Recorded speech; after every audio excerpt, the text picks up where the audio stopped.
Naruto Uzumaki, the greatest prodigy. Chapter 1.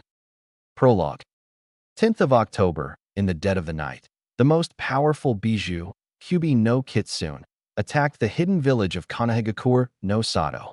Disaster struck as no one was able to stop the rampaging Bijou. Many shinobi lost their lives in the process, while almost half of the village was destroyed. That was until one man, the fourth Hokage Minato Namikaze, placed his life on the line to defeat the Bijou and save his village. In the end, he was able to stop the Kyubi by sealing the Bijou in a newborn baby, his own son, Naruto Uzumaki Namikaze, making him the next Jinchuriki of said Bijou. Though, this was at the cost of his and his wife's life, leaving the boy to be raised alone. 6 years later, the wind was blowing gently as a young boy sat atop the Hokage monument. His shoulder-length spiky blonde hair was blowing gently behind him, bangs covering the right side of his face as his bright blue eyes were shining from the sun's rays. His skin was fair, and his most noticeable features were the 3 whisker markings on each cheek. His signature of being a Jinchuriki. He was wearing a navy blue long-sleeve t-shirt with gray pants that ended just above his ankles, blue shinobi sandals to add to it. This boy's name was Naruto Uzumaki, a 6-year-old, and the Jinchuriki of the most powerful Bijou, the Kyubi no Kitsune. He was overlooking the village as he thought. He always did like to come up to this place to think and relax. It has always been a peaceful place for him. 2 weeks ago, the third Hokage told him that he has submitted his admissions form for joining the Ninja Academy, and now, from tomorrow on, he will be going to the academy to become a shinobi. His dream is to become the Hokage so that he can protect the village he loves so dearly.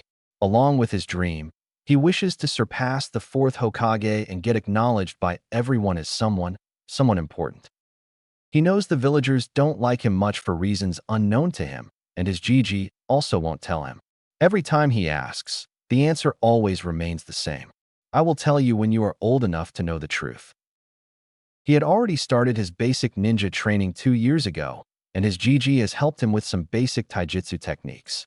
He is very good with Shuriken jutsu and kunai throwing, as he had also trained his body quite well for speed and quick reflexes. From tomorrow on, he is going to take his first step towards his dream. He was still nervous just thinking about it. Normally, he was very calm and insightful, it all starting from a young age, showing noticeable maturity and knowledge on how to deal with complex situations. At the same time, he is still a young boy, so it shouldn't come as a surprise to him to feel nervous. He lets out a sigh as he comes back from his thoughts. Blinking, he looks up, noticed that it was already dark as the sky was starting to fill with stars. He hadn't realized how long he had been sitting there. He was so lost in his confused thoughts that he didn't realize that a person was coming towards him from behind until the person spoke. "Ah, I knew I'd find you here, Naruto-kun." At hearing that voice, Naruto turned around and saw his surrogate grandfather, Sarutobi Hiruzen, the 3rd Hokage of Konoha, standing with a kind smile. He was wearing his formal Hokage robes as his skin was light pale, gray hair slightly mussed. His face had wrinkles and liver spots, signifying his old age. "What are you doing here, Gigi? I thought you'd be busy with your paperwork," Naruto asked, surprised. On hearing about paperwork, Hiruzen's face twitches a little before he composed himself. "Don't talk about my paperwork, Naruto-kun. I swear it's a bane for all Kages." Naruto just shook his head and turned around, looking over the village again, seeing the streetlights starting to light up. Hiruzen walked over and stood beside him before asked with concern, "Is something on your mind, Naruto-kun?" Naruto knew that he could always talk about anything with his surrogate grandfather. He was always concerned about him and helped him whenever he was in need. He also took him out to Ichiraku's for ramen whenever he could. He always looked for Naruto's best. Most importantly, though, he is the only person he has in his life. Turning his face in Hiruzen's direction, Naruto replied, "I'm just a little nervous. Tomorrow is going to be my first day in the academy and first steps towards my dream. I am scared of failures." Listening to him, Hiruzen asked, "What is your dream, Naruto-kun?" Naruto was quiet for some time before answered him. "I want to become a shinobi among shinobi, strongest of them all, and surpass all the previous Hokages, becoming the strongest of them all." That is quite a big dream you have there, Naruto-kun, said Hiruzen, a gentle smile gracing his face. He knew that Naruto was a very talented kid, far more mature than the other kids his age. Hearing him say that he wanted to become Hokage, Hiruzen was happy for him. Why do you want to become the Hokage? I want to become the Hokage so that I can protect the village which the previous Hokages, along with many shinobi, have given their lives to protect. Then everyone will respect me and acknowledge me as someone, Naruto said, his voice firm and eyes determined. Hiruzen, hearing this from a 6-year-old boy and seeing the determination in his young eyes, was very impressed. To think that such a young boy can have a mindset like this at such a young age. At that moment, Hiruzen thought about the 4th Hokage Minato Namikaze, how proud he would be if he saw Naruto, his only son, and how well he is growing up as a person. Hiruzen knew that he was going to tell Naruto about his parents very soon. There was also the truth about the 9 tails being sealed inside of him. Sooner or later, he will have to tell him about everything. Getting out of his thoughts, he turned to his side with a big smile on his face. I'm impressed, Naruto-kun. You're only 6 and know what it takes to be a Hokage. You already possess the will of fire, Hiruzen said with pride, gentleness, and pride shining in his old eyes. Naruto looked confused, not understanding what his Gigi was trying to imply. The will of fire? What does that mean? Seeing his confused face, Hiruzen's smile turned small as he turned around and looked over his village. The village is a big family. In here, everyone is family. The desire to protect one's family builds thicker and stronger bonds between everyone in the village. That is what the will of fire means. That is the job of the Hokage and every shinobi of the village. It is why we protect each other in our home. Now you understand, Naruto-kun, what it means to be a shinobi and what it means to be the Hokage.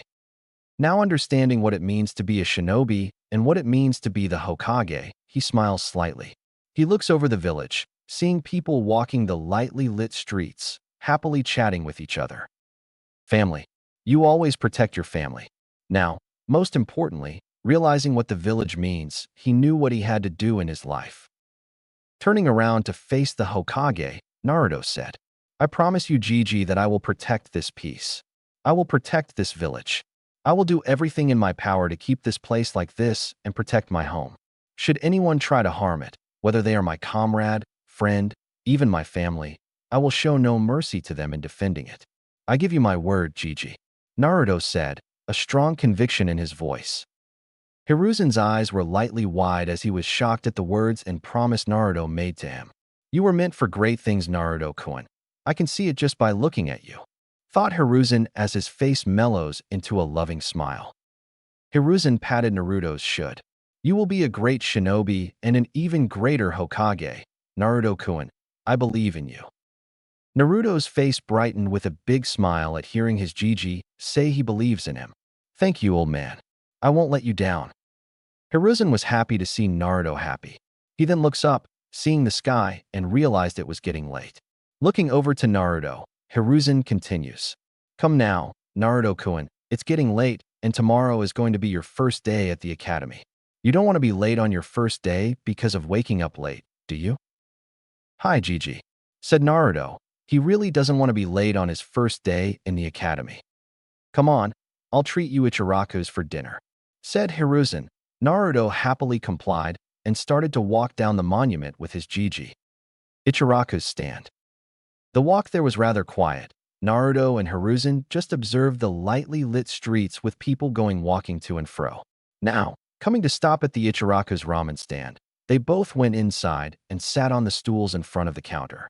Hiruzen cleared his throat to get the attention of Itachi, the owner of the shop, who turned around at hearing the noise. Coming over to the counter, he sees his favorite customer sitting with the 3rd Hokage. Hokage-sama, Naruto-kun, it's been a while. How are you both? Itachi asked, directing his question to Naruto. It hasn't been that long, old man. I've been busy with my training, responded Naruto, a small smile on his lips. He knew Itachi and his daughter, Ayame, had always treated him well, considering him their best customer and sometimes even giving him free ramen on special occasions. He noticed that he also cared for him as he often asked him what was going on if he hadn't seen him in a while, or if he was feeling down. "So what will you have, Hokage-sama?" Naruto asked Itachi. "I'll have one bowl of pork ramen, please," said Hiruzen. "I'll have the usual, old man," Naruto said calmly. "One pork ramen and one Naruto special coming right up," said Itachi as he walked to the back to prepare the ramen. After some time, Itachi came back with 2 hot ramen bowls and set them in front of the two. Without wasting any time, both Naruto and Hiruzen with a quick itadakamasu before happily digging into their separate bowls. The three were chatting with each other for a while until a new voice got their attention. "Naruto-kun, Hokage-sama, how are you?" They soon found Ayam coming around the counter and standing with her father, the voice coming from her.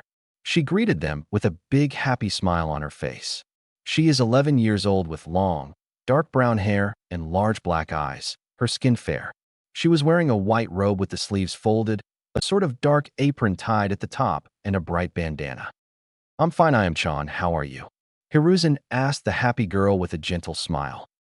"I'm also fine, Hokage-sama," replied Ayam before she turned towards Naruto and placing her elbows on the counter. Leaned forward, she asked him, "So Naruto, tomorrow's going to be your first day at the Ninja Academy. Are you done with your preparing?" Naruto nodded and replied, "Hi, Ayam Nei-chan. I'm finished with all the preparation." "That's good, Naruto. Do well with your academics," said Ayam. Naruto replied with a nod. "I will." "Yeah, brat. Become strong and make us proud," Itachi said. Hiruzen smiled at seeing the interaction between them. He was happy that Naruto was able to create a bond with some people. He just hoped that he could also create some special bonds with children around his age. Seeing that Naruto had finished his ramen, Hiruzen stood up. "Well, Itachi, your ramen is as delicious as ever, but we should get going now." Naruto soon stood up as well, thanking the father and daughter for the ramen, who in return wished him luck happily.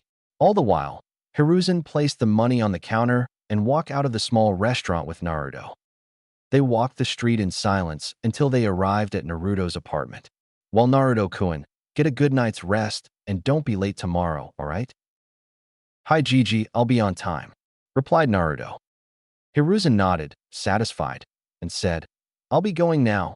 Good night, Naruto-kun. I'll see you tomorrow." "Good night, Gigi," replied Naruto before Hiruzen left the apartment building. After that, Naruto went inside his small apartment, which was decent and clean, and went towards his bathroom to freshen up before getting changed for bed. After finishing getting ready, Naruto went to bed, setting up his alarm clock for 5 a.m. and went to sleep. The next morning, Naruto woke up from the sound of his alarm clock ringing. He looked at the clock and thought that he still had some time before the academy started. He decided to get ready and went towards the bathroom to finish his morning routine.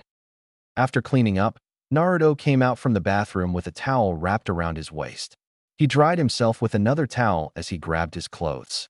He wore high-collar half-sleeve navy blue t-shirt with the Uzumaki clan symbol, black pants, and ninja sandals with it. He looked at himself in the mirror, seeing he looked decent and attractive. He then decided to check the academy books that the third Hokage had bought him before placing them in his school bag. After he was done, he looked at the clock and noticed that he still had some time before he had to go to the academy. Seeing as he still had time left, he went into the kitchen to prepare himself some eggs and toasts with milk for breakfast. Preparing breakfast soon reminded him of the time Gigi had taught him how to cook. Finishing preparing his breakfast, he went towards his dining table to eat. While eating, he decided to read a book on sealing for beginners, which was given to him by the third Hokage when he showed his interest in the sealing arts. He really wanted to know more about the sealing arts after learning that the second and fourth Hokage were very good at that art. He hadn't started practicing making the seals yet. The Hokage had warned him not to practice seals alone until getting a good understanding of it, along with making his handwriting better.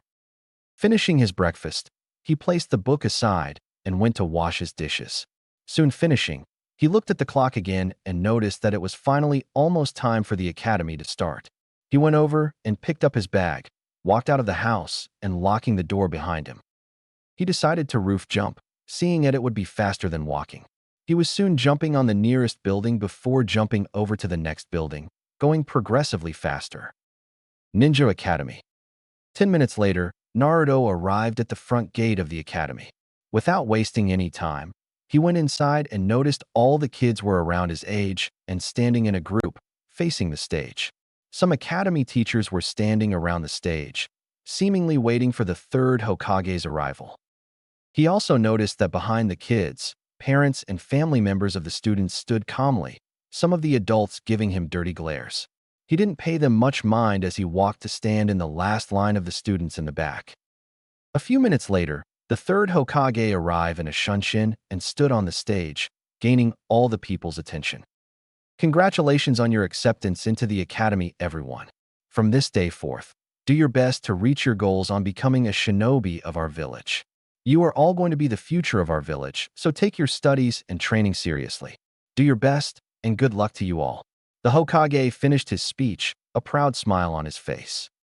After the third Hokage finished his speech, all family members said their goodbyes before the teachers took the students away towards their classrooms.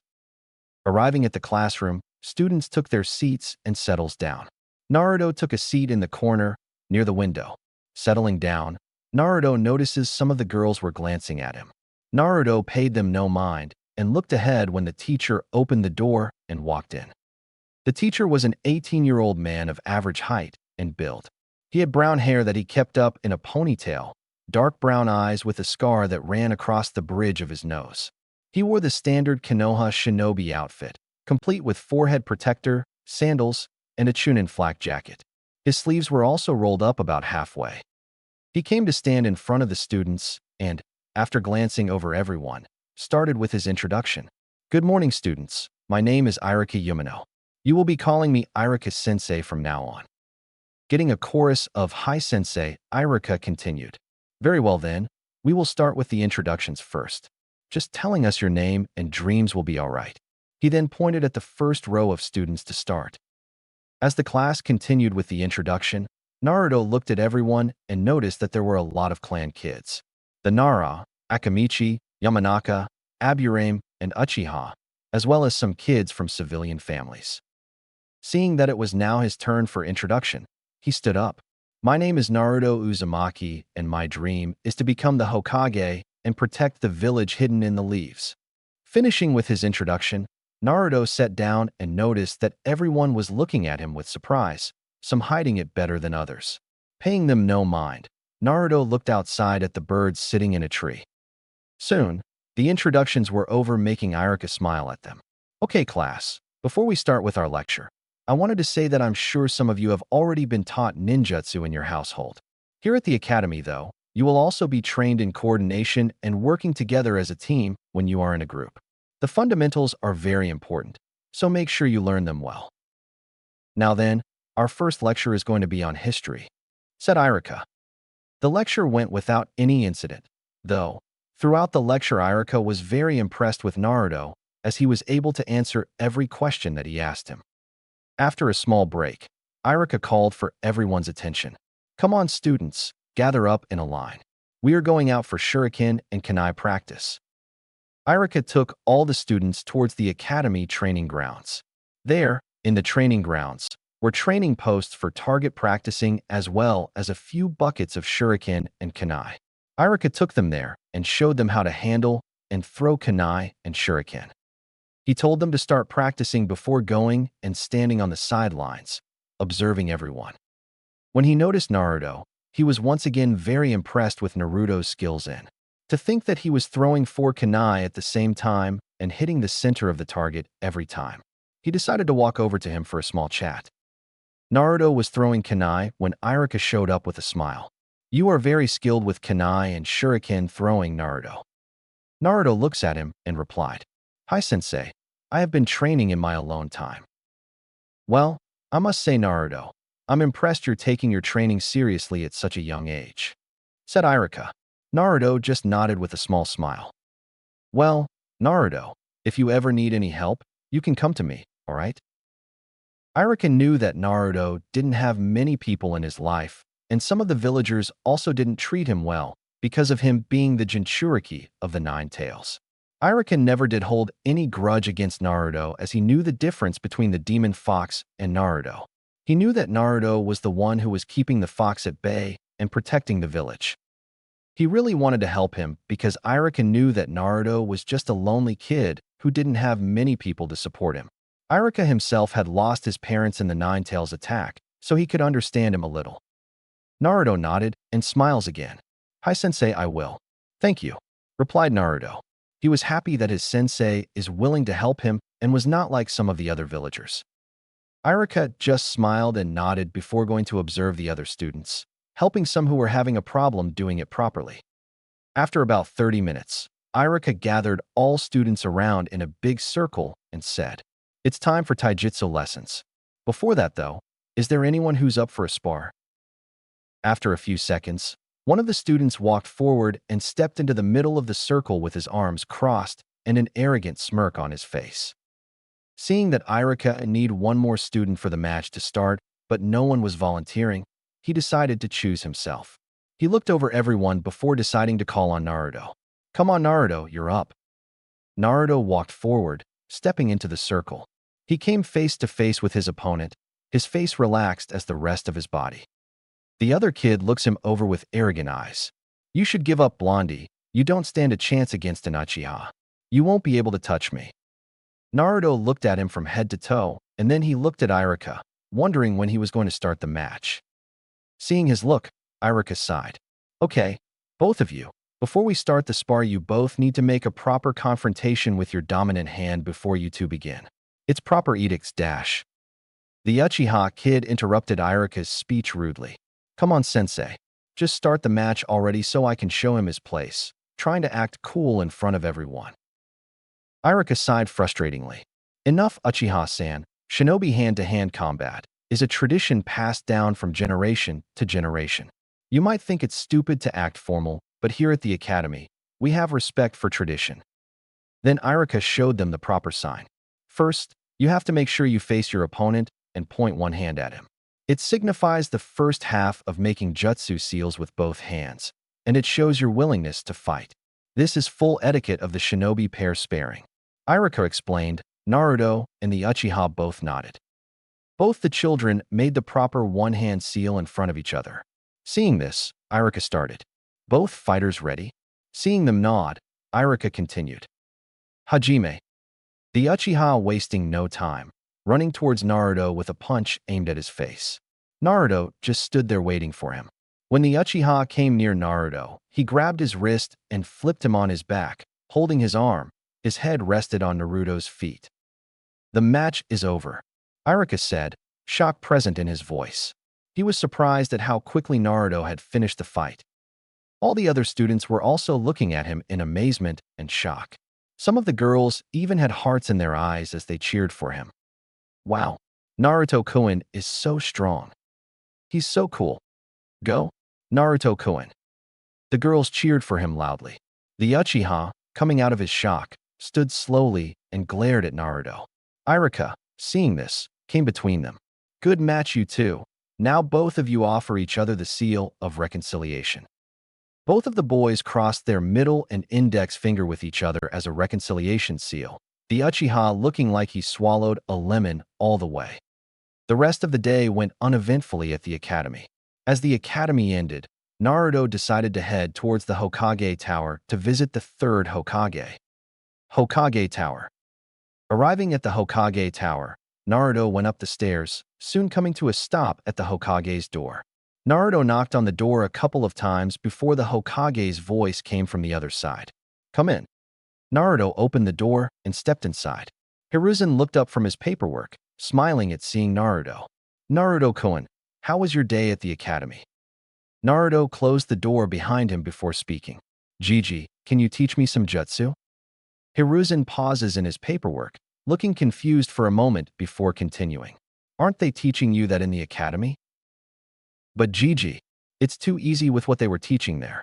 I did everything the sensei asked me to do very easily, and I even beat an Uchiha in today's spar," said Naruto, a frown tugging his face. Hiruzen listened to him before he smiled proudly at him. He stood up from his seat and walked up to him, patted him on the head. "Well done, Naruto-kun. You're quite talented for your age. However, I can't teach you much as it will be unfair to the other students, and as Hokage, I can't show favoritism to anyone." Naruto was upset, but nodded in understanding. Seeing the sad look on Naruto's face, Hiruzen felt bad for Naruto. He knew the others in the academy had the backup from their clans and can learn from their parents. Hiruzen walked back to his desk and opened one of his drawers. He took out a couple of scrolls and gave them to Naruto. Here, take these scrolls. They have some advanced chakra control exercises and a couple of academy-level jutsu in them. It will help you in the future. Naruto's eyes lit up as he took the scrolls with a large grin. Thank you, Gigi. Hiruzen chuckled a little, sitting back down. Well, you can ask me for anything, all right? Naruto nodded and said, Okay, I'll see you later, Gigi. I'm going to get some training done. Hiruzen nodded to him with a smile before getting back to work.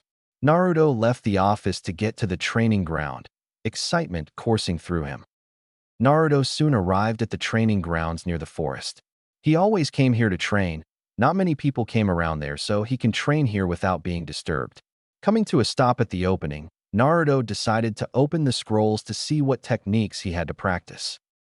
Opening the first scroll, Naruto started to read the 3 techniques written down. Transformation Jutsu, Substitution Jutsu, Fire Style Fireball Jutsu, both E rank and 1 C rank. Not bad. He started reading the description of the justice, trying to fully understand them. The first one was the Transformation Jutsu. Transformation Jutsu. This jutsu allows the user to transform either themselves or another object into the appearance of another person, animal, or object. This is one of the basic jutsu taught at the Ninja Academy. Fundamentally, all ninja know this jutsu. The transformation technique requires constant emission of chakra while mentally maintaining the form. The hand seals required for this are Dogbore Ram. Substitution Jutsu. With this technique, the user replaces their own body with another object, generally with a log, the moment an attack is about to land. This creates an optical illusion, making the enemy think the attack was successful. From this, the user can use the lapse in the enemy's attention to attack or flee from the battlefield. Explosive tags can be attached to the replacement for an added surprise. Despite it being a basic ninjutsu taught at the academy, it is seen as a useful art that can be applied in a variety of situations as it allows for a swift getaway from danger. This technique even allows a restrained shinobi to escape capture. Fire-style fireball jutsu is a technique where chakra is converted into a fire from the inside and expelled from the mouth, either as a massive sphere or as a continuous flame. The released flames will engulf their target and are capable of leaving a crater in the ground's surface with enough force. The scope of this attack can be altered by controlling the volume of chakra that is mustered. The required hand seals for the jutsu are Tiger or Snake Ram Monkey Boar Horse Tiger. Finished with the first scroll, Naruto then opened the second scroll. In the scroll were the techniques on how to better control your chakra. First one was leaf balancing. He had already learned this technique when he first started his ninja training 2 years ago. The second one was the tree walking exercise without the use of hands, by concentrating chakra at your feet and moving up. The third one was the water walking exercise. It was similar to the tree walking exercise, but the more advanced version of it. Naruto decided to first start with the chakra control exercise. As it said in the scroll, the better your control is, the better your success rate of your jutsu is without you wasting unnecessarily chakra. With that, he started his training for the rest of the day. Chapter 2. Time skip 6 months later. It's been 6 months since Naruto started the academy. He had improved a lot in the past 6 months. He had mastered some of the basic jutsu, which the third Hokage had given him months ago. His only problem was that he was not able to properly control his chakra. He had completed all the chakra control exercises in the scroll, but still, he was not able to properly control his chakra and perform Bunshin no Jutsu. The third Hokage told him it would be difficult to perform basic A, Bunshin, because of his large chakra capacity. Such large amount of chakra can't be controlled all at once, and the basic clone jutsu required very little chakra to be formed. He had not yet learned anything new in the academy. They were still going on with shinobi history and chakra introduction theories. He was still pretty advanced from his classmates. All of his teachers were very impressed with seeing his progress, though some more afraid or disgusted than others. Some of the nice ones were even calling him a genius in the shinobi arts. Today, he was in the training grounds near the forest, practicing a new taijutsu style. A month ago, the Hokage had shown him a new taijutsu style called the hummingbird, to which he perfectly adapted to because of his speed and reflexes. Naruto was quite surprised when the Hokage told him that the hummingbird taijutsu style was created and used by the fourth Hokage. While he was elastic to be able to learn his idol's taijutsu style, he was also confused, wondering why the Hokage would teach him the personal taijutsu style of the fourth Hokage. He soon just brushed it off, though, saving the question for a later date as he got into learning the taijutsu style. The style suited his growing body quite well. He hadn't mastered it yet, but he was still quite talented at it. Of course, he still messed up every now and then. That was just the way of learning. Naruto stopped his training, standing straight, and observed the area around him, looking for a presence of another person. He had a feeling that someone was watching him for some time now. He just couldn't find the person. "Come out now. I know you're there," Naruto said calmly while folding his arms. "I'm up here," came a calm, quiet voice. Naruto looked up in the direction the voice came from, only to see a boy around 12 or 13 years of age, smiling and waving down at him. "Who are you and why are you spying on me?" Naruto asked him, eyes slightly narrowed. "My name is Uchiha Itachi," said the boy, now known as Itachi. Naruto observes the boy. Itachi had onyx eyes, under which were long, pronounced lines, most likely from stress. He had jet black hair that was pulled back in a ponytail, reaching mid-back, his center-parted bangs framing his face perfectly. He was wearing a black shirt, seeing an Uchiha symbol on the back when he moved. He wore grayish-black pants with a weapon pouch strapped to his thigh with bandages around his ankles, wearing black sandals. "You didn't answer my question, Itachi-san," Naruto said with a little frown on his face. Itachi smiled slightly before speaking, his voice still soft. "I am not spying on you. I come to train here sometimes." Naruto looked him over for lies before nodding, turning around to start his Shuriken and Kunai practice, forgetting about Itachi. Itachi watched Naruto as he threw 4 kunai with both hands at the target and hitting the bullseye on all at them. "You know, it's very rude to ignore a person standing beside you. You haven't even introduced yourself yet," Itachi said from the side. He knew who the boy was. Every adult knew who he was. He just decided to be a little formal as this was their first time meeting each other. Naruto paused before turning around and blinking a couple of times, confused. He then laughed a little nervously, rubbing the back of his neck before saying, "Yes, sorry, I forgot. My name is Naruto Uzumaki. Nice to meet you, Itachi-san." Itachi smiled at his reaction as it kind of reminded him of his little brother. "It's nice to meet you too, Naruto-kun, but would you mind telling me why you are here? You should be at the academy at this time of day. I am sure Hokage-sama will not be happy if he found out you were skipping your classes." Naruto got a little embarrassed at that. He is caught. He had started skipping classes about a month ago. Around the same time, he got the hummingbird taijutsu to focus on his training outside the academy. He knew that if the old man Hokage found out about his actions, he could get in serious trouble. He looked at Itachi, still embarrassed from being caught, and asked, "You are not going to tell him, right?" Itachi chuckled lightly at his question. "It's all right, Naruto-kun, but would you mind telling me why you're skipping your classes?" he asks again.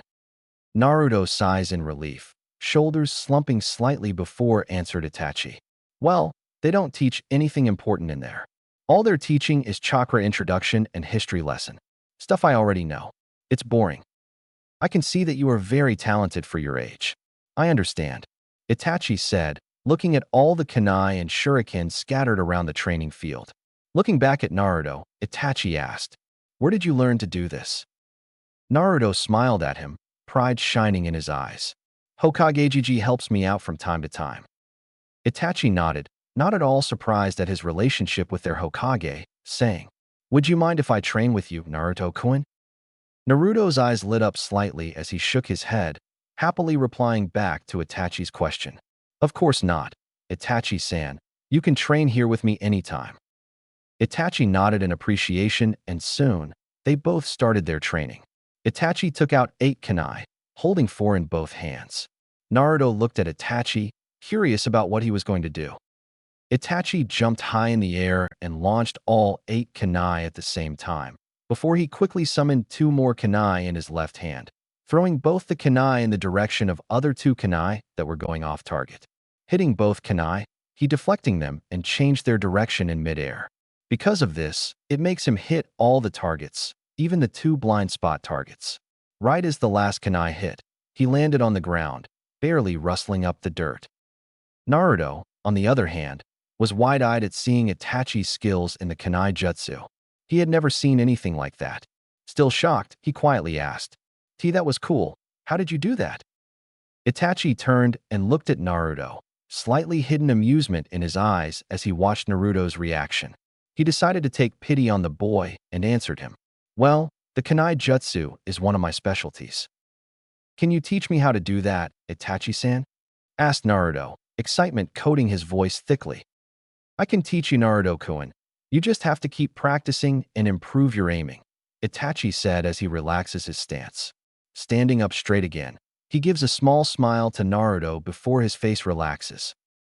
Naruto nodded at him, still very excited. He always did love learning new things. Itachi then showed him how to hold kunai in both of his hands, telling Naruto to give it a try, which he did moments later. Naruto tried to do what Itachi did, but it came back as a failure. He tried it a few more times, but couldn't hit the kunai in midair to change their direction. He was starting to get a little frustrated by his failure. Itachi, seeing this, shook his head and spoke up. "You will get it in time, Naruto-kun. You just have to keep practicing it.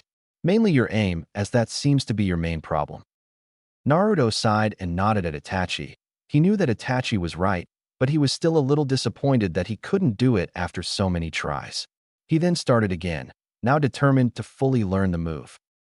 After some more trying, Naruto slowly started to improve bit by bit. He was now able to hit the kunai in midair on some tries to change its direction, but was still unable to hit the targets, as he wouldn't hit them the right way. Itachi, who was observing Naruto from the side, was quite impressed with Naruto's progress.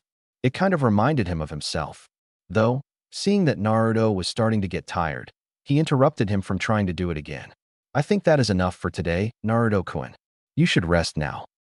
Naruto freezes before relaxing and nodding to Itachi, agreeing with him as he was started to slow down. Once he put his kunai back in his holster, he walked up to Itachi and sat down on the log next to him, resting up a bit. Itachi, too, sat down next to Naruto, quietly speaking to him. "You did well today. I didn't expect for you to improve this much." Naruto smiled at the compliment before responding. "Thank you, Itachi-san, for teaching me your kunai technique to me." "It is quite all right, Naruto-kun. I am glad to see you getting the hang of it so quickly." Itachi was quite happy that he has finally met Naruto. He really wanted to meet the boy for a very long time now. He was first curious about him as the adults always spoke badly of him. His curiosity soon turned into warmth once he finally met him. He got the little brother feel from Naruto. Itachi also knew who Naruto's parents were. His mother, Makoto, was best friends with Naruto's parents, Kushina Uzumaki and Minato Namikaze, the fourth Hokage. He himself was quite close to Naruto's parents before they passed. Kushina was his godmother. He had spent a lot of time with her, loving her company. He could still remember when Kushina told him that he was going to be a big brother. Flashback. A 6-year-old Itachi was walking out of the hospital, hand in hand with his mother, Makoto, and his godmother, Kushina. He was looking at Kushina, wondering why they all came here. Looking at Kushina, who was walking ahead of him, Itachi asked, "Aunt Kushina, are you sick?" Kushina laughed loudly as she turned around with a big smile on her face, looking at Itachi. "No, Itachi-kun, I'm perfectly fine." Itachi was confused as he asks innocently, "Then why are you visiting the hospital?" Kushina's eyes were bright as she answered him, "You see, I'm going to become a mother soon. Tatabang. That's why I have to come in for a checkup." Itachi's eyes widened in surprise at hearing her answer. She was going to be a mother. He looked back at Kushina and asked another question. "Does that mean I am going to be a big brother?" Kushina pauses before continuing to walk, her grin turning into a gentle, loving smile as she stared at Itachi. She stopped walking entirely and turned around, walking up to him. She tapped his forehead with 2 fingers and said, Yes, Itachi-kun, you're going to be a big brother. Itachi rubbed his forehead, but was happy that he was going to be a big brother. His mother, who was standing to the side, smiled at seeing the interaction between her son and Kushina. She knew her son was very close with Kushina and Minato, but her husband, Fugaku, was against on letting Itachi interact much with Minato and Kushina. Mikoto soon noticed that it was getting late, so she looked towards Kushina and Itachi, speaking up. We should get going, Kushina. Fugaku will not be happy if he is aware of me and Itachi coming to visit you. Kushina snorted at Fugaku's name. She was still not happy with Mikoto for getting married to that team, who just wanted power, but just nodded. It's all right, Mikoto. You and Itachi can come by any time, though. My home is always welcome to you, too. Then, Kushina turned in Itachi's direction with a big smile, poking his forehead with 2 fingers again. Bye, Itachi-kun. I'll see you around. Itachi rubbed his forehead again with a small smile. Bye, Ani Kushina, he said before walking off with his mother, waving goodbye to Kushina. Flashback end. Itachi, coming back to reality, looked at Naruto as he was calling for his attention. I'm sorry, were you saying something, Naruto-kun? Naruto frowned slightly before looking at Itachi, asking a question that caught Itachi off guard. Why is there fighting in life? Itachi was indeed caught off guard by the question. He was not expecting anything like that. He was quiet for a while, not knowing what to say as he himself was asking the same question as well. Itachi shook his head at Naruto with a slight frown. Who knows, but if fighting can be stopped, I'd like to stop it. Naruto was quiet for a bit, looking down into his lap as he thought. After a bit, he looks back up at Itachi, determination burning in his eyes. I'd like to do the same thing. I don't like unnecessary fighting. Itachi looked at Naruto with unreadable eyes. Then why are you training to fight if you don't like fighting, Naruto-kun? So that I can protect our village and become the strongest Hokage. Then people will have to respect me, said Naruto, no hesitation in his voice. Itachi's eyes softened slightly as he smiled at him. Well, that is a big goal you have. Good luck with accomplishing it, Naruto-kun. Naruto smiled back at Itachi in thanks before speaking again. I should be going now, Itachi-san. Thank you for teaching me that kunai move of yours, he said before he got up and started to jog away, waving goodbye to Itachi. See you around, Naruto-kun, Itachi said softly, he himself waving goodbye. He suddenly got very nostalgia. Itachi smiled a small happy smile, looking in Naruto's direction. He has finally met Naruto. He has been trying for so long to introduce himself in front of Naruto, but didn't know how to confront him. Nevertheless, he was glad that he finally met him. He had promised himself that he will look after Naruto. On the other hand, there was still the situation with his clan. As they slowly started to lose their patience with the village, things after the Kyuubi attack were not good for the Uchiha clan, as the higher-up villagers started accusing the Uchiha clan of being behind the attack, making the clan start to isolate itself in suspension. Now, as he had joined the ANBU, his father wanted him to supply secret information to his clan for its own benefits. He knew his clan would go to any lengths to take back the power they wanted. He just hoped that his little brother and Naruto never get involved in it. Naruto's apartment. It was soon night time and Naruto was in his apartment practicing calligraphy so that he could soon start practicing the sealing arts. The Hokage had told him he needed to be very good with calligraphy so that it would be easier on him for drawing up seals. Midway done, he heard a quiet knock on the front door. Already knowing who it was, he quickly got up, making sure he didn't knock over anything before he ran to open the door. Opening the door, he was greeted by the smiling face of Sarutobi Hiruzen, the third Hokage, and his Gigi. Naruto smiled at seeing Hiruzen before grinning. Gigi, I have been waiting for you to come. Hiruzen laughed lightly, an eyebrow raised as he wondered what's gotten him in such high spirits tonight. It wasn't very often you get to see this kind of expression from Naruto. Well, I wanted to talk to you about something, but first, would you mind if I come in? Hiruzen asked calmly, if not kindly. Huh, of course, Gigi. Please, come in. I just got a little excited to see you, said Naruto, rubbing the back of his neck in embarrassment before quickly stepping aside for Hiruzen, allowing him to come in. Hiruzen stepped inside, pausing for a moment as he looked around. Seeing all the papers and ink around the room, he realized that Naruto was practicing calligraphy. He walked in further as he looked closer before turning to look at Naruto, who had a happy expression on his face. "So, you were doing calligraphy, Naruto-kun?"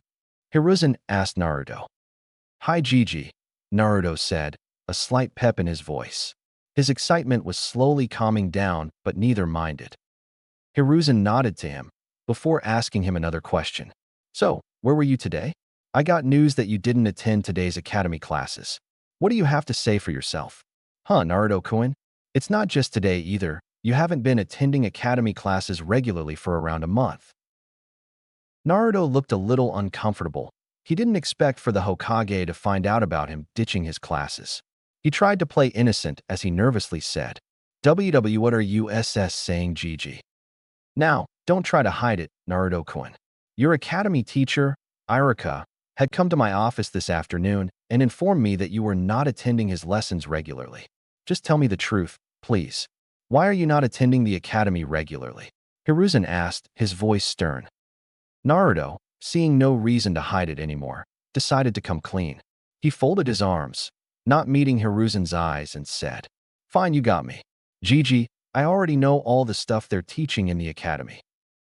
That doesn't mean that you can skip them. Don't take the academy classes for granted. You've still got a lot to learn, Naruto-kun. It seems to me that you're getting arrogant in your skills, thinking the academy is a waste of time for you." Hiruzen scolded Naruto. Naruto lowered his head down in shame. He never liked upsetting his Gigi, who cared so much for him. This time, though, he was the reason for getting his Gigi upset at him. He was ashamed of himself for letting his Gigi down. "I'm sorry, Gigi, it won't happen again," said Naruto, still not meeting Hiruzen's eyes. Hiruzen stared hard at the boy before sighing. "Listen, Naruto-kun, I know that you already know all the things they are teaching you in the academy, but everybody can't be like you. In the academy, they teach you according to your age. That is not all they teach, though. They also teach you how to communicate and form a bond with your fellow comrades, who of which you're going to be working with in the future. Right now, you don't know anything about it or them." Naruto nodded slowly, head still bent. "I understand, Gigi. I promise I won't do anything to upset you. I will attend my classes regularly from now on." Hiruzen relaxed slightly and smiled at Naruto, satisfied now that Naruto understood the importance of basics. "I am glad that you understood this, Naruto-kun, but would you mind telling me what you were doing when you were not attending classes?" Naruto was happy that his Gigi had forgiven him, so when he went to speak again, he looks up at him, meeting Hiruzen's eyes. "I was training during that time, Gigi. I even met someone today at the training grounds while training. He was pretty cool and strong." At this, Hiruzen had his full attention towards what Naruto was saying. He had to know who this person was and whether he was friend or foe for Naruto. "Who did you meet, Naruto-kun?" "He was from the Uchiha clan. I think his name was Itachi Uchiha. He was pretty strong, and he even taught me some awesome kunai moves," Naruto said, a small excited smile gracing his face. Hiruzen relaxed at hearing Itachi's name as he knew that Itachi was close to Naruto's parents, thus making him care for Naruto very much. He was nothing like the others in the village. "Ah, yes, Itachi. He is a very talented boy and is quite strong too. He even graduated from the academy at the age of 7, being considered a prodigy among our shinobi. He recently joined Umbu, the youngest to ever achieve the ranks of Umbu." Naruto's eyes were wide at the information his Gigi was giving him. He was pretty sure he wasn't supposed to know of Itachi's rank and status. Graduating from the academy at the young age of 7, and being the youngest Umbu operative. He was impressed. Faintly, he wondered if he, too, could graduate at the age of 7. He then quietly mutters to himself, "Wow, Itachi-san is really strong." Hiruzen, at hearing him, smiled before saying, Yes, he is. You're also very talented, Naruto-kun. I'm sure you will also achieve great things if you train hard enough. You know me, Gigi. One day I am going to become the Hokage Databeo," Naruto said with a big grin on his face, lighting up his features. Hiruzen also grinned at Naruto, happy that he was happy. "I am sure you will. But for now, you should get to bed. It's getting late and I must get going." "Hi, Gigi," said Naruto cheerfully. "Good night, Naruto-kun. I hope I don't get any more complaints about you ditching classes. Hi, Gigi. I will not be doing anything like that anymore, promise. Naruto said with a small laugh, rubbing the back of his neck. Hiruzen nodded to him with another smile, saying his last goodbyes as he left. Naruto soon sighed before going to collect all his papers that were scattered everywhere, cleaning up the mess that he made before going to bed. Time skip for months. It had been 4 months since Naruto had met Itachi, as well as the day when Hiruzen had scolded him for skipping his classes. On the next day, he came to class where he got scolded again by Ichiraku for doing something like that. He apologized to Ichiraku and told him that he won't do it again in the future. He had kept his promise. He also met Itachi next time when he went there for training. They soon started a training schedule. Day by day, his relationship with Itachi had grown. He even started calling him Itachi Nisan, and Itachi was more than happy in allowing Naruto to call him Nisan. Now, he was sitting in class, listening to Ichiraku who was teaching a history lesson. Naruto was not paying much attention to him as he already started reading history books from his Gigi's personal library. Though, when Ichiraku mentioned the name Minato Namikaze, the 4th Hokage, he started paying full attention to Ichiraku. He wanted to know about the man. As Ichiraku started telling the students about the 4th Hokage, Naruto was amazed. He never knew that Minato was considered the fastest shinobi to ever live and one of the most powerful men to ever walk the elemental nations. His achievements and his role in the 3rd Great Ninja War amazing him even more. Naruto was amazed, though hiding it well as he thought about the man and his achievements, how powerful his idol must be. Soon, Ichiraku went on about how on the 10th of October, the Kyuubi attacked the village and how no one was able to stop it until the 4th Hokage arrived on the battlefield to face of the Kyuubi, sacrificing his life to defeat and kill the said Bijou. Naruto was confused by the story, not understanding one bit as he had read the book on the 1st Hokage's history and his fight with the Kyuubi and Madara Uchiha at the Valley of the End. It was written in the book that the Bijou can't be killed. He raised his hand to get Ichiraku's attention, curious. Ichiraku, at seeing Naruto's raised his arm, motions for him to speak. Yes, Naruto, do you have a question? Hi, Ichiraku-sensei. Naruto said, standing up. What it is? Ichiraku asks. Ichiraku-sensei, you said that the 4th Hokage killed the Kyuubi by sacrificing his life, but how is that possible? I have read a book on the history of the 1st Hokage, which was in the Hokage's office, and it clearly said that you can't kill a Bijou. Naruto said, still confused and curious. Now with his questioning, the whole class started to pay close attention because they didn't know anything about this. One of the students asked Naruto a question. What are you saying, Uzumaki? Are you doubting our 4th Hokage's power in killing the Kyuubi? Some students whispered, agreeing with the boy. What are you saying, Naruto? Ichiraku asked Naruto. He hadn't expected anything like this to happen. Naruto started again, now determined as he saw his sensei stutter. I'm not doubting our 4th Hokage's power.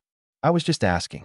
What I had read in the book was that during the battle between the 1st Hokage, Hashirama Senju and Madara Uchiha at the Valley of the End, Madara Uchiha summoned the Kyuubi and controlled it with his Sharingan to assist him in the battle against Hashirama-sama. However, with his power of wood release, Hashirama-sama was able to defeat the Kyuubi and Madara, but he didn't kill the Bijou because it was impossible.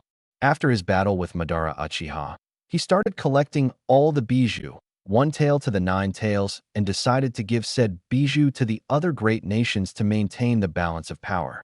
The Sand Village has the 1 tails, the Cloud Village has the 8 tails and 2 tails, the Stone Village has the 4 tails and 5 tails, the Mist Village has the 3 tails and 6 tails, as a sign of peace and to maintain balance and power. One of the remaining 7 tails was given to the Waterfall Village as a peace treaty because of the assassination attempted on the 1st Hokage's life. The whole class was speechless and wide-eyed. They didn't know any of this at all. Some were wondering how the hell Naruto got his hands on this kind of information, but that was a mystery to them. To think this kind of thing happened in the past. It wasn't only the students, as Ichiraku himself was speechless. He didn't expect any of this, but he listened to Naruto as he continued. What I don't understand is that there was no mention of the Kyuubi in the book at all. However, if the 1st Hokage was giving the other tailed beasts to the other great nations for a balance of power, Then why didn't it mention anything about the Hidden Leaf Village also getting one? I mean, how could there be balance if one village was without the power of a bijou while the other villages were? What happened to the Kyuubi after the fight at the Valley of the End? There was no mention of the Kyuubi after the fight until the 10th of October. As Naruto finished, the whole class was silent, no one knowing what to say. The students were processing the information Naruto told them. Ichiraku, on the other hand, was sweating bullets as he didn't expect this history lesson to turn out like this. Now what was he supposed to say to Naruto? That he was used on the Kyuubi's attack to seal the bijou by the 4th Hokage? That he contained the nine-tailed fox inside himself? No, the Hokage would kill him. The whole class was waiting for his answer, curious about what he had to say. Though, with the way Naruto was eyeing him, he lost his voice to speak and was slightly intimidated, thinking about what he was supposed to do now. Luckily, the school bell started ringing, ending the class. Ichiraku let out a near-silent sigh as he started collecting the papers and books on his desk and said without meeting any of the students' eyes, "Well, I think that is it for today. We will meet here again tomorrow. Please do your homework and enjoy the rest of the day, everyone." With that, he exited the classroom, lowering his eyes away from Naruto. Naruto, on the other hand, narrowed his eyes, not liking his question being ignored. He was starting to get annoyed by all the secrecy and was getting suspicious as everyone avoided talking about the Kyuubi's attack. He decided to get his answers later and exited the classroom, not minding as the whole class staring at his disappearing back. Chapter 3. Hokage's Office. The sun was shining brightly in the sky, signifying the time being noon. Sarutobi Hiruzen, the third Hokage, was sitting in his office with three elders. One was an old woman, while the other two were old-looking men. They were also his former teammates, now turned his advisors. They were discussing a few lax matters when suddenly, they heard a knock on the door. Seeing that they were almost finished with their meeting, Hiruzen spoke. "Come in." The door opened, and Ichiraku walked in the office. Upon noticing the village elders with the Hokage, he quickly bowed and said, "Hokage-sama, elders, I apologize for interrupting. I will come some other time if you're still busy." Hiruzen shook his head. "It's quite all right, Ichiraku. We were almost finished with our discussion anyway. What brings you here in my office today?" "I wanted to discuss with you about one of my students in the academy, Hokage-sama," Ichiraku stated. Hiruzen looked at Ichiraku with a raised eyebrow, wondering what was so important that an academy teacher had come to him regarding one of the academy's students to discuss about. That was unless the student was Naruto Uzumaki. "Who might this student be, Ichiraku?" Hiruzen asked, inwardly hoping that Ichiraku doesn't bring up Naruto's name. "It's Naruto Uzumaki, Hokage-sama," Ichiraku responded, not seeing the hidden problem. Now that got the attention of the elders, especially Danzo Shimura, because he had tried several times for Naruto Uzumaki to be handed over to him for his training so that he could mold him like a perfect shinobi. A weapon for the sake of the village, he was always denied by the third Hokage though. Hiruzen could easily read Danzo's face. He wanted to avoid any discussion about Naruto in front of him because of his interest in Naruto, but he realized that he couldn't just tell them to leave as it would lead to a pointless argument and a complicated situation. Hiruzen signed and looked at Ichiraku, asking, "What about him? Did he do something now?" No, Hokage-sama. It's just that I don't know how to handle him." Ichiraku answered nervously. He didn't really know how to explain to the Hokage about what happened during today's class. Hiruzen looked at Ichiraku with narrowed eyes and questioned him again. "What do you mean you can't handle him, Ichiraku? Say it clearly so that I can understand your situation." Hiruzen knew that Ichiraku doesn't have any negative views regarding Naruto, unlike some other people in the village. He himself had made it clear with Ichiraku before the start of the academy. That time, Ichiraku had assured him that he didn't hold anything against Naruto and knew how difficult his life would be without any support of family or friends. He couldn't understand now what could be the problem with Ichiraku, unless it has to be something else. He looked at Ichiraku with narrowed eyes, telling him to explain everything. Ichiraku saw the Hokage's look and understood the signal immediately. He quickly starts explaining. "During today's lecture, I was teaching the class about the history and past of the fourth Hokage. Everything was going like normal until it came to the part about the Kyuubi attack when I finished telling the class that the fourth Hokage died, killing the nine-tailed fox. Hiruzen and elders saw where this was going. As it was, the third Hokage's law was that the young generation didn't need to be told the full truth behind the Kyuubi attack, so that Naruto could live a normal life, making friends among his age. Hiruzen knew that Naruto himself didn't know the truth about him being the Jinchuriki of said beast. It was being kept a secret from him and the younger generation, as Hiruzen forbid the people forever mentioning about Nine-Tails Fox being sealed inside Naruto. The three elders were also aware of Naruto, keeping a close look on Naruto's progress. For now, they decided to watch quietly from their sitting places. Hiruzen looked at Iruka, motioning for him to continue. After I finished, Naruto asked me on how the fourth Hokage killed the Kyuubi, when the first Hokage, Hashirama Senju, couldn't kill the beast during his fight against the Kyuubi and Madara Uchiha at the Valley of the End. That's not all, Hokage-sama. He also spoke that, after the fight at the Valley of the End, that first Hokage collected all the 9 bijou and gave 8 bijous to the other great nations in the form of friendship to maintain the balance of power. Hiruzen and the three elders were shocked at hearing this. Even Danzo, who normally didn't show much emotion on his face, couldn't help himself this time. They never expected this from any academy student, but they listened to Iruka as he continued. That's not all, Hokage-sama. After this, he asked me why didn't the Leaf Village get any bijou. If the first Hokage was giving the bijou to the other nations to maintain balance and power, then Konoha must have kept one for itself. He also asked why the name of the nine-tailed fox was never mentioned anywhere until the day said bijou suddenly attacked the village on October 10th. Iruka finished his explaining. The Hokage and the elders knew that this was a dangerous situation that they were in with Naruto. They couldn't tell Naruto that he was the Jinchuriki of the Kyuubi. More importantly, that the Kyuubi was always in the village after the fight at the Valley of the End. As the first Hokage's wife, Mito Uzumaki, sealed the Kyuubi in herself so it could not bring any harm to others. The whole truth was being kept a secret from the general populace of the village. Only a few selected people know the full truth.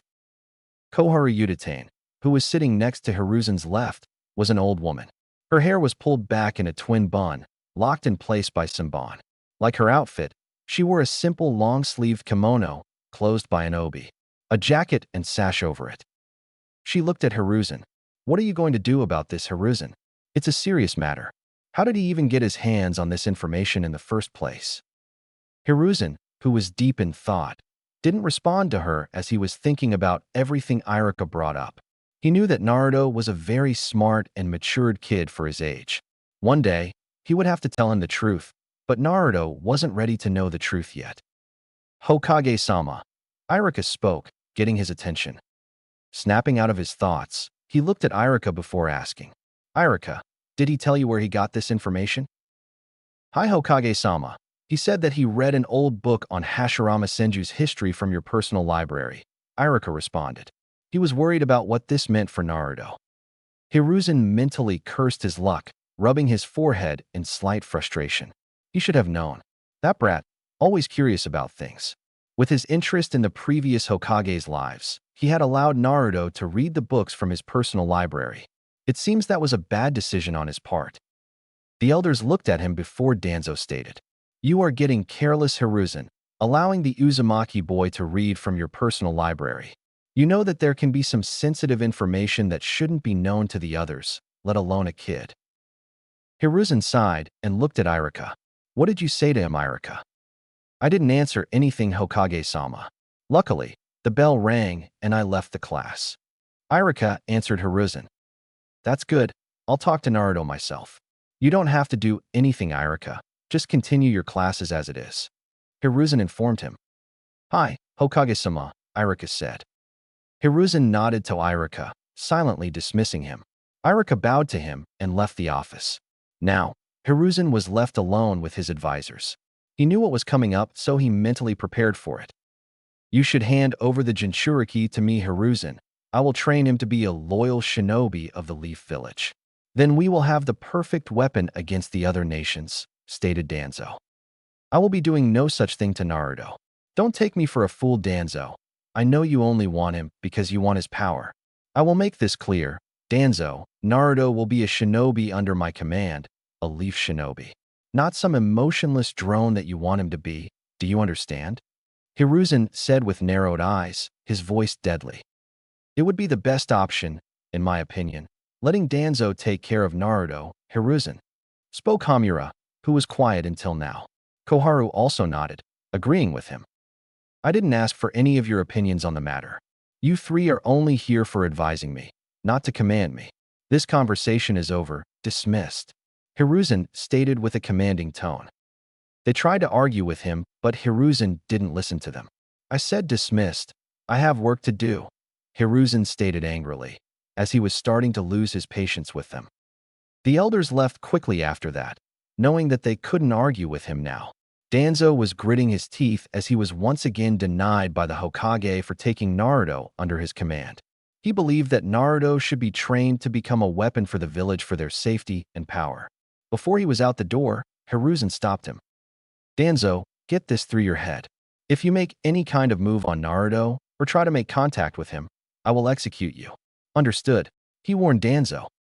Danzo tightened his fists but nodded. I understand, Hiruzen. He left, leaving Hiruzen alone in the office. Hiruzen rubbed his temples in frustration. I am getting too old for this. With Naruto. Naruto was meditating, sitting under a tree, trying to calm his mind. What happened during class was still on his mind. He couldn't understand why the academy was trying to hide some of the past events, more importantly about the nine-tailed fox from the students. He was so caught up in his thoughts that he didn't feel another person entering the field. Not until the person spoke to get his attention. Naruto-kun. Naruto, recognizing the voice, opened his eyes and looked at the person. He smiled. Itachi-ni-san, when did you get here? Just a moment ago, Naruto-kun, Itachi responded. Just by looking at Naruto's face, Itachi knew that he was thinking something that was bothering him. Mainly, it was because Naruto was sitting still that gave it away he was bothered. He never sat ideally just to meditate. Something on your mind, Naruto-kun? Naruto knew that he could trust Itachi and share anything with him as he had become like a big brother figure to him. Naruto nodded with a sigh and spoke. It was during today's lecture in the academy that Ichiraku-sensei said something in class that I don't understand. Why would he teach wrong information about the past? When I questioned him, he didn't answer any of my questions. Itachi was wondering what Ichiraku was teaching them about that got Naruto so worked up, as well as why Naruto would say that it was the wrong information. He looked at Naruto, voicing his thoughts. What were they teaching you about, and why would you say that they were telling was wrong information? Naruto huffed before he went on explaining what happened during class.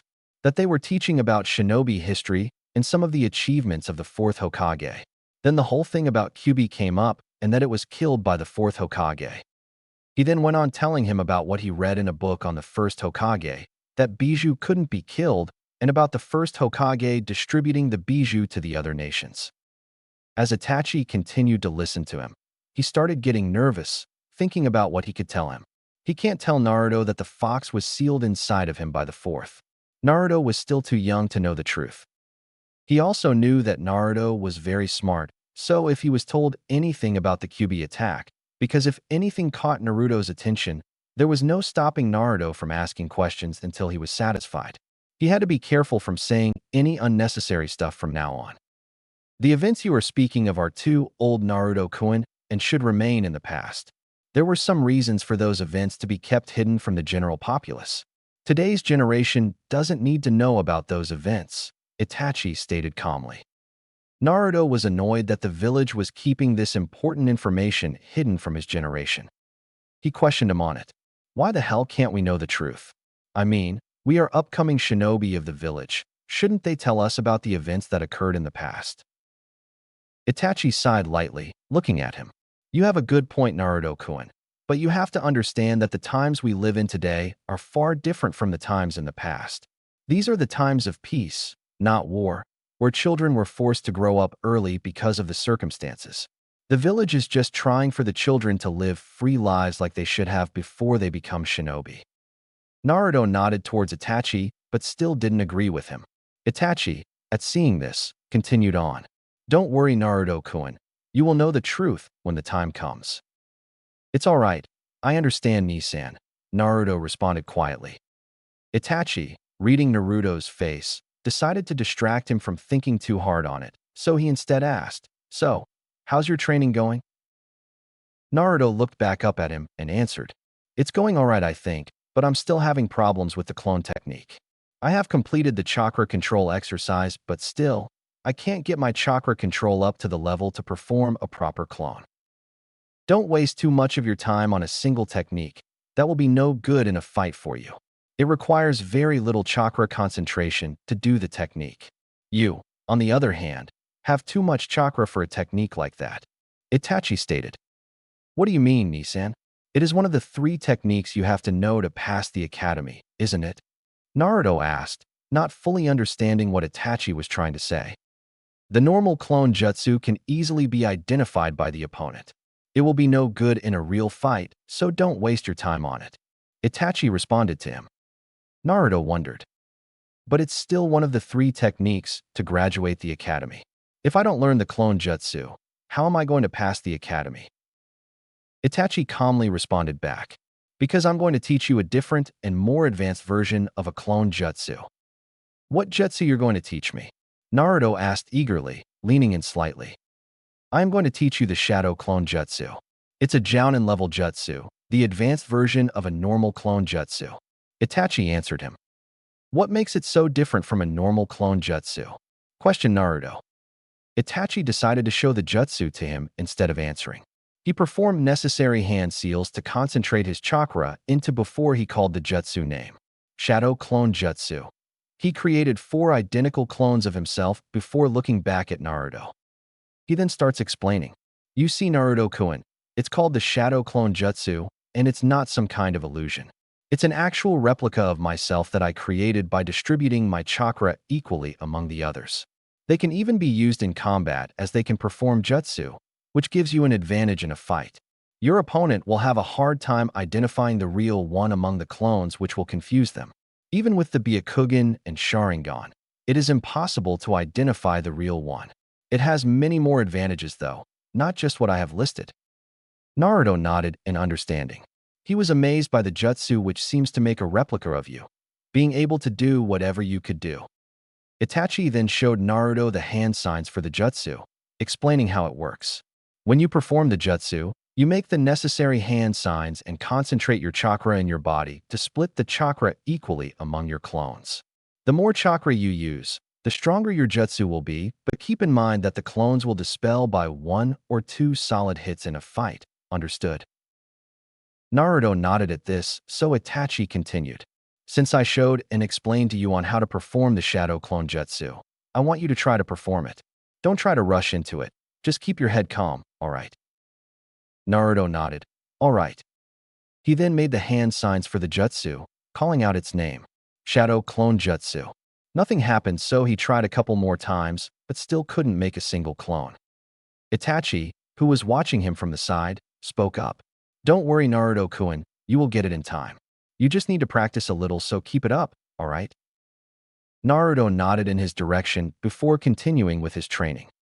After a couple of hours, Naruto had perfectly performed the Shadow Clone Jutsu, as he was able to make up to 10 clones of himself because of his large chakra capacity.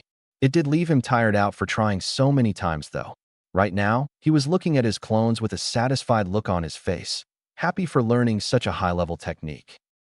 Itachi, who was watching him from the side still, was also very satisfied with his progress.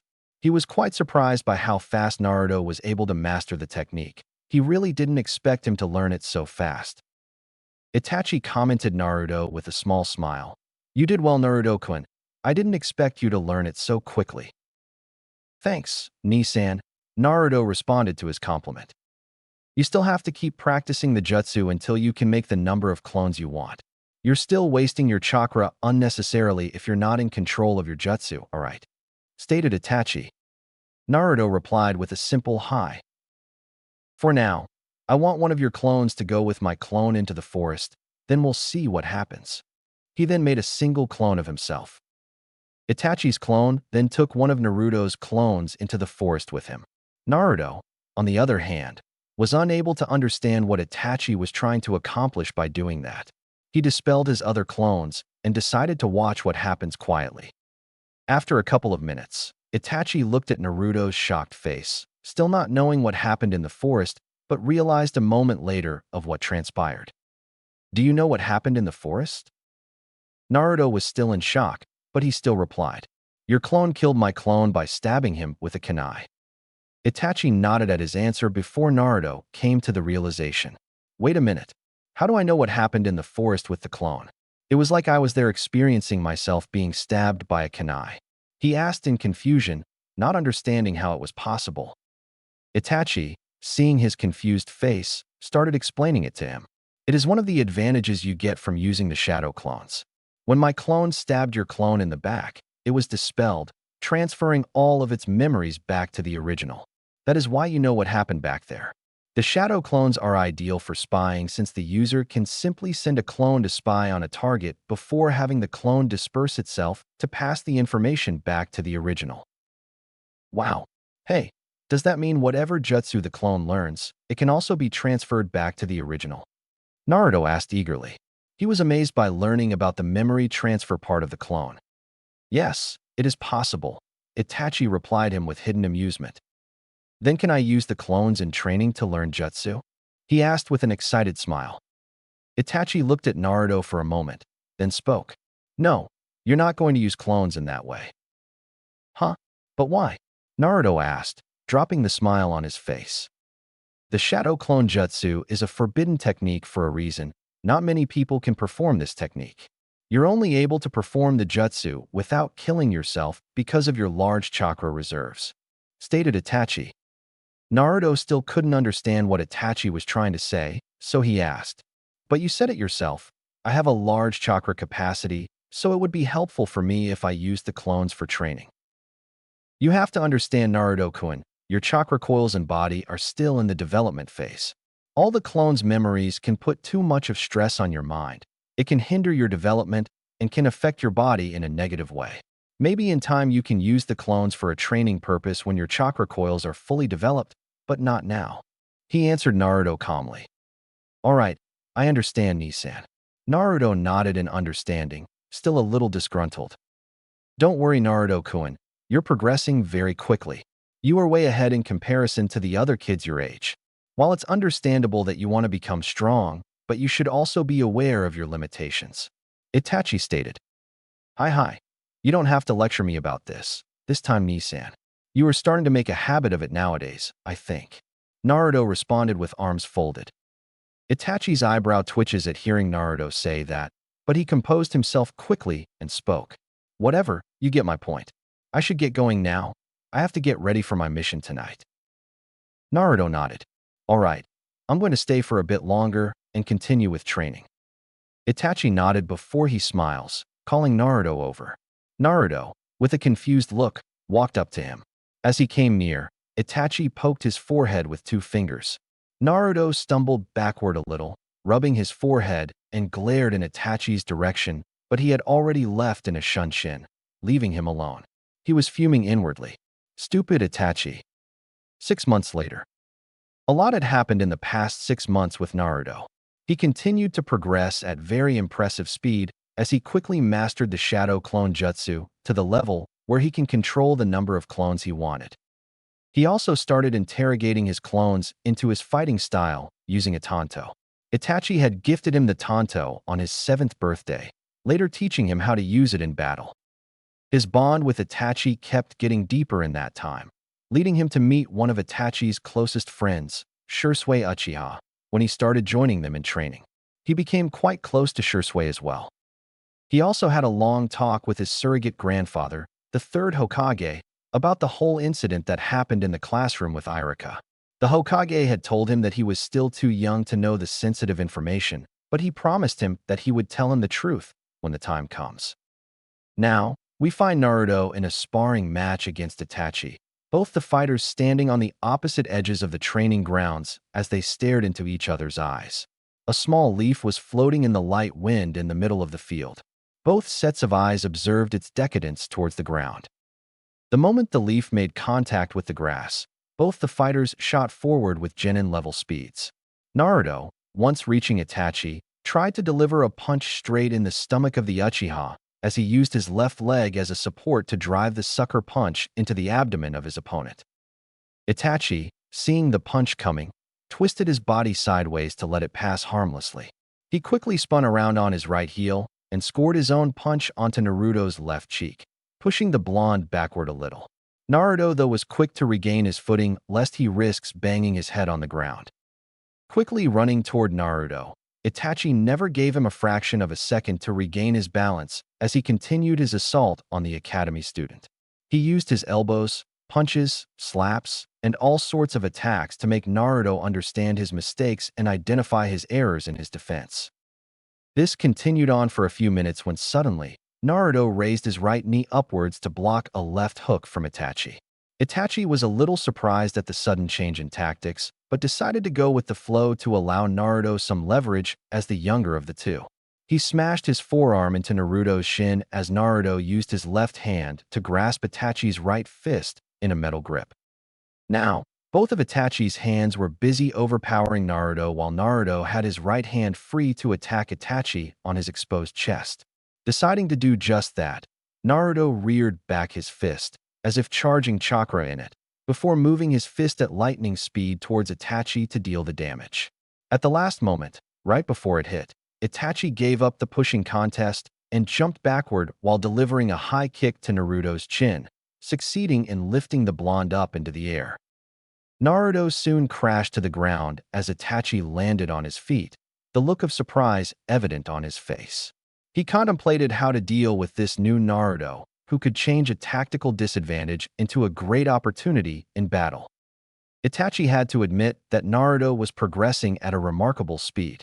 Even though he was not going all out against Naruto, he was still able to stand up to him at this level for this long. It was quite impressive for an academy student, making him was beyond satisfied at seeing Naruto's progress. Itachi decided to finish the spar with a final move as he continued his assault on Naruto with his taijutsu. Naruto tried to block as many as he could, but it was getting difficult for him as now Itachi was taking him seriously, increasing his speed considerably. Unknown to Naruto, Itachi was not doing it intentionally. His attacks had started to get slowly faster. He then kicked Naruto hard, sending him speeding backward and forcing him to lose his balance. Itachi quickly launched a couple of shuriken in Naruto's direction, but suddenly realized his mistake. He knew that Naruto was still out of balance and wouldn't be able to move in time to block them. Itachi quickly dashed forward to save Naruto. As the shuriken came near him, Naruto realized that he won't be able to block them in time, seeing as he was still unbalanced. He was helpless. Time started to slow down in front of him, making it easier for him to see the shuriken flying in slow motion towards him.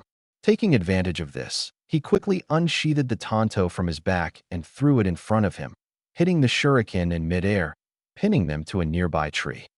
When Itachi got to him, he gets the shock of his lifetime, as instead of Naruto's normally blue eyes, they were red-colored eyes with two tomo in his left eye and a single tomo in his right eye. What the? He couldn't believe what he was seeing. How is it possible for Naruto to awaken the eyes of the Uchiha clan, the Sharingan? He thought, still in shock. He knew that Naruto was not from the Uchiha clan, and neither were Naruto's parents.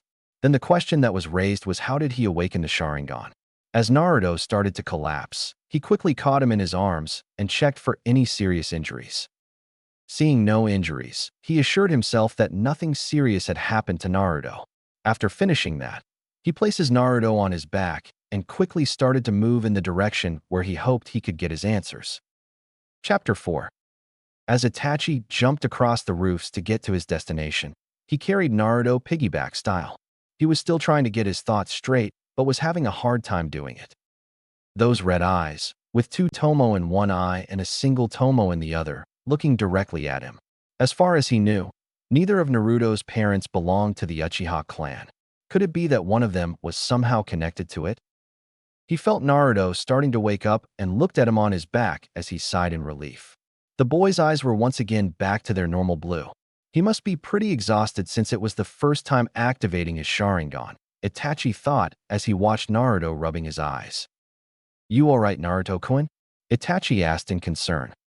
Naruto quickly replied, I'm feeling alright now, but I don't remember clearly what happened. One moment I was feeling helpless seeing those shuriken coming towards me, and then I suddenly started feeling this burning in my eyes. Then everything started slowing down in front of my eyes, and I could see the shuriken coming towards me in slow motion. I don't remember much after that. Don't think too much, Naruto-kun.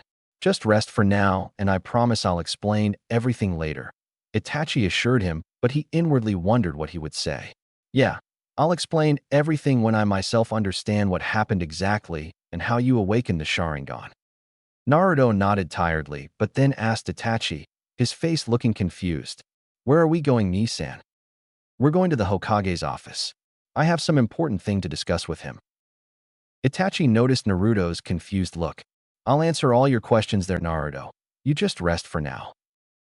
Naruto nodded and rested his head on Itachi's shoulder as he closed his eyes. Itachi smiled and picked up his pace to reach his destination. Hokage Tower. Itachi arrived at the Hokage Tower with Naruto on his back and quickly ran up the stairs towards the Hokage's office. He reached for the door to knock a couple of times. Come in, a voice said from the other side of the door. Upon opening the door, Itachi was greeted with the sight of the Hokage, Hiruzen Sarutobi, calmly sitting in his chair and smoking a pipe. Hiruzen looked at Itachi, and when he noticed Naruto resting on his back, a serious look crossed his face. What happened, Itachi? Is Naruto all right? Itachi could tell by the look on the Hokage's face that he was concerned about the boy. The Hokage not only knew everything about Naruto and his parents, but he also saw Naruto as his own grandson. Itachi was positive Hiruzen was the only one who could give him the answers he had come for. Itachi spoke. Naruto is fine, Hokage-sama. He's only exhausted from sparring. Naruto nodded in confirmation and released his hold on Itachi so he could stand on his own. Itachi continued. But something happened during our spar, Hokage-sama. What happened, Itachi? Hiruzen asked. I was hoping that I could speak with you in private. It's something sensitive. Itachi didn't want others to know about Naruto's Sharingan, especially not the Uchiha clan. They would go to any lengths to get Naruto under their control, and that would not end well for anyone. Hiruzen signaled to the hidden Umbu Black Ops to leave the office and activated the privacy seal on the doors and windows. He then looked at Itachi seriously. Now tell me what happened, Itachi. His voice had the tone of authority. Itachi nodded at him, then looked at Naruto, who had a confused look on face. Naruto-kun, would you please try to channel some chakra in your eyes? But why, Ni-san? Just do what I said, Naruto. You will get your answers soon. Itachi responded calmly. He wondered if Hiruzen had guessed where all this was going. Naruto nodded a moment later and closed his eyes. As he channeled some chakra into them, he could feel a little pain, but moments later he could feel something different. The pain was gone, and in its place he felt power flowing there. When Naruto opened his eyes, gone was their normal blue, replaced by two glowing red orbs. Two Tomo showed in his left eye, and Itachi could see two Tomo in the right one too, before a shock of Naruto's blonde hair covered it. Itachi noticed the Hokage's face but didn't see the shocked expression he had expected. Instead, Hiruzen was staring at Naruto calmly.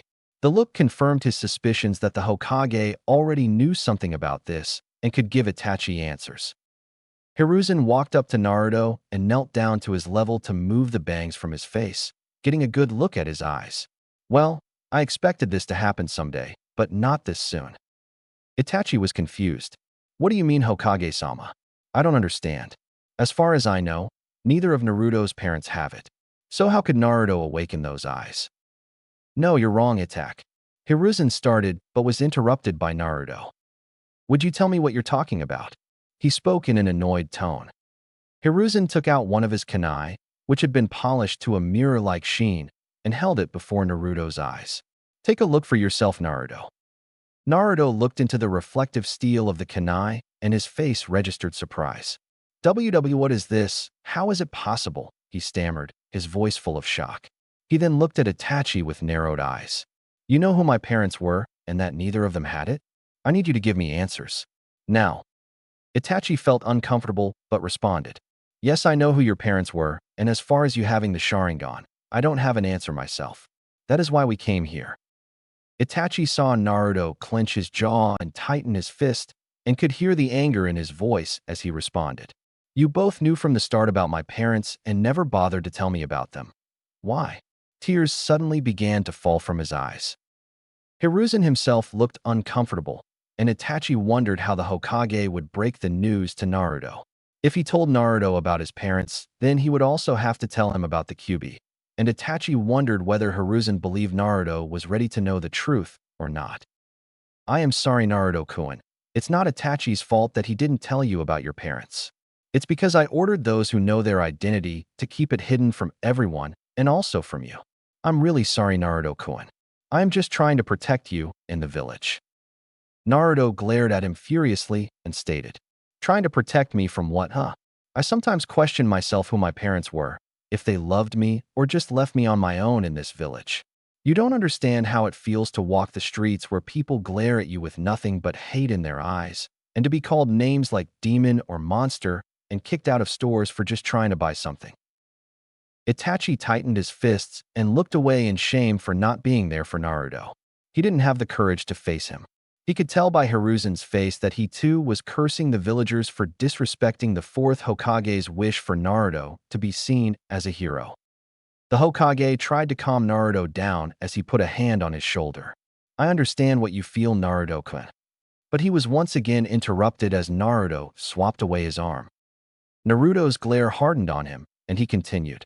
No, you don't understand anything. I always watch fathers picking up their kids from the park and how they walked with their kids holding hands, and I always wanted to experience that. I wanted to feel my father holding my hand like that, and when I walked the streets with you that first time you held my hand while walking, and I felt happy that time, because that time I realized what it felt like. You're the closest person I have who's close to a father or grandfather, and now I realize you've been lying to me my whole life. He finished as tears continued flowing from his eyes. Hiruzen did nothing other than look down in shame. He realized how much he had failed Naruto by breaking his trust in him. He was scared now, wondering what Naruto would do when he learned the whole truth about his parents and about being the Kyuubi container. Would Naruto hate him?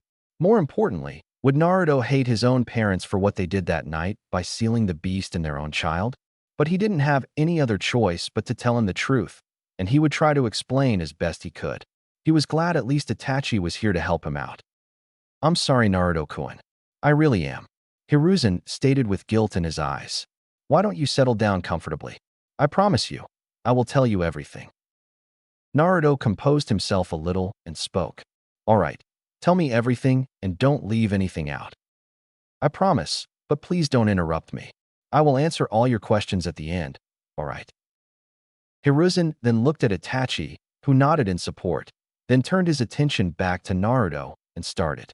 As you know, Naruto, on the day of your birth the Leaf Village was attacked by the Kyuubi no Kitsune and no one was able to stop the beast. Many shinobi and civilians lost their lives that day. Until, as you know, the fourth Hokage stopped the Bijou by sacrificing his life. I arrived with a couple of shinobi on the battlefield where the fourth teleported the Kyuubi with him. There I found the bodies of the fourth Hokage with his wife, both impaled by the Kyuubi's claw. They had put themselves in front of it trying to protect something. It was then that we noticed the baby no older than a few hours, laying in front of them. It was you, Naruto-kun. Naruto appeared shocked as he listened to the Hokage, and Hiruzen was sure that many questions were coming to his head and was glad he didn't have the voice to ask anything. He noticed Naruto's shocked look and stopped himself from continuing. He didn't want to tell him anything more, but he knew that he had to go on. He hoped that after knowing the truth, Naruto would remain the same loving and gentle person. Itachi placed a hand on the boy's shoulder to show his support, but Naruto didn't acknowledge the gesture. How? W hat or why you saying G-chan? How is it P possible? Naruto asked in shock, and Itachi gently squeezed his shoulder. We weren't able to hear anything or go to them because of the barrier the fourth Hokage's wife put around them, preventing the Kyuubi from escaping, but we know what was happening in there. As you know, Naruto, the Bijou can't be killed, so the only thing the fourth Hokage could do to stop the Bijou was to seal it away. He used a self-sacrificing sealing jutsu to seal it in a newborn baby whose chakra coils weren't developed. That baby was Naruto-kun. After the sealing process, the barrier dissolved, allowing us to move in, and when we got there, they were barely alive. The fourth Hokage's last wish was for you to be seen as a hero for protecting the village. His wife spoke your name on her dying breath. Hiruzen looked at Naruto to see his reaction. Naruto was so shocked after Hiruzen told him that he was the one used for the sealing that he couldn't say anything as his whole brain went blank. He then came to, and remembering all the hateful glares and being called monster and demon behind his back, he began to cry again. Itachi was also having a hard time controlling his emotions as memories of his time with Minato and Kushina came rushing to him. But he controlled himself, as he had to show his support to Naruto. Reaching out, he hugged Naruto and tried to calm him. Naruto put a hand on his stomach where he had seen the seal many times while channeling chakra. He had always wondered what it was, but never paid too much attention to it. Now he knew. He looked at the Hokage with puffy eyes. Why me? Why did they choose me? Where were my parents that time? Did they give me away to the fourth for him to use me? Did they think of me as some kind of monster like many in the village think? Hiruzen felt terrible for Naruto, and at the same time cursed the villagers for what they had done to an innocent child. But he also smiled a little at Naruto and answered, "Your parents didn't hate you, Naruto-kun. I had never seen your parents so happy as when they got the news of your arriving. They couldn't stop smiling, and as for why the fourth and his wife chose you for the sealing, they knew the meaning of sacrifice and couldn't ask anyone else to sacrifice their child, so they used their own baby boy who was born only hours before." Naruto's eyes widened. Never had he expected to be the son of the fourth Hokage. The fourth was his own ideal, the one he wanted to surpass in order to become the strongest Hokage. He smiled a very small smile as he thought of his parents and realized he had been wanted and loved by his mother and father. Itachi and Hiruzen both felt a little relaxed seeing him smile and were thankful that Naruto was taking the news calmly. He didn't seem to show any kind of dislike or hate towards his father and mother, but for confirmation, Hiruzen asked, "You don't hate them, Naruto, for what they did by sealing the QB in you, do you?" Naruto shook his head. "How can I hate them? I am sure they didn't have any other solution. You once said to me that being Hokage is not a simple job that anyone can do, and being shinobi means self-sacrifice. Well, my father was not just a shinobi, he was also the Hokage. If the Hokage can't sacrifice anything for his village, then how can he accept other shinobi around him to do the same? And if my Taosin had used any other kid, then I don't think he would have deserved to be called a Hokage and father. I am proud to be his son." Itachi and Hiruzen both were shocked at the level of maturity Naruto showed. Hiruzen was certain that many of the Jounin-level shinobi didn't have this type of thinking, and here was a 7-year-old who was in the second year of his academy showing the mindset of a true shinobi. They smiled at Naruto with pride in their expressions. "I can't describe in words how proud I am of you, Naruto-kun. I am certain if your parents were here with us, they would also feel proud. Just remember that they gave their lives so you could live on. Don't waste it. Make them proud." Hiruzen ruffled Naruto's hair with a proud smile on his face. Ji-chan, you didn't tell me Kachan's name," spoke Naruto, rubbing the back of his neck, realizing he didn't know his mother's name.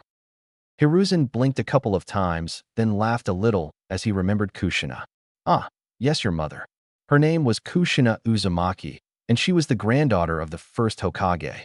She was a very kind woman, always smiling and joking, but when she got angry she used to scare the shit out of people, especially your father. Because she had long red hair, people started calling her Red Hot Habanera."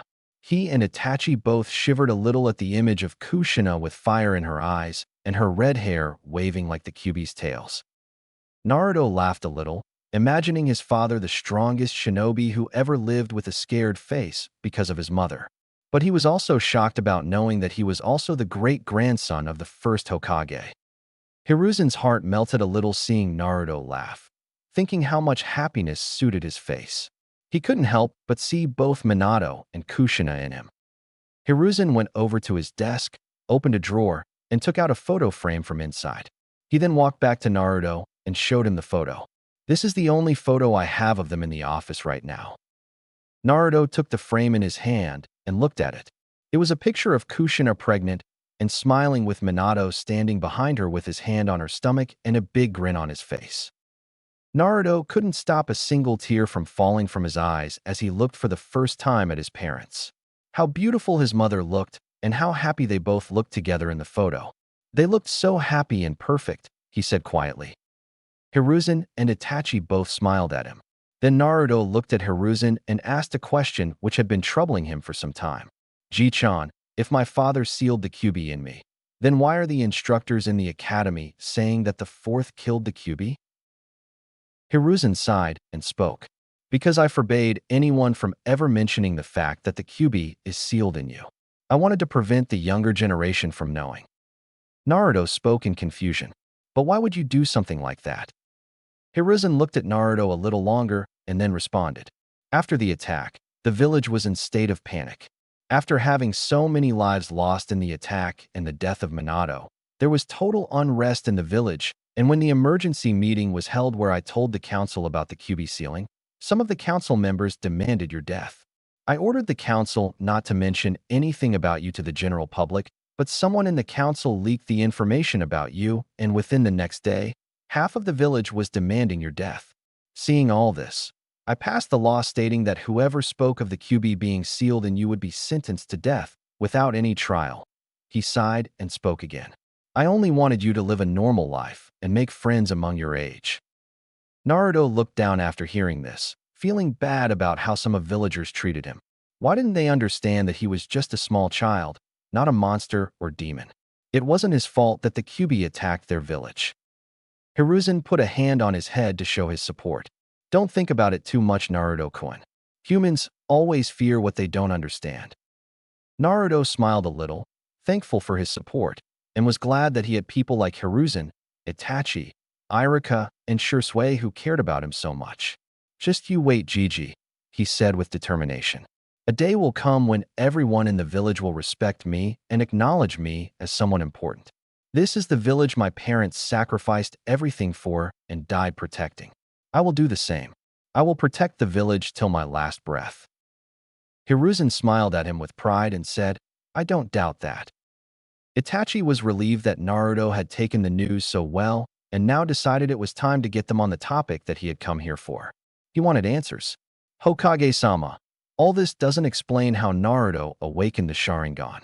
As you know, neither Kushina Obasan or Minato-sama belong to the Uchiha clan. How is it possible? Obasan, Naruto wondered, but decided to ask him later. He wanted Hiruzen's answer as much as Itachi did. You're wrong on that, Itachi. Minato had very strong ties to the Uchiha clan. Hiruzen responded calmly. Itachi was shocked. What do you mean, Hokage-sama? How is it possible? And if he did, why keep it a secret? Only a few people know about Minato's family lineage and his full history before he came to village. People only know him as a war-orphaned kid, but in reality, he was the grandson of the village's greatest trader, Madara Uchiha. Itachi was shocked to the core and his eyes widened. Madara was the former head of the Uchiha clan and the co-founder of the village Konoha, the strongest Uchiha to ever live and second strongest shinobi of his time after Hashirama Senju. Who would have thought the village's most beloved Hokage, Minato Namikaze, could be the grandson of the most hated shinobi to come out of Konoha? But before Itachi could ask any questions, Naruto spoke. Naruto was also shocked. Madara Uchiha? But how? Why didn't anybody know about it? Naruto's shock made his questions come rapidly. Not many people know today, but when Madara left the village, he also had a 5-year-old son and wife who he had left behind. Hiruzen began. Because of his actions, there were many attempts on their lives from within the clan and from the village. Seeing all this, Hashirama faked their deaths with the help of his brother Tobirama to give them a normal life outside the village. Hiruzen paused, but both Itachi and Naruto were stunned into silence, and Hiruzen continued. They lived outside the village in a nearby town with their fake identities, and both the first and second Hokages kept in contact with them. As the child grew, his hate for the Uchiha clan, and especially for his father, also grew with him. He never became a shinobi and never awakened his Sharingan, though. He was a simple farmer, and in time he married a woman named Mira Namikaze, and they had a son who was named Minato Namikaze.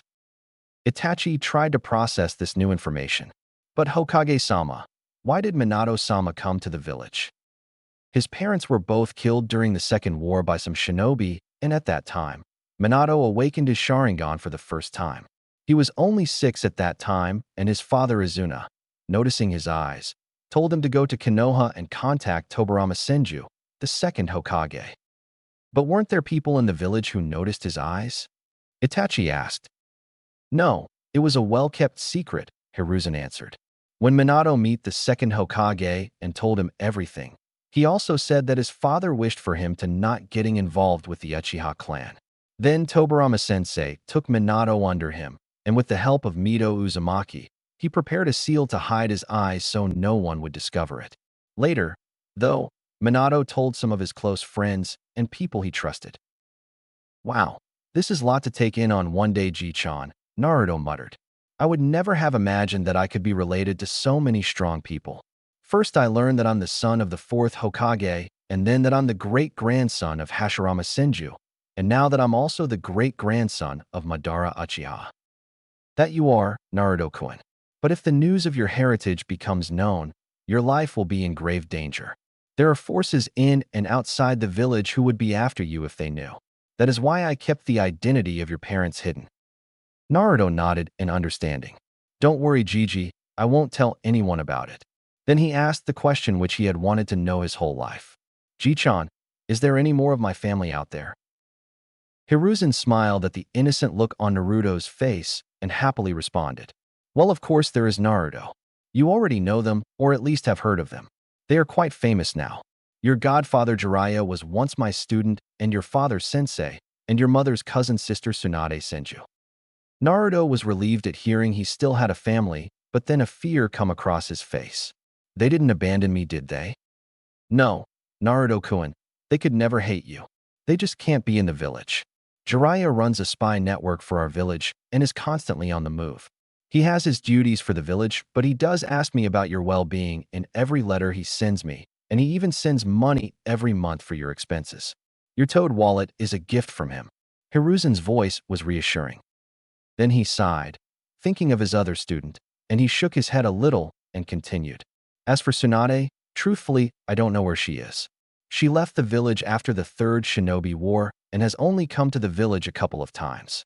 The last time was to meet your parents. Why? Naruto asked in confusion. She has her reasons. As for why she is not in your life, it's because she doesn't know you're alive. I have tried in the past to get in contact with her, but my attempts always end in failure. She is hard to track down, and I can't have Jiraiya go after her, because he has been on an important mission for a long time.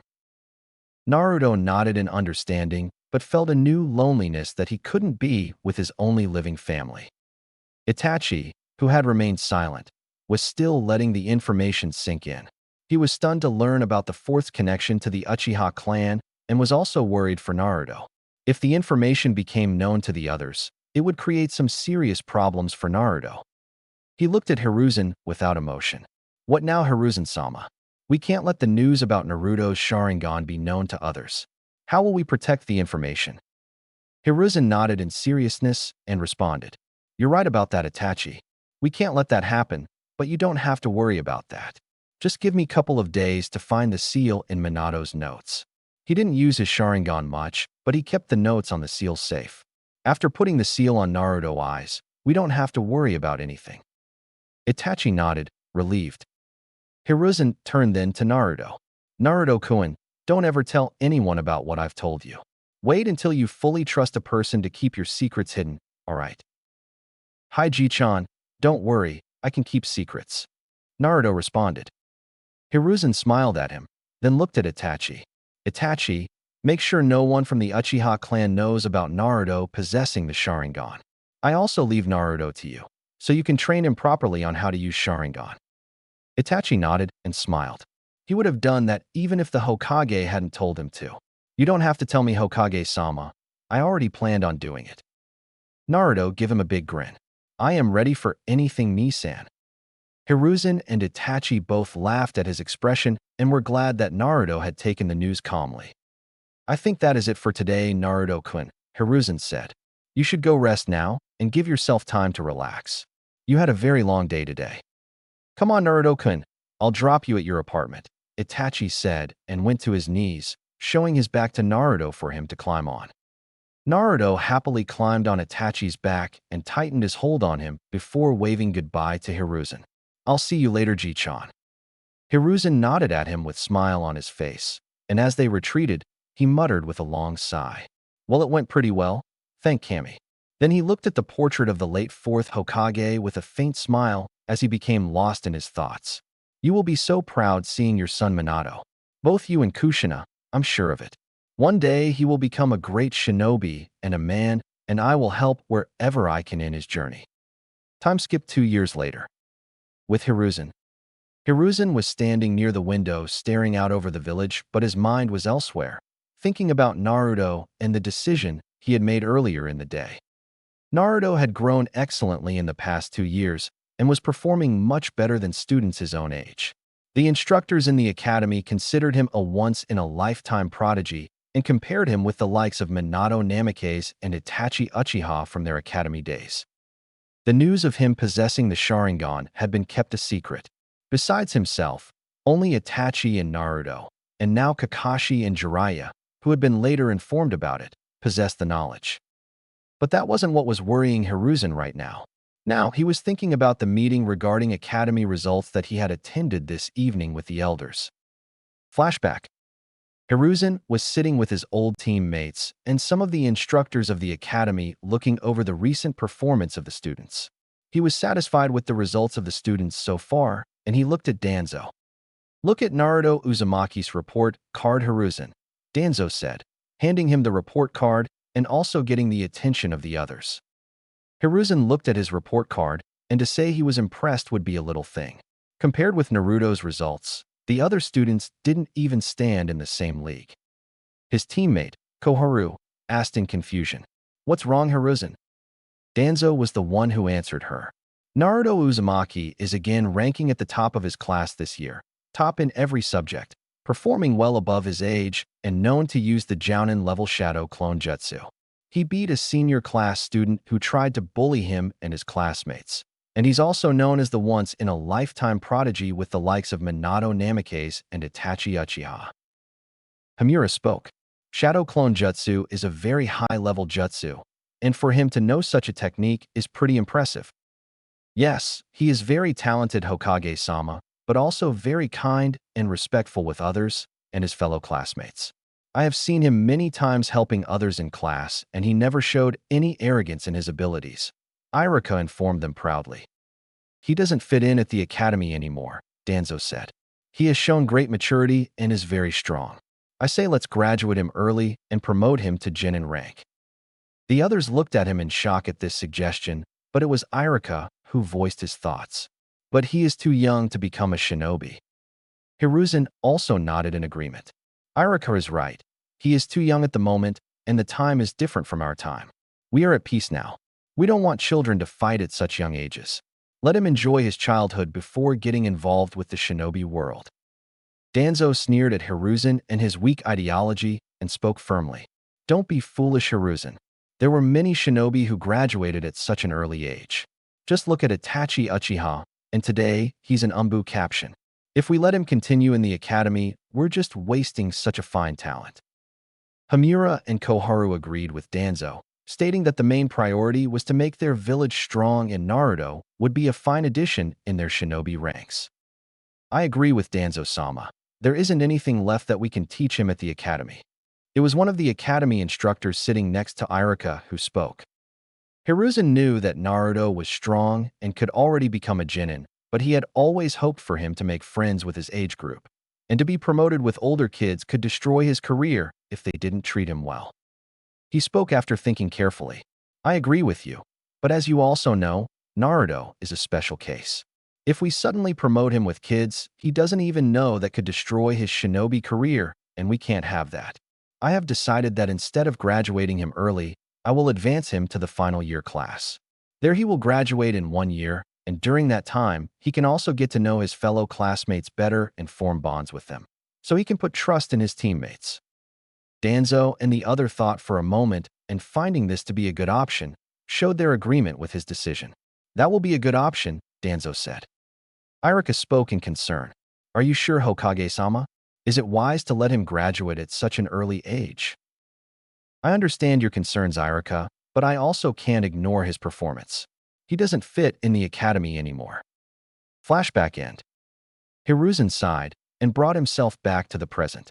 Only time will tell if I've made the right decision, Hiruzen thought as he looked at the fourth Hokage's face on mountain above the village. Chapter 5. With Naruto. Naruto walked down the street, hands in his pockets. It was a cool morning, and he wore a long-sleeved, high-collared black t-shirt with the Uzumaki crest emblazoned on its back. His gray pants were wrapped with bandages around the ankles, and he wore his standard-issue blue shinobi sandals.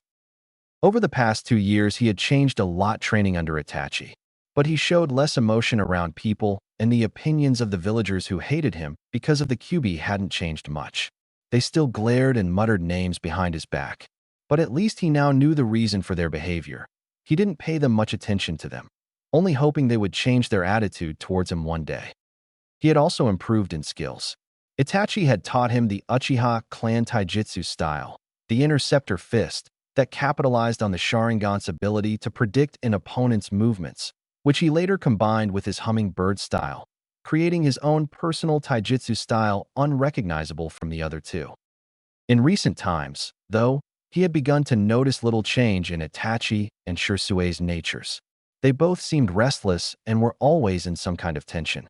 Itachi had told him that some kind of tension had been building up between the Uchiha clan and the village higher-ups, though he didn't know the reason for that, but hoped that everything would settle down soon. Today he was starting his new year in the Ninja Academy and was happy and a little nervous going there.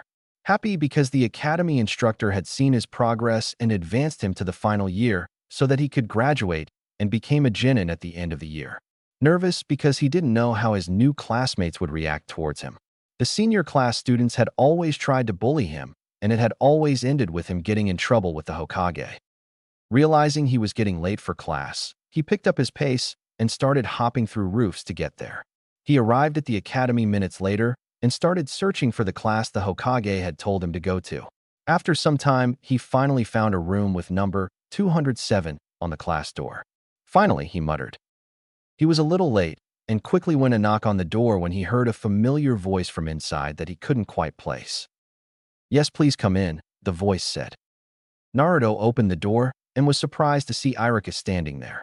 He had never expected to meet him here. He also noticed that all the students were looking at him, probably wondering who he was and why he was there. "Oh, you finally arrived. I was waiting for you. Come here," Iruka said, smiling, and motioned him to come near. Apparently, the Hokage had given Iruka the final year class to teach to ensure nothing negative happened to Naruto. Naruto went over to him and faced the whole class, which was still looking at him with confusion. "He is a new student here and will be joining us from today," Iruka informed the rest of the class. Then turning towards Naruto, he said, "Why don't you introduce yourself to everyone?" Naruto nodded to him and faced the class with a stoic look and spoke. "Good morning, everyone. My name is Naruto Uzumaki, and I am looking forward to spending this year with you all." He bowed at the end. Iruka smiled at Naruto and was about to say something when someone shouted in the class, "Hey, what do you mean he's new student? He looks younger than all of us." Iruka sighed at that before responding. Yes, he was in the junior class, but because of his performance, the academy instructors with the Hokage's permission promoted him to the final year's class. "But that's so unfair, sensei.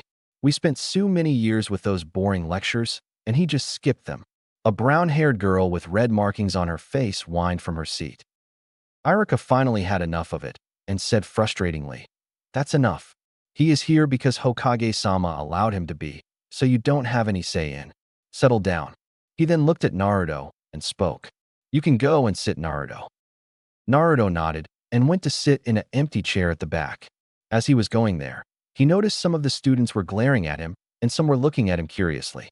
He didn't say anything and just went to sit quietly, waiting for Iruka-sensei to start the lecture. "Okay, so before we start, I want to inform you all that as this is your last year in the academy, you will be learning some basic academy ninjutsu," Iruka informed them. When Iruka started his lecture, Naruto noticed that a couple of students were still glaring at him, and he remembered that they were the ones who had tried to bully him in the past. He paid them no mind and looked at his right, noticing a boy sitting there. The boy wore a bandana which covered his head and had a bang hanging in the middle between his eyes. He realized he didn't know anyone in the class, and then noticed that some of the students had clan symbols on their clothes. At lunchtime, Naruto sat on the school terrace looking at everyone from above. He already met his former classmates who had come to congratulate him for advancing in the academy, and now he was here alone. When he noticed some students coming over to him, he came out of his thoughts. "Hey you, what are you doing up here alone by yourself?" It was the girl from the group with brown hair and red marking on both her cheeks. Naruto looked at them, and he remembered them from his class earlier. "I was sitting here," he responded. "We're with you in the same class. Your name is Naruto Uzumaki, right?" It was the same girl who spoke. "Hi," Naruto nodded. They all smiled at him. "Well, my name is Hana Inuzuka of the Inuzuka clan," she said. "My name is Hey Gecko," said a boy who wore a simple outfit with a long-sleeved, red-colored haori, pants with bangles around his wrist and legs, and a bandana over his head. Naruto nodded and looked at the final member of the group. "My name is Yugao Yuzuki."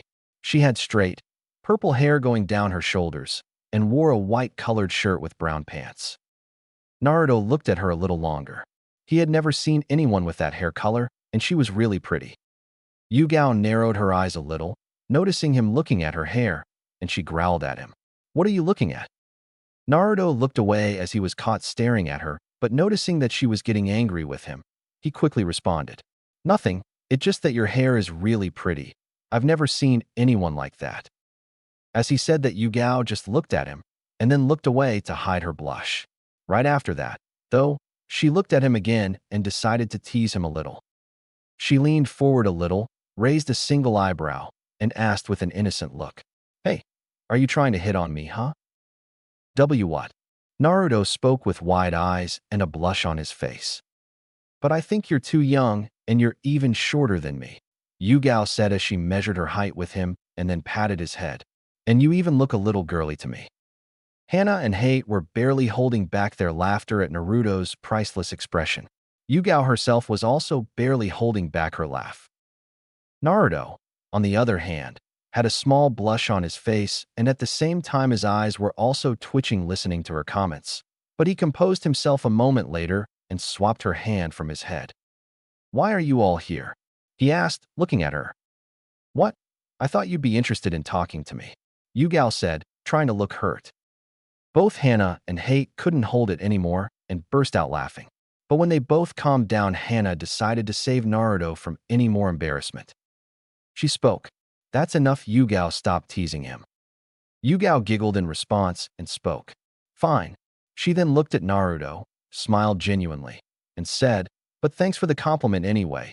You're the first one ever to compliment me on my hair." "Why are you here?"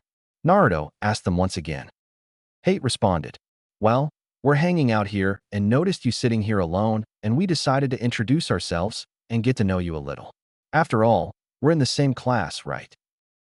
Naruto nodded at him. Then Hana asked, "So what are you doing here alone? Don't you want to hang out with your friends?" Friends, he thought, looking at them. He had never had any friend in his life. Sure, he used to hang out with his former classmates, but he couldn't call them his friends. He wasn't sure he really understood the meaning of friend. "I don't think I have any friends," responded Naruto. They looked at him for a moment before Yugao spoke. "You're a little weird one, you know that?" "Hey, then why don't you join us? It'll be fun," Hana said with a big smile on her face. Naruto thought it over a little and responded, "All right, but I don't want to go anywhere at the moment. So if you guys don't mind, can we just sit here?" They all nodded, then started talking. "You know, Naruto, we don't know anything about you other than your name," Hate spoke. "Well, what do you want to know about?" Naruto asked. "Well, just a little about yourself, what you like, and your dreams for the future," Hana responded. Naruto thought it over before he said, "I like ramen from Ichiraku. I hate when people judge others without knowing them, and as for my aim in life, I want to become the Hokage and surpass one particular person." Impressed looks crossed their faces, but they didn't ask him who he wanted to surpass. Man, you really have big dreams in your life, Hate said. Dreams don't really come true. They're just wishful thinking, nothing more. But what I have is a goal which I will achieve one day, Naruto responded confidently.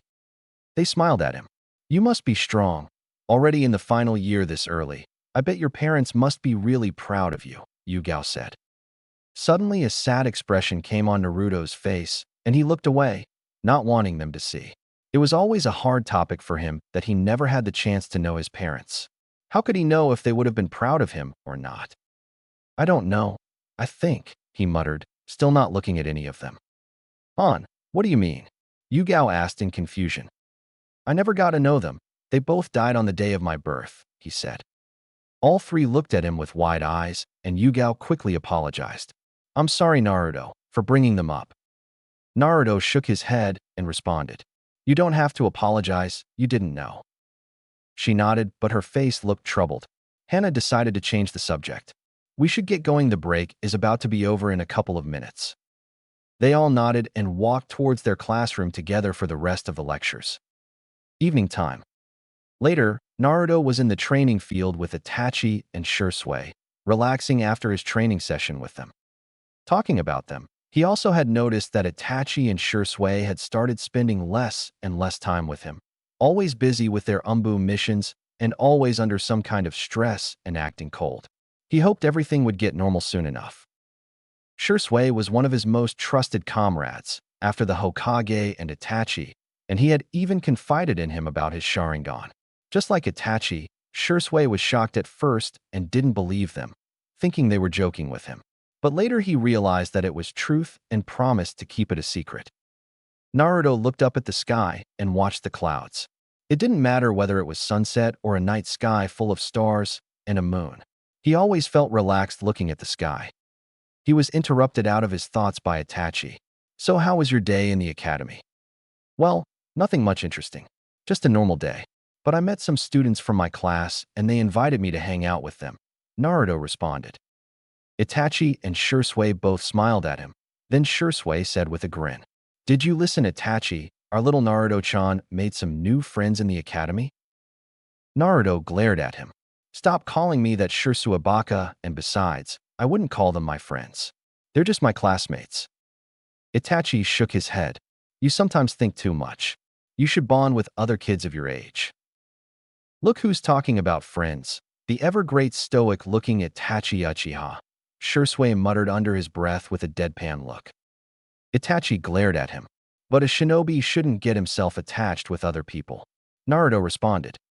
We are all humans, Naruto. The emotions and bonds we form don't make us weak.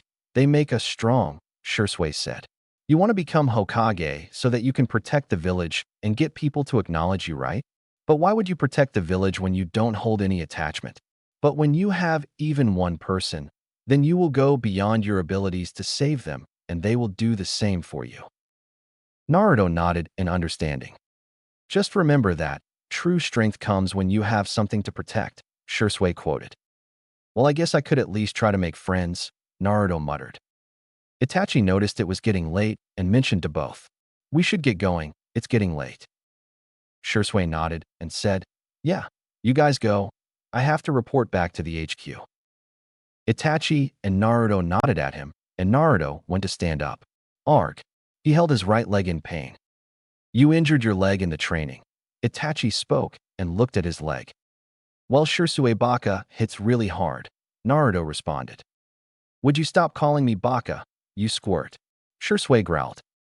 Naruto glared at him and said, And you stop calling me squirt. But you are a squirt. Shursui pointed towards his height, and Naruto growled at him. No, I am not. I am only 9, you baka. Itachi wrapped the bandage around his leg and then picked him up bride style. Hey, put me down. I can walk on my own, Naruto said in embarrassment. Itachi smiled a little, then looked at Shursui with a serious look and nodded at him. Shursui also nodded in response and said, Don't be late, Itachi. He then went off in his own direction. Itachi walked off the training field towards the streets, which were empty because of the late hour. He was laughing at Naruto, who was on his back with a pouting face. It's not funny, Naruto said. I'm sorry, Itachi apologized but still laughed a little. But I'm just happy. You're really like a kid brother to me. So being able to take you under my wing like this makes me happy. Naruto smiled at him in return and listened as Itachi continued. I know you also think of me as your older brother and depend on me for anything. Itachi was right. He really did depend on Itachi for anything and saw him as his own big brother. But in recent times he felt that Itachi was getting further away from him and he couldn't do anything about it. Itachi, he said, deciding to voice his concern. Itachi looked at him on his back. I was meaning to ask you about your behavior. You always look stressed and always come late for training now. Is everything all right with the clan? Naruto asked in concern. Itachi didn't look at him. He had already informed the Hokage about this, and he and Shursui were doing the best they could to control the situation, but it was getting really hard day by day. Tension between the Uchiha clan and village higher-ups is still very high. They suspect that the Uchiha clan was behind the Kyuubi attack. Meanwhile, the clan is thinking that they are losing their power in the village and are making unnecessary demands. Hokage-sama is doing his best as he could, but it's still not enough. Itachi informed him. So what are you going to do about it? Naruto asked. Truthfully, I don't know yet, but you don't have to worry about anything. We'll figure something out. Itachi assured him with a smile. I'm just worried about you and Shursui, Naruto muttered, tightening his hold on him. Itachi smiled a little in response. You must be tired from all the training we did today. Go ahead and sleep, but there's one thing that's certain. At this, Naruto's eyes started to close, but he did listen to what Itachi said at the last as he smiled and closed his eyes fully. I will never, ever betray you. 6 months later. It had been 6 months since he had started his final year class, and he had already impressed everyone in his class with his skills and was now at the top of the class. He started to hang out with Hate, Hana, and Yugao, and even met a couple of the other students. He even started to consider them as his close friends, though Yugao still teased him whenever she got a chance and Hana also joined her now, but he still enjoyed spending time with them.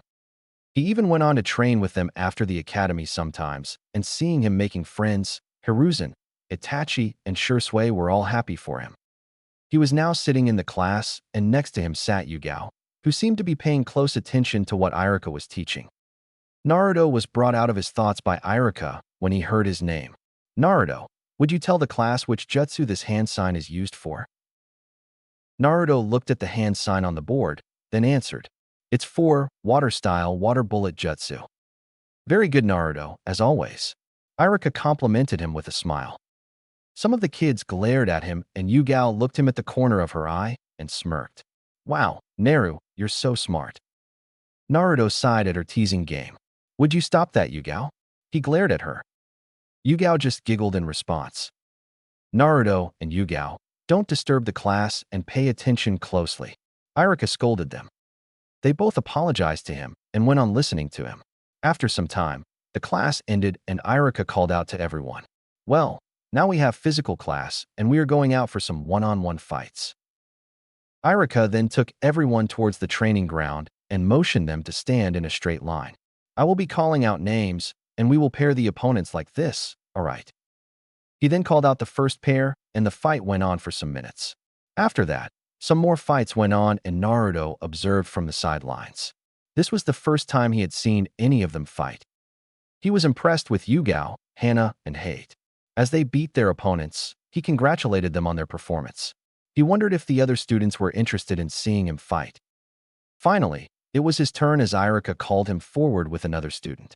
The other students were muttering amongst themselves about how he would do against last year's topper, but he ignored them as he stepped in the circle and looked at his opponent, waiting for Ichiraku to start the match. They both made the confrontation seal with their hand.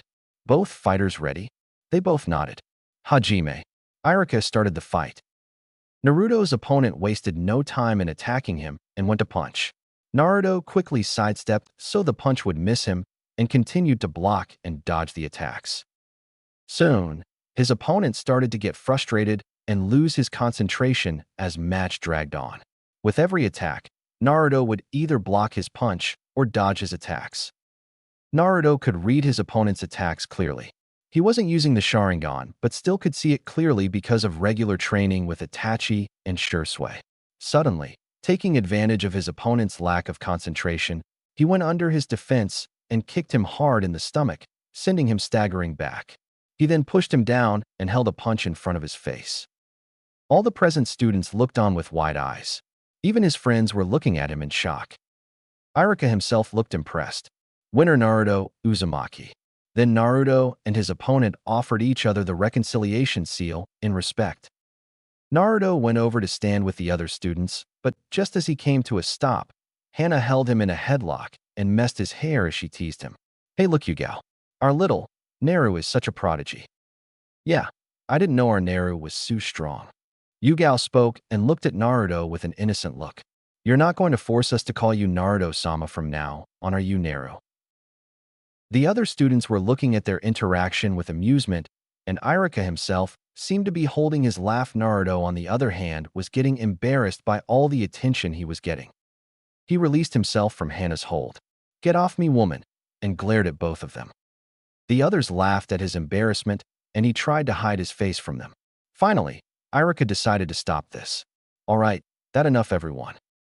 Unknown to Naruto, though, was that someone else was looking at him from the terrace and was smiling happily at his interaction with his fellow classmates. Itachi smiled sadly and gave him a last glance before disappearing in the wind. Naruto looked towards the terrace, suddenly feeling that someone was watching him from up there. But seeing nothing, he assumed it was only his imagination as he followed the others towards the classroom. That night, Naruto was in his apartment lying on the bed. He was thinking over his day, but he couldn't shake the feeling that something very bad was going to happen. Even Itachi and Shursui hadn't come to the training ground today. But thinking about it, he realized he hadn't really seen Shursui for a week, and he had only met Itachi a couple of times during the week. He heard a knocking sound on his window and immediately pulled a kunai, but soon relaxed when he noticed that it was a crow. He only knew 2 people who used crows. He went to open the window, and the crow quickly came inside and circled around a bit before it was followed by more crows, until they all seemed to merge and Itachi formed in his room. Naruto's eyes widened in shock. Itachi was in his umbu uniform, but it was the amount of blood covering him and his clothes that caused the shock. What happened, Itachi? What is all this about? He then noticed the tears marking Itachi's cheeks. Itachi first went toward the window and closed it, then turned towards Naruto, who was still looking at him with a shocked expression. Calm down, Naruto-kun. What's going on, Itachi? Why are you here like this? What happened? Naruto asked hurriedly. Itachi smiled at him a little. I come here to see you. Naruto noticed his smile and knew it was fake. Why? I am leaving, Naruto-kun, Itachi responded. Where are you going? And why is there so much blood on you? Naruto asked, getting a bad feeling about all this. Itachi walked up to him and kneeled down to his level. I am leaving the village. As for the blood, he stopped and looked at his clothes. I slaughtered the whole Uchiha clan, leaving my brother Sasuke the only survivor. I am now a traitor to the village. Naruto froze on the spot. He couldn't believe it. His mind went blank, and he didn't know what to think. He stepped back a little and looked at Itachi in complete shock, and didn't notice when tears began to flow from his eyes. He then grabbed Itachi by his collar and glared at him. What the hell are you talking about? Why would you do something like that? And where is Shursui? Itachi tried to calm him down by putting his hand on Naruto's shoulder. I had no other choice. You're talking nonsense. Where the hell is Shursui? Naruto asked loudly, losing his patience. Shursui is dead. He died a week ago. Itachi answered him, and Naruto looked at him with another shocked expression. How? Naruto asked weakly. Itachi pulled Naruto into a hug and spoke. Me and Shursui were both double agents. The Uchiha clan was plotting a revolt against the village to gain power, and my father told me to supply the village secrets to the clan, but I told Hokage-sama and the elders. I became their spy in the clan, but the clan started to suspect me, so they ordered Shursui to keep an eye on me. They didn't know he was working with me to stop the clan from completing their plans. Now it was starting to become clear for Naruto. This is why they had both looked stressed and had been coming late for training. This explained their cold behavior sometimes. But how could you kill the whole clan? I had no other option. If I didn't, then the village would be caught up in a civil war, and other nations could try to take advantage of that. I needed to prevent another shinobi war. Itachi responded. But that was your own clan, Naruto protested. The clan is not more important than the whole village Naruto. I am Itachi Uchiha of the Leaf first. The Uchiha clan comes second. But you can't leave me. And what about your brother Sasuke? Naruto tried to reason with him. I'm sure Ji-chan can do something to help you out. Don't worry, Naruto-kun. Don't you remember you once told me that being shinobi means self-sacrifice? That's what I'm doing. This is my sacrifice for the betterment of the village. But I don't want you to leave me, Naruto cried. Don't worry, Naruto. I am sure you and Sasuke both will be fine. You still have people here who care about you. Itachi then hugged him tightly as tears flowed from his eyes. I must be going now. Hokage-sama is preparing for my leave. I will be supplying information by infiltrating the enemy lines, and I'll leave the village to you. Wait, please don't go, Inai-san. Naruto tried to stop him. You're just like me, Naruto. I know you'll understand me. Just remember that the nameless individuals who maintain peace from the shadows are true shinobi. Shursui taught us both that. Then he tapped Naruto's forehead with his 2 fingers. And don't worry too much, we'll meet again one day. Then his body started dissolving into individual crows, and he gave one final smile to Naruto before fully dispersing. Naruto dropped to his knees and cried. He felt the seal around his eyes disappear, and his Sharingan activated as Tomo started to shift. That night, he gained a 3rd Tomo in both his eyes as they started spinning madly before stopping to show a fully mature Sharingan. Itachi, Shursui, I promise that I will become a true shinobi, just like you both, and protect this village with everything I have till my last breath. This is my promise as Naruto Uzumaki of the village hidden in the leaves. A week later, Naruto was standing in the training field looking at the big stone with shinobi written on it in kanji. He had been standing there for an hour, just looking at the stone. It had been a week since Itachi left the village and was now marked as S-rank criminal for his crime against the village. Hiruzen had talked with him and explained everything in detail as Itachi told him. He knew the truth, but Hiruzen had asked him to keep it secret. He didn't talk to anyone properly and became more quiet, even acting cold with his friends. The whole village was cursing Itachi for what he did, and he thought bitterly that the person the whole village is cursing for killing their precious Uchiha clan was actually the one who saved them and their families. Shinobi don't fight for personal glory. Nameless individuals who maintain peace from the shadows are the true shinobi, he thought, remembering what Itachi had told him that night. Hey, Naruto. He looked to his right and noticed Yugao running towards him and waving to get his attention. He just looked at her as she come to stop in front of him and catch her breath. I was looking for you. She waited for his response but got nothing in return, so she shook her head. Well, anyway, me and Hana are going to the dango shop to get something to eat. Do you want to join us? Naruto didn't respond to her and walked past her. I have to go for my Shuriken jutsu training. Yugao looked sad at his refusal. Well, all right then, so you want to hang out later? He just continued walking. Some other kids from their class were also watching this, but he didn't care. Hey, you think you're better than USHUHH, one of them shouted. Naruto continued to walk, not paying them any attention. Answer US, damn it. I hate your attitude. Always trying to show off. Another one shouted when he didn't respond. My mother told me that the QB attack was all you're doing. The same kid spoke. My father died in that attack, you monster. First, false charges, then a broad interpretation. It was precisely in these kinds of human feelings that the origin of war lay. A person wants to bury somehow the sense of loss after losing someone they love. This feeling, a feeling they don't know how to vent, snatches away their power of judgment and runs wild. And then they hurt someone. Each and every word out of the older boy's mouth made Naruto feel more and more weighed down, but still not stopping. You're not going to listen like this? That's fine.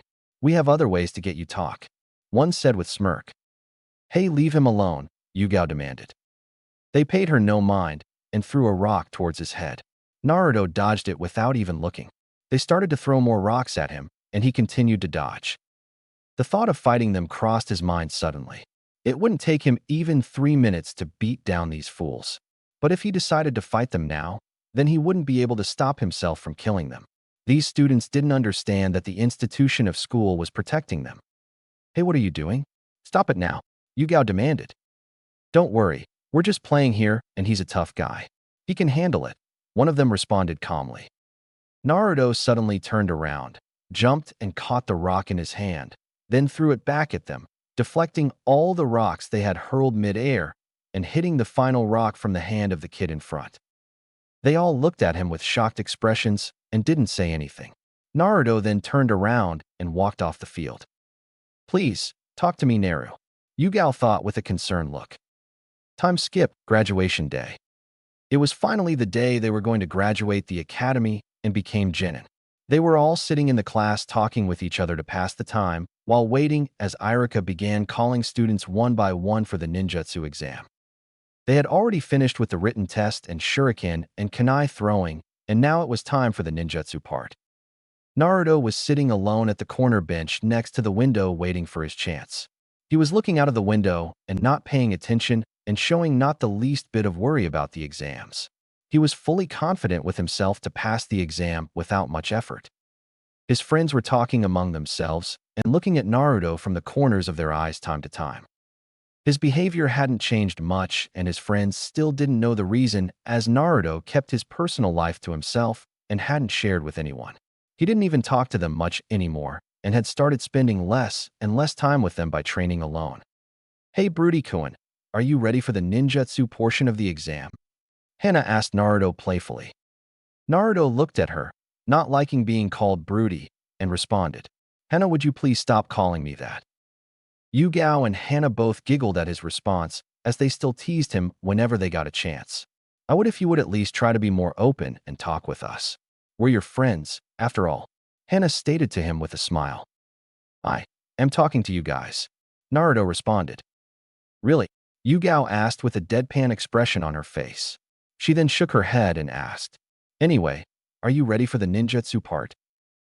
Naruto nodded. I am ready. I'm not going to fail, that's for sure. I think you shouldn't be talking about failing the exam, Naruto. As far the results show, you were top in everything, Hei pointed out. Yugao put her head on the desk in depression. Who would have thought that a kid younger than us would show up out of nowhere and outrank us all? I hate you so much, Naru, she muttered. Naruto responded calmly. Instead of showing your hate towards me, you should have spent more time in your training. Yugao glared at him for his response and muttered, Smartass. Naruto just shook his head at her. He looked at the door as it opened and then walked one of the student with leaf headband in his hand, showing that he had passed the exam. He looked at Naruto and said, It's your turn, Naruto. Naruto just nodded at him and stood up to go, but before he could walk, a hand grabbed his wrist to stop him. He looked at Yugao, who held his wrist. She smiled at him and said, All the best, Naruto. Both Hana and Hate also nodded at him with smiles. He freed his hand from Yugao's hold and muttered, Thanks, and walked off. He arrived in the class where Ichiraku sat with a couple more instructors. He came and stood in front of them. Good you're here, Naruto. Ichiraku greeted him with a smile before continuing. Now for the final part, you need to perform 3 techniques. First, let's start with substitution jutsu. Naruto nodded before channeling chakra to perform the jutsu. He substituted himself with a nearby chair, then subsided back again to his standing place.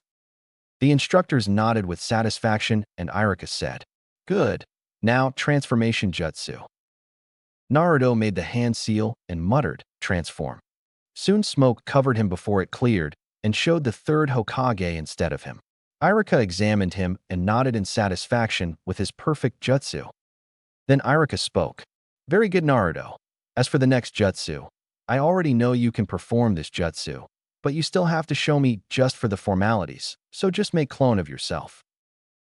Naruto made a cross hand seal and called out the jutsu name, Shadow Clone Jutsu, and made 6 perfect-looking clones of himself. The instructors all looked impressed at his performance, and Ichiraku smiled at him proudly. Congratulations, Naruto. You passed the exam with flying colors. Here's your headband. Wear it with pride. Naruto smiled at him before accepting the headband and tied it on his forehead. He then bowed to them in respect and spoke. Thank you, sensei. They smiled and nodded to him, and Naruto exited the class happily. He arrived back in his class and went towards his seat. When his friends noticed his leaf headband, they smiled happily and congratulated him for passing the exam and started talking among themselves. After some time, Ichiraku walked into class and told everyone to settle down so he could speak. Congratulations everyone on passing the exam and becoming Chunin, but this is just the start of your career, so I wish you best of luck. And one more thing I would like to announce is that we had many good performances this year, but there was one student to surpass all the other performances and come on top.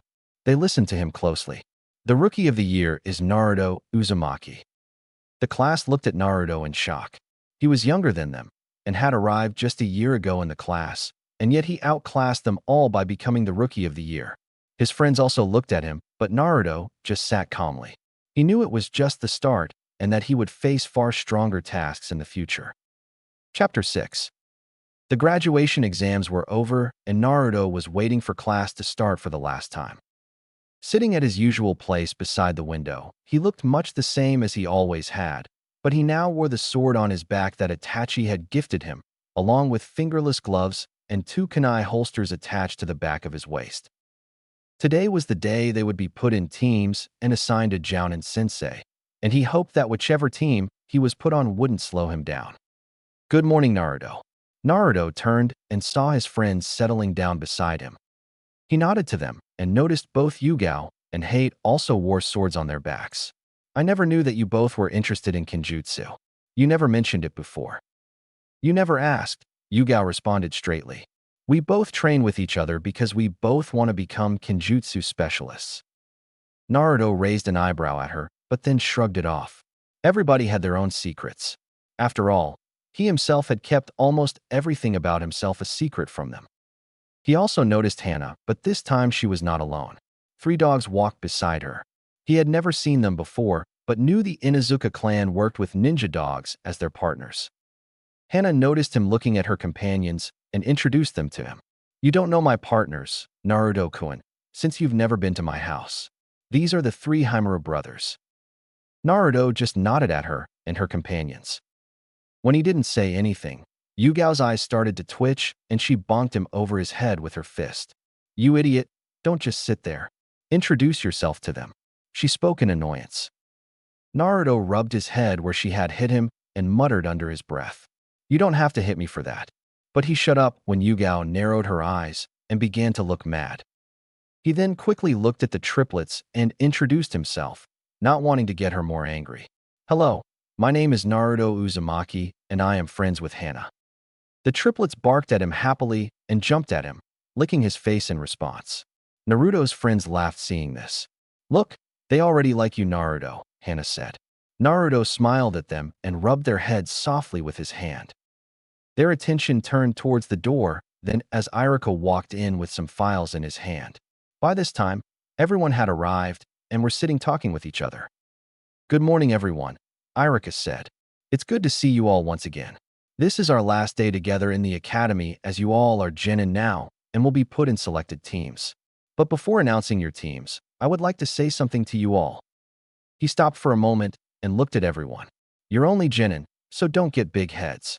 Train hard from now because this is just a start. You'll face many challenges from now on in your life, so be prepared for them and don't take it easy. Listen to your superiors, trust your teammates, and I am very proud to be part of this batch. Now, coming back to your teams, listen up closely. Team 1 Inch." Ichiraku started announcing the teams. Naruto listened for his name, hoping to be put on a decent team. Then finally, he heard it. Team 12 will be Naruto Uzumaki, Hana Inuzuka, and Yugao Yuzuki. The 3 looked at each other. Naruto smiled, very much satisfied with his team. He knew both Hana and Yugao were strong, and he could trust them and could work with them without any problems. Now he just hoped they could get a good sensei. Suddenly, a hand came around his neck. He looked at his right and noticed Yugao with that look on her face which he had gotten so used to. She moved closer to him and spoke with a big smile. "See, Naru, even destiny couldn't keep us apart." Naruto blushed at this and muttered under his breath, "Why me?" Apparently, he was still going to be tortured by both Yugao and Hana. They still didn't know when to stop. "Now you all have to wait here until your assigned squad leaders come to pick you up," Ichiraku said when he had finished announcing the teams. "And once again, good luck everyone. I wish you all a successful career ahead." With that, Ichiraku collected his things and left the class. While they were waiting, Naruto turned towards Hate. Which team were you put on? I didn't hear. Hate just pointed towards his teammates, Izumo and Kotetsu. Naruto had hung out with them before and knew they were very good friends with Hate. Izumo, Kotetsu, it's good to see you guys again, Naruto said, greeting them. They both waved at him in response. I guess you were too busy with your girlfriend to even notice us, Izumo then said. Naruto glared at him while the others laughed until finally some jounin started to arrive. Hokage office. Observing Naruto through his crystal ball, Hiruzen was happy that he had made some wonderful friends, but he wished the boy would open up more with them.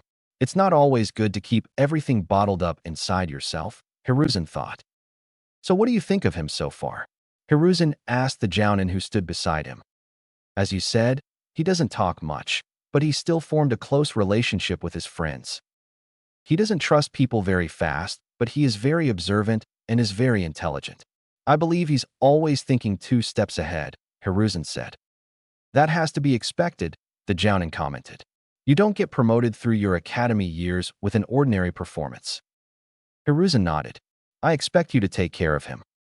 That's the least I could do for him, the jounin said. His father was a very dear friend of mine. I may not have been able to be there for him in his childhood, but now I'll be there as his sensei to guide him. You'll have a difficult task ahead of you, Hiruzen then said. Perhaps, but now at least I can get that troublesome woman off my back, the jounin muttered, then speaking more loudly. But if that's all Hokage-sama, I think I should get going to meet them. Hiruzen shook his head as his best jounin gave a casual wave and walked out of the office. Did every top shinobi have to be so weird? With that thought, he pulled out an orange-covered book and opened it to where he had left off, reading and giggling at the same time. Where the hell is our sensei? We're the only ones left here, Hana said in annoyance. He'll get here, Hana. Be patient, it's not that late, Yugao responded. A couple of minutes later, the class door opened, and a shinobi wearing the Konoha standard issue jounin uniform walked in. He had dark hair tied up into a spiky ponytail, dark eyes, and a goatee. But his most noticeable features were 2 scars on the right side of his face. The 3 genin looked at him in astonishment. Team 12, the jounin said. It was more of a statement than a question. They nodded. I'm your sensei. Follow me. He then exited the room, and the 3 genin quickly followed him. Training field. When they arrived on the training field, their new sensei ordered them to sit down. The newly promoted genins quickly followed the order and then looked at each other, not knowing what to do next. Now what, sensei? Hana asked. Why don't we start with our introductions so we can get to know each other, he said, his voice slightly annoyed. We already know each other, sensei. Why don't you go first, Yugao suggested. The jounin shrugged his shoulders and muttered under his breath. Troublesome. Then he started. My name is Shikaku Nara. I'm the head of the Nara clan.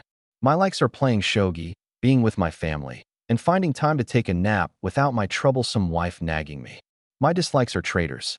My goal is to help you towards your goals. He then pointed towards Hana. She nodded and started. The name's Hana Inuzuka, and these little guys are the 3 Himura brothers.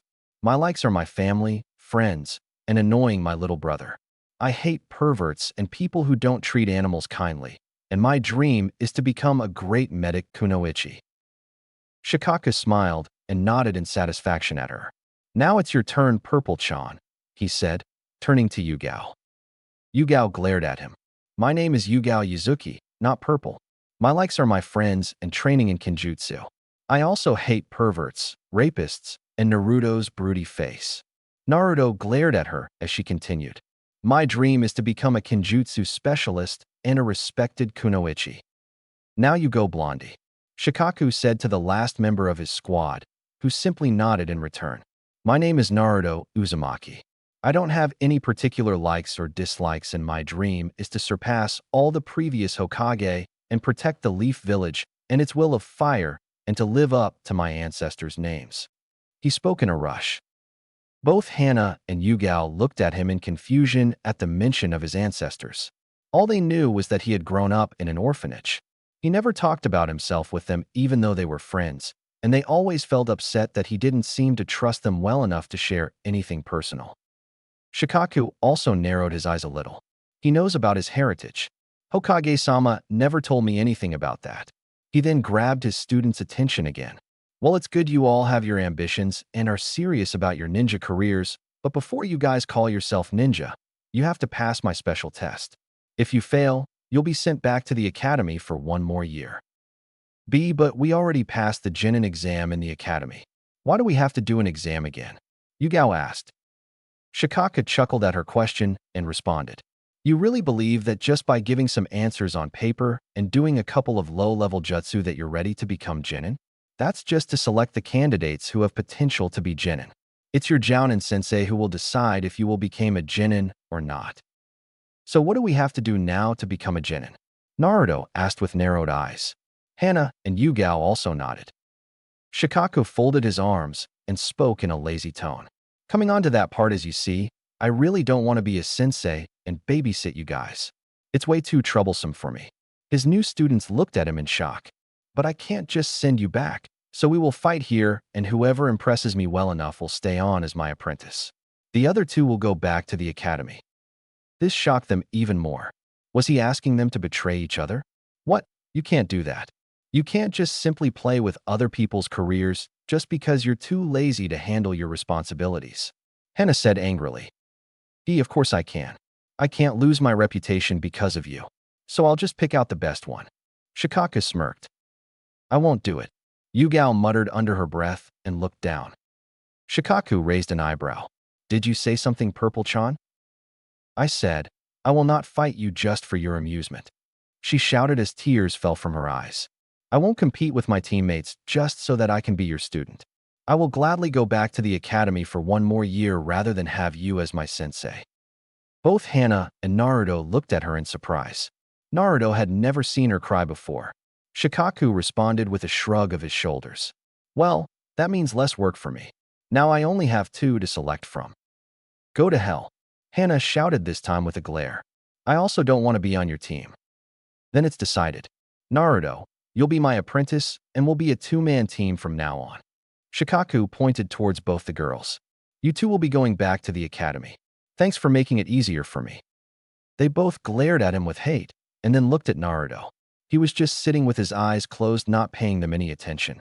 With expressions of disappointment, they gave one final glance towards Naruto before standing up to leave. I am sorry, Naruto said finally. They both stopped and looked at him. His eyes were closed and it appeared that he was talking to them. They both smiled a little sadly, but before they could say anything, Naruto opened his eyes. I'm sorry, sensei, but I can't leave them like this, he said. I never knew my family and never had any friends before I joined the academy. I was always alone, but when I joined the academy and met them, I slowly started to consider them as my friends. I don't have anything other than them in my life, and for me, they're my family. From the shocked expressions on the girls' faces, they probably never expected him to say something like that. Smiles slowly appeared on their faces. One thing I learned in my life is to always cherish my friends, and what you're asking me is to just leave them behind for my own benefits. I can't do that. I'm sorry, sensei, but that is against my morals. I will go back to the academy with them. He bowed at the end and turned to leave. Shikaku, who had appeared shocked, now tried to mask his happy expression behind his lazy attitude and muttered, "What a drag this is turning out to be." He shook his head. So if this is your final decision, I will give you one more chance to think it over again. I don't have to think more about it. My decision is final, Naruto said, and the three friends turned to leave. All right, come back you three. You all pass, even though it is troublesome. Shikaku spoke with smile. The three Chunin turned around and looked at him in confusion, but not without a little hope in their eyes. What do you mean, sensei? Yugao asked. Why do I have to repeat myself again? He muttered quietly before answering. What I mean is that you all pass, and we're officially a team now. But how did we pass? I don't understand. We didn't do anything. Hana spoke in confusion. Your decision to stand with your teammates and not abandon them for your benefit is the reason you pass. Konoha village believes in teamwork, and it's because of that we are one of the strongest villages in the elemental nations. I myself belong to the team Inoshikacho, which is famous and feared for its teamwork. I know the importance of teamwork. Shikaku explained. Aren't we supposed to fight you to show you our teamwork? Naruto asked. Shikaku shrugged his shoulders before responding. It's no good. I believe that the teamwork develops with time. You can't just start working with each other in one day, but I wanted to see what your thoughts are about your teammates and if you'd be able to work together in the future. Also, fighting you all will be too troublesome. This gained a sweat drop from the three genin. He's not joking about that. He really is lazy, Hana whispered to Yugao and Naruto. So we really passed then, for real? Yugao asked. Why do you guys keep asking the same thing again and again? You pass already, but if you still want to go back to the academy, I can arrange that easily. Shikaku responded tiredly. Both Yugao and Hana smiled and high-fived each other. Then Yugao turned to Naruto and put an arm around his shoulders. I never doubted that you cared about your Yugao-chan, Naru, so don't worry, I will never leave you, she said with smirk. Naruto blushed a little and pushed her away. Back off, pervert, and don't come near me. Yugao's face went bright red from embarrassment as she pointed her finger at him. I'm not a pervert. Don't call me that. Then stop touching me and keep your distance. Naruto responded. But didn't you say that you care about me? She asked with an innocent face. I never said anything like that, Naruto said. You did. I heard it clearly. She then turned to Shikaku, who was watching the scene with amusement. You also heard him say that in that amazing speech of his, right, sensei? I don't think he said anything like that, Shikaku said. Huh. If you didn't, then you didn't listen clearly, she said with a glare. She then turned back to Naruto and said with a smile. Don't worry, Naru. I heard you clearly, so you don't have to be shy in front of me. Naruto didn't know how to respond to her teasing, so he just folded his hands and snorted. Ichinen, and looked away. As this was happening, Hana and Shikaku watched with amusement from the side.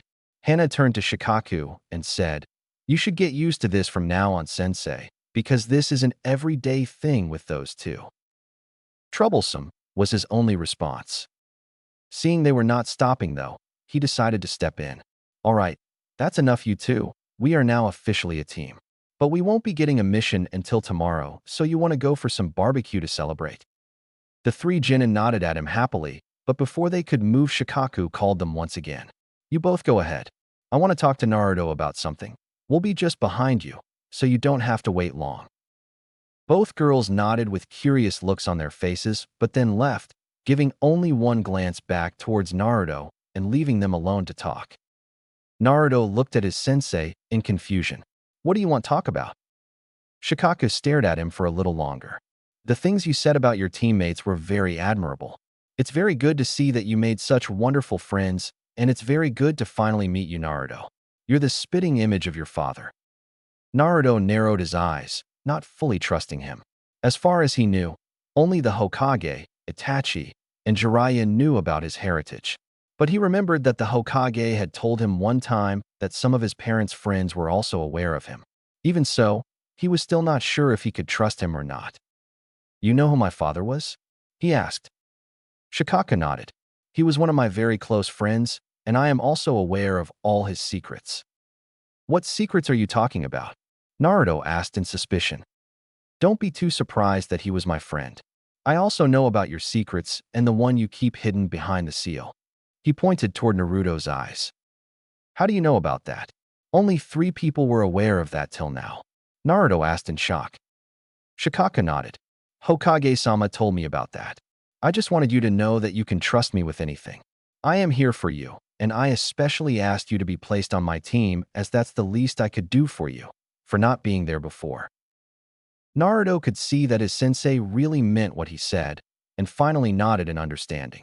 If my father and Hokage trusted you, then so can I. I'm finally meeting one of my father's friends. I hope you tell me about him, but I also don't want you to show me favoritism. Shikaku smiled and spoke. You've grown up well. Is this all you wanted to talk about, sensei? Naruto asked. Shikaku shook his head. I also wanted to know something. He stopped for a moment before speaking again. I wanted to know if your teammates know about you being a Jinchuriki. Naruto looked down. He had known he'd have to tell people close to him about his hidden secrets eventually. If he couldn't tell them, how could he expect them to trust him, especially now that they were a team and were supposed to trust each other with their lives? I just don't know how they would react after knowing the truth. I may not show it, but I really care about them and I don't want them to leave me and think of me like some people in the village do. Shikaku put a hand on his shoulder and smiled. You think too much, brat. Give them a chance. They will understand you. I've seen it today that they were both ready to go back to the academy so you could pass. Your teammates genuinely care about you, so don't you think they deserve to know about you? Naruto kept silent for a minute, wondering if he could really tell them. I'll think about it. Shikaku nodded and spoke lazily. We should get going. It's not good for our health to keep ladies waiting. It can be really troublesome. Naruto laughed a little at his sensei's comment, but said nothing. He had seen both Hana and Yugao beating the shit out of people and didn't want to be on the receiving end. With Yugao and Hana, they both had arrived at the barbecue restaurant a couple of minutes ago and were waiting for their teammates. What do you think they're talking about? Yugao asked. Hana closed her eyes in annoyance as she had lost the count of how many times Yugao had asked the same question since they'd arrived. What's gotten into you? I already said I don't know. Just ask them when they get here. Yugao just shrugged her shoulders. I can't stop thinking why Sensei had to talk to Naruto in private and not in front of us. I also don't understand that, Hana said. During our team meeting, I noticed Sensei kept eyeing Naruto from time to time. Yugao spoke. Hana looked at Yugao with a teasing expression. Hey, do you think our sensei is a pervert who likes young boys?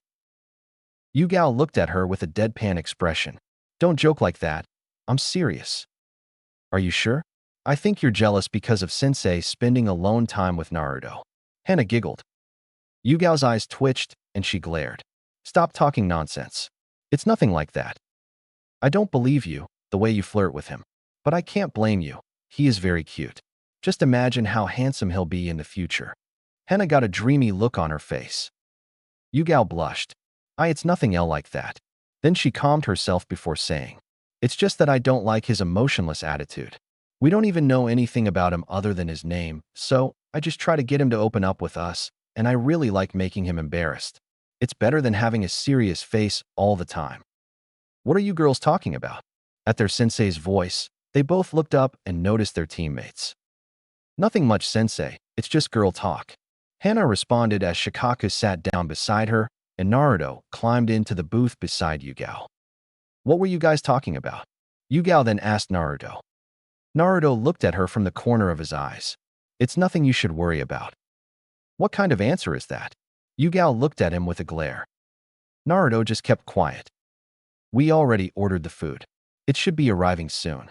Hana quickly informed them and began asking Shikaku about the ninja missions. When the food arrived, they happily started eating, but Naruto stayed quiet, still thinking about the conversation he'd had with Shikaku and not sure if he could trust Yugao and Hana with his secrets. More than that, though, he was scared that they wouldn't understand him. Would you guys like to come to my house after this?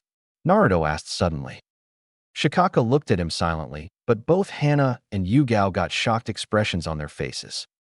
Yugao recovered and smiled. Of course, Naru, but why so suddenly?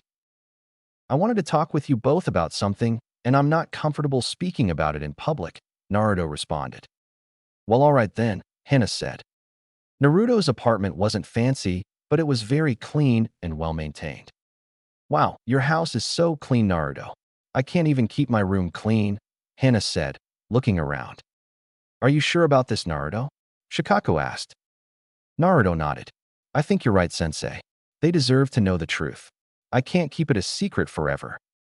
Shikaku nodded in understanding, while Hana and Yugao both looked at them. What you guys talking about? Yugao asked as she looked at Naruto. What do you want to talk about, Naru? Naruto kept silent for a moment before closing his eyes. I know you guys think that I don't trust you enough to tell you about myself. They listened to him quietly. But you're my friends, and you deserve to know some things about me. And if you guys decide to leave me after knowing the truth, I won't hold anything against you. Yugao smiled nervously and asked, why would we leave you, Naru? Hana nodded with her. Naruto looked down. I was born on the 10th of October, on the night of the Kyuubi attack. Many in the village hate me and think of me as some kind of demon and Kyuubi reincarnation. How could they think of you as some monster just because you were born on that day? It doesn't make you any monster, Hana said. It's not because of that. You were told in the academy that the fourth Hokage killed the Kyuubi while sacrificing his life, but that's not true. What are you trying to say, Naru? Of course Lord Fourth killed the Kyuubi. And what's any of this have to do with you? Yugao asked nervously. I am just saying that what you were told in the academy wasn't true, Naruto said as he looked at her. He didn't kill the Kyuubi because the Bijou can't be killed. How could you say that? Yugao asked. If he didn't kill the Kyuubi, then why would they tell us wrong? What do you know about it? Naruto closed his eyes and spoke. You can't kill the Bijou, and even if you manage to kill the beast, they will just reform again. So all he could do was to seal it away. So the fourth Hokage sealed the Kyuubi in me and made me a Jinchuriki. With this, he pulled his shirt up and showed the seal on his stomach. They both looked at him with wide eyes and shocked faces. Then why would they say that the fourth killed the Kyuubi? Hana asked, her eyes brimming with tears. This time Shikaku answered. The fourth Hokage's last wish was for Naruto to be seen as hero for saving the village, but some people thought it was better to kill him than see him as some kind of hero. So the third Hokage passed down the law to never mention the truth about Naruto to the younger generation. Breaking the law results in death. At this, Yugao walked up to Naruto and slapped him hard on the face. Glaring at him with tears in her eyes, she spoke. Bastard, you could have told us earlier. I don't care if you have some monster sealed inside of you. You are still the same Naruto to me. I was scared, Naruto muttered.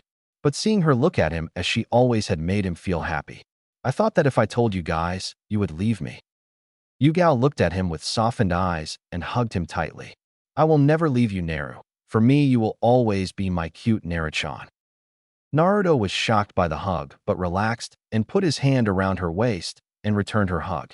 Yugao smiled and tightened her hold on him. Hana walked up to them and put her arms around them both. Don't leave me behind. We are a team now. Shikaku smiled but didn't interrupt, looking relieved and proud. They released their hug and Naruto said, Thank you guys.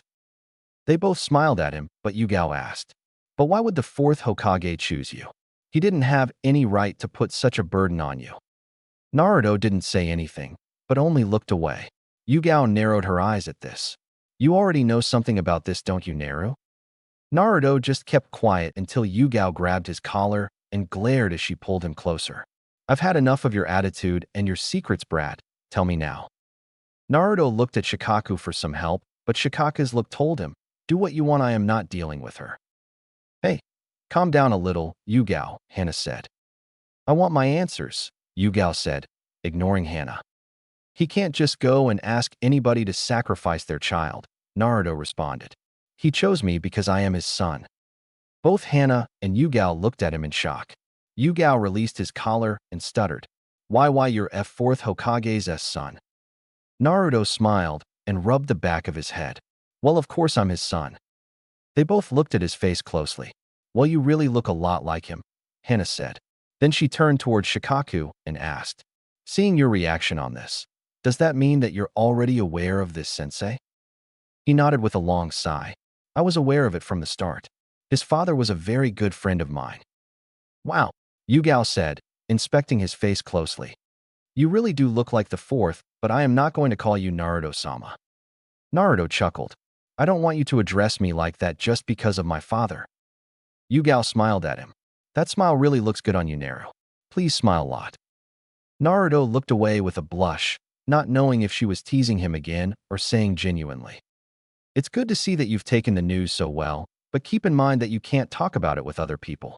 Those were all village secrets, and I should say everything related to Naruto is a matter of village security, so be careful. Shikaku's words got their attention. And I was going to tell my mother that I'm on the same team with 4th Hokage's son, Hana muttered. Shikaku looked at her. I don't think you have to tell her anything.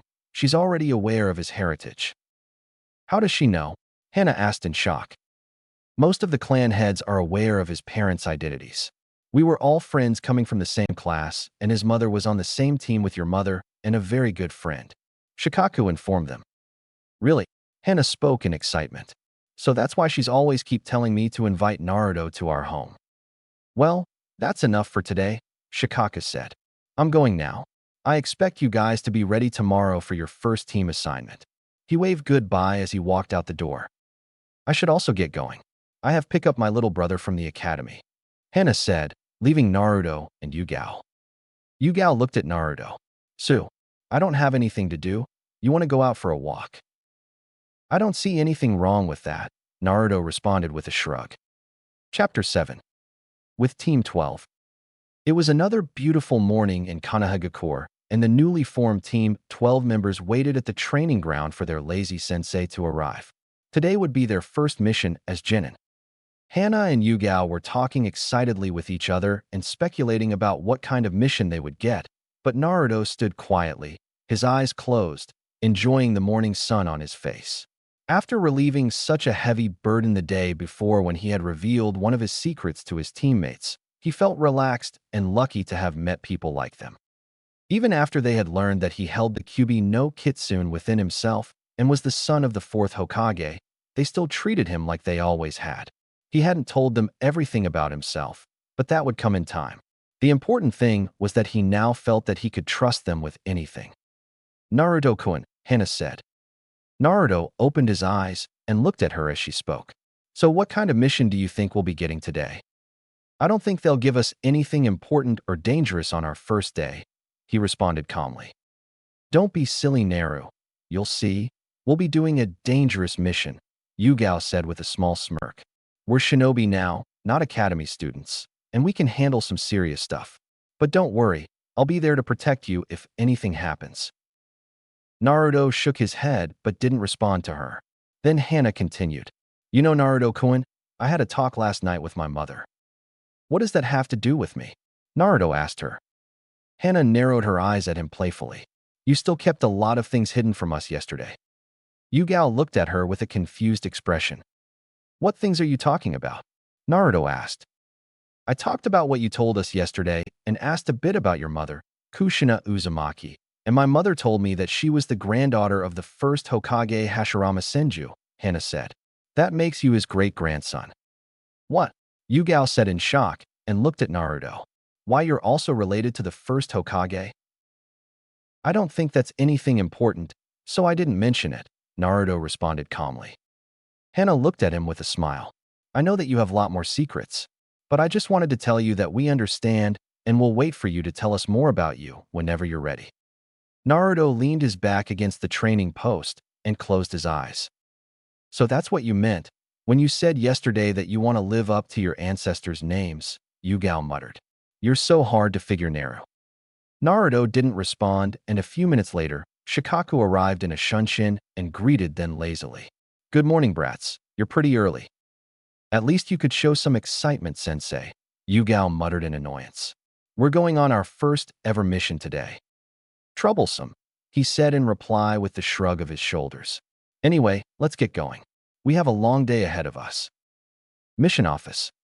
Team 12 reporting for duty, sir. Shikaku spoke, coming to stand with his team in front of the Hokage, who was sitting with his advisors. He was really looking forward to this and couldn't wait to see the reaction of his genins, as during the whole walk Hana and Yugao had only talked about how they were going to fight some enemy shinobi or guard some important person. Oh, how he was going to love those shocked faces when they came to reality. Team 12. So you guys are here for your first mission today. The Hokage looked at each one in turn and settled on Naruto with a smile. But before that, I would like to have a talk with you both. The Hokage looked at the girls seriously, getting their full attention.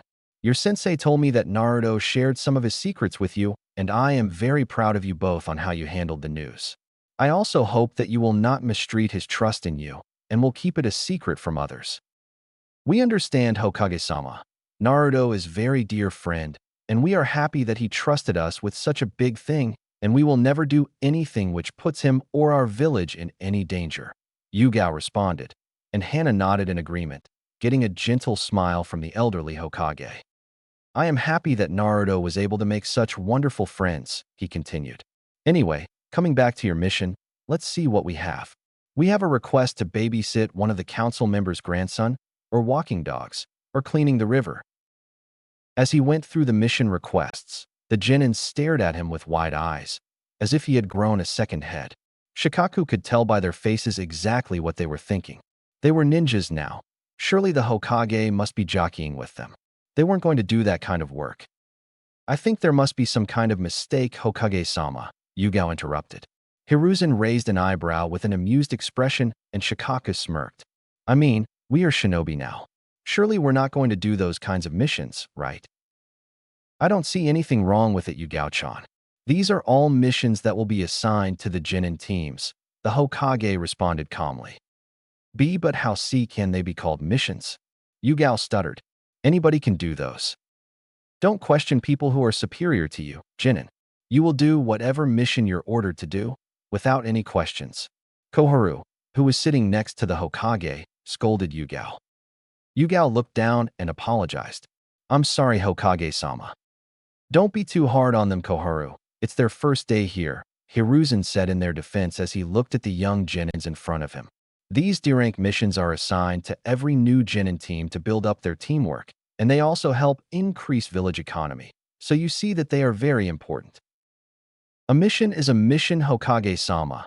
It doesn't matter what it is, Naruto stated with a stoic look, addressing the Hokage formally. Shikaku was glad for that, as it would not have looked good for Naruto to call the Hokage Ji-chan while he was on duty. But the Hokage sighed at Naruto's response and inwardly cursed Itachi for having so much influence on him. We will take a river cleaning mission, Hokage-sama, Shikaku said, wanting to get out of there, as it was beginning to get too troublesome for him. I can't take this anymore. Hana shouted in frustration as she stood in the middle of the river with a stick in her hand and a bucket on her back. You're not the only one, Yugao said. She then turned towards her sensei, who was lying under the shade of a tree with Hana's puppies. Come on, sensei, at least help us out here. Shikaku opened his eyes. This mission is for you guys to improve your teamwork. So stop complaining and finish up your work fast. We have other things to do after this. But sensei, this is wrong. Don't you see you're doing a crime by forcing child labor? I mean, look at him. Yugao pointed towards Naruto, who was working quietly. He looked up at the mention of his name. Don't you feel his pain? He's so small, and just a child, and you're forcing him to do this cruel work. Naruto's eyes gleamed at her comment. If she wanted to tease him, he'd give it right back. Talk about yourself. I'm perfectly fine, and I'm not some small child. I'm a shinobi. All right, you're a shinobi now, but you're still a small child. She pointed towards his height and grinned. Naruto glared at her. Until then, he had been working quietly and having a great time listening to all the complaining his two teammates were doing. But Yugao's teasing was too annoying to ignore. Why did people always mention his height? He was only 10. As I remember, you guys were talking about how you were going to fight an enemy shinobi or guard some important person, Naruto mocked. But you should be happy with this work. Standing in the middle of a river is about as dangerous as you two can handle. But don't worry, I'm here to save your sorry asses. Yugao and Hana in return glared at him, and Yugao smirked. Don't try to act smart in front of me, Uzumaki. Besides, you should worry about yourself. I've heard there are ghosts around here who kidnap squirts like you, so be careful. Naruto felt a little shocked at her comment. She couldn't know he was scared of ghosts. Shursui used to tell him stories about them and how dangerous they are, but he had never told the girls of his fear. Don't joke like that, and let me do my work, Naruto responded, no longer wanting to continue the conversation. Then Hana smirked. Are you scared of ghosts, Naruto-kun? No, he replied quickly. Then why are you sweating, standing in the river? Yugao asked with a teasing smile. Both girls laughed out loud, and Naruto felt embarrassed that his attempt to mock them had backfired. What a drag, Shikaku muttered, looking at their interaction. Stop fooling around and finish up the mission. After doing few more D-ranked missions over the following days, Team 12 stood together at the training grounds. This is the worst possible start for our career, Yugao stated tiredly. This is really child labor, sensei. Quit complaining, Purple-chan, Shikaku responded. You will be doing these types of missions until you're ready for something more advanced. From now on, we'll do some missions in the morning, and later we will do some training here to keep your skills up. The three Genins nodded at him, and he continued. I want to know, have you guys completed the tree climbing and water walking exercises? Yup, my mother already taught that to me, Hana responded. Yugao also nodded. I've also completed that. Shikaku then looked at Naruto. He knew Naruto had the most chakra out of them all, so it could be difficult for him to control it. But the Hokage had told him that Naruto had spent some time training with Itachi and Shuriken, and he wondered what they had taught him. I also know that sensei, Naruto responded. Shikaku nodded, pleased. That meant less work for him, not having to explain all the chakra and chakra control things. He could now move on to some advanced training. That's good. It means you have decent chakra control to start training in your chakra element nature. He took out 3 papers from his pocket and held them in front of his students. Take these chakra papers and channel chakra into them. This will show us what element you have an affinity for. What does chakra element and affinity mean, sensei? Hana asked in confusion as she looked at the paper in her hand. There are 5 basic types of chakra elemental natures. They are fire, wind, water, lightning, and earth. Most people's chakra naturally leans toward a certain element. Shikaku explained. These slips of paper will help us find yours. It'll tear in half for wind, burn for fire, get soggy for water, crumble if you have earth, and if you're lightning nature, the paper will wrinkle. He then told them to channel chakra one by one, and it was Hana who was first. She channeled some of her chakra into the paper, and as a result, the paper crumbled. You got affinity for earth, Shikaku said. He then told Yugao to do the same. Her paper got soggy. So I got affinity for water, Yugao muttered. Then it was Naruto's turn, who quickly channeled his chakra into the paper, already guessing that the paper would burn because of his ability to use fire-style jutsus. So he was surprised when the paper split in half, and then both parts wrinkled. His teammates were also looking at him in surprise. That's quite interesting. It's quite a rare combination you got there, Naruto, Shikaku said with a raised eyebrow. Wait, what does that mean? Yugao questioned confusingly. It means he has an affinity for both wind and lighting, Shikaku responded. I can see that, sensei. But how can he have affinity for 2 elements? Yugao asked. You said that people's chakra nature leans towards a central element, and yet here, he has 2 chakra natures. Well, that is true, but some people are gifted naturally with 2 elements. You can also develop your second affinity by training in it, and you can also do jutsu of other elements. But that will take too much chakra out of you at your stage. Most jounin have 2 chakra natures, as it is one of the requirements for becoming a jounin, Shikaku explained. But you also should be aware that all 5 chakra elemental natures balance each other out equally, Shikaku said. How? Hana asked. To put it simply, fire, water, lightning, wind, and earth each have an elemental advantage and disadvantage connecting them to the other elements, Shikaku explained. For example, fire is stronger than wind, but at the same time, it's weak against water. Each element has an advantage over another and is weak to another. Ah, this is so complicated, Hana said, rubbing her forehead. You guys wanted something interesting today, so I decided to give you something, so don't bother me with it. Shikaku shrugged. I shouldn't be even teaching you about this. Many shinobi don't even start their elemental training until their Chunin level. But you guys have enough chakra, so I decided to go with it. So, what are we going to do now, sensei? Naruto asked. Shikaku just shrugged his shoulders. Unfortunately for you guys, I am not a ninjutsu specialist, so I will have to arrange something for you all. But don't worry, I will get some low-level jutsu tomorrow for you to start with. Also, I am going to apply some weight seals on you 3, so you will do your daily missions and training with the seals on, Shikaku added. It will help to increase your speed and improve your chakra control. He then applied the seals on them and activated them.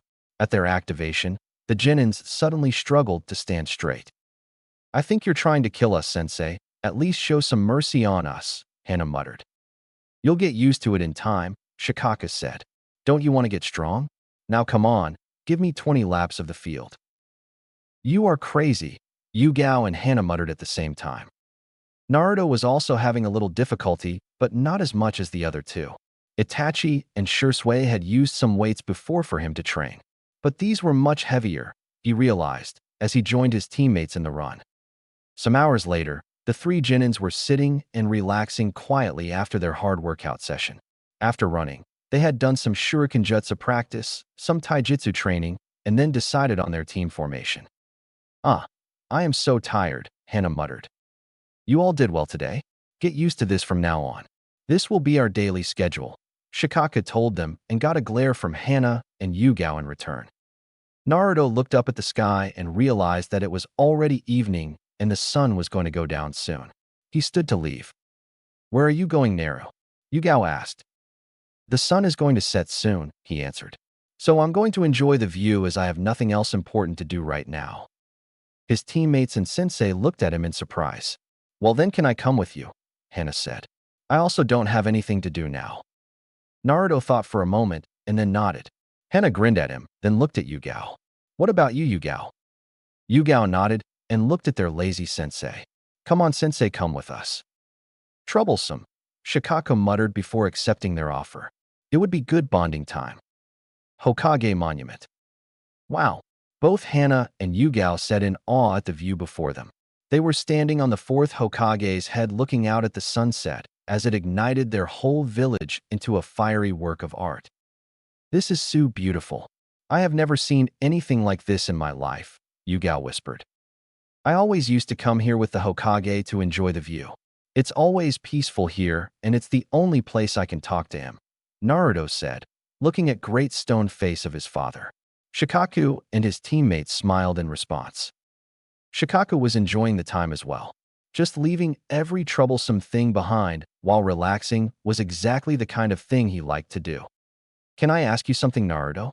Yugao said, breaking the silence. Naruto looked at her and nodded. Why didn't you ever talk much in the class? She asked. Naruto thought about his academy days. He'd had his priorities clear from the start even before the academy, and he had not been there to have fun or to make friends, and nobody had really interested him there. To him, all the other students had seemed to have it so easy and knew nothing of the outside world. He looked at her. There was nothing to talk about, and nobody understood me there. They were all living in their fantasy worlds, thinking nothing was wrong in this world. They were not doing anything wrong with that, Shikaku said. That's what they were supposed to do, and that's what you were supposed to do. That's why we have an academy to let students make friends before becoming ninja. Then why did you start to talk and hang out with us? Hana asked. Naruto chuckled a little before saying, You guys were the first ones who came to me to talk without crumbling or just telling me how strong I was or how cute I was or asking me out on a date. Which girl in her right mind would like to go on a date with you? Yugao muttered, earning a glare from him. Are you serious? Hana said with a surprised look. Naruto nodded. Why did you want to become kunoichi? I am not from any clan, and even in my family not many people became shinobi, Yugao answered. Only my father and grandfather were shinobi. I'm actually the first ever kunoichi from my family. So I wanted to become as strong as possible so I can make my parents proud of me. I also wanted to become a kunoichi to make my mother and my clan proud of me, Hana said. Naruto nodded, not really surprised by their responses. He had already heard that kind of thing from others as well, but at least they were serious with their training and careers. You know, you always say that you want to become Hokage, but you never mentioned any particular reason. Yugao said, Is it because of who your ancestors were and wanting to live up to them?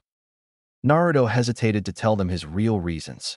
The last time he had told his dreams to his former classmates, they had laughed at him. He wondered if his teammates would understand him.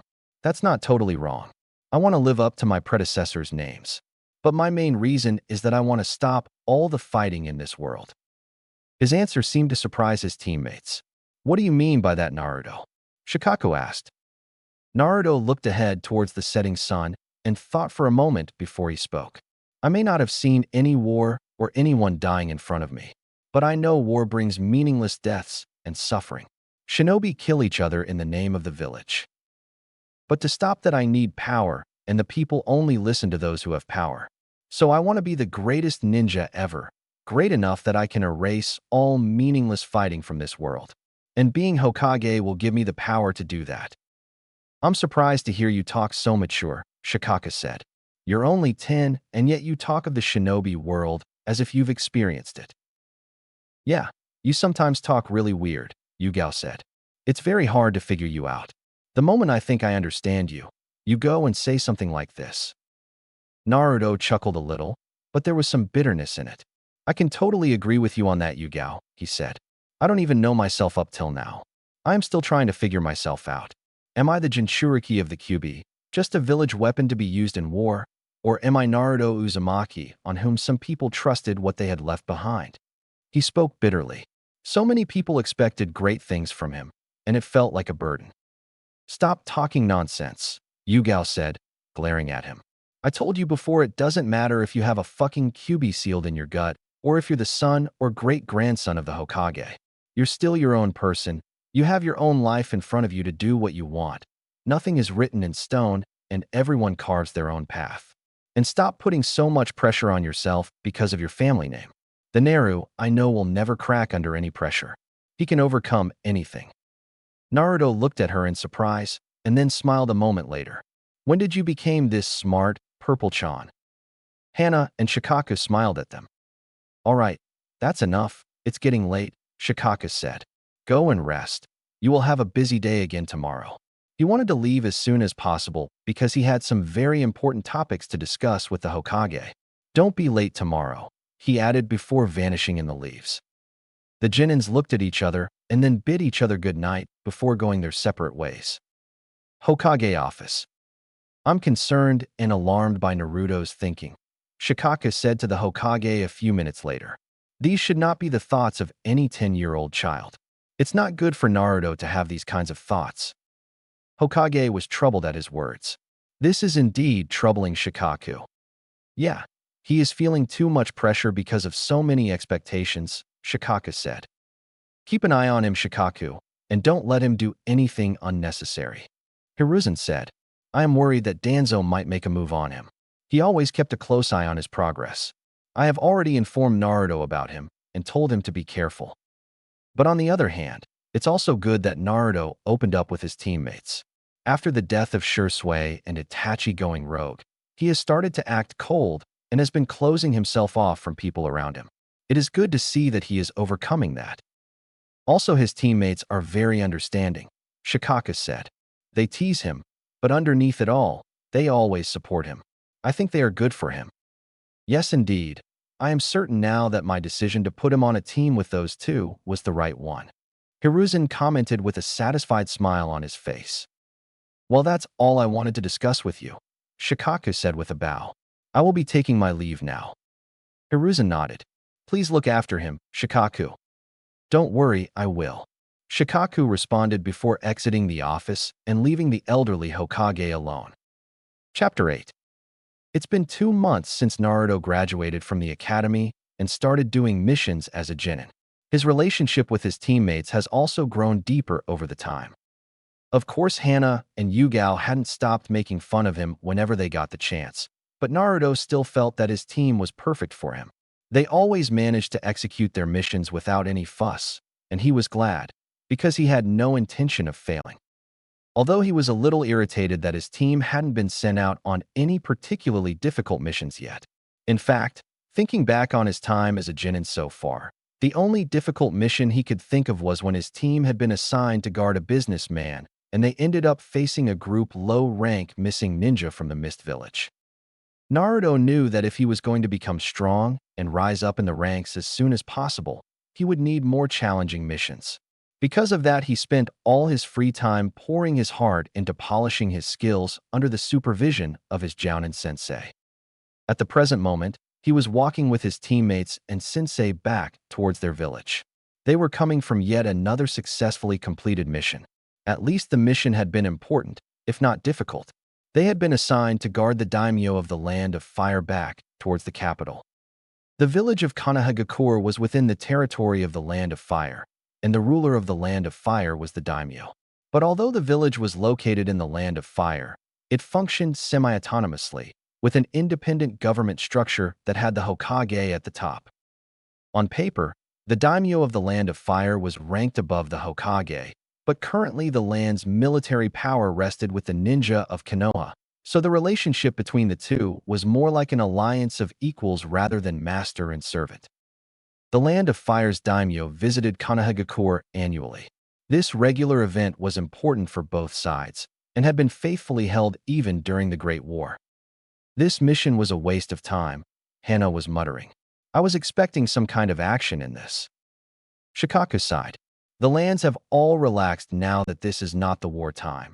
So travel between nations is much safer than before, which is why the village can assign this sort of mission to a Genin-cantered team.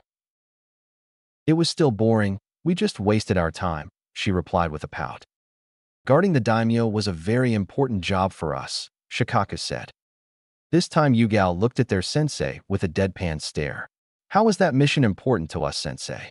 There was still an Umbu squad keeping their eye on things from the shadows. And the daimyo even had his own 12 guardian ninja to protect him. We were just a formality in that mission, nothing more, Naruto stated.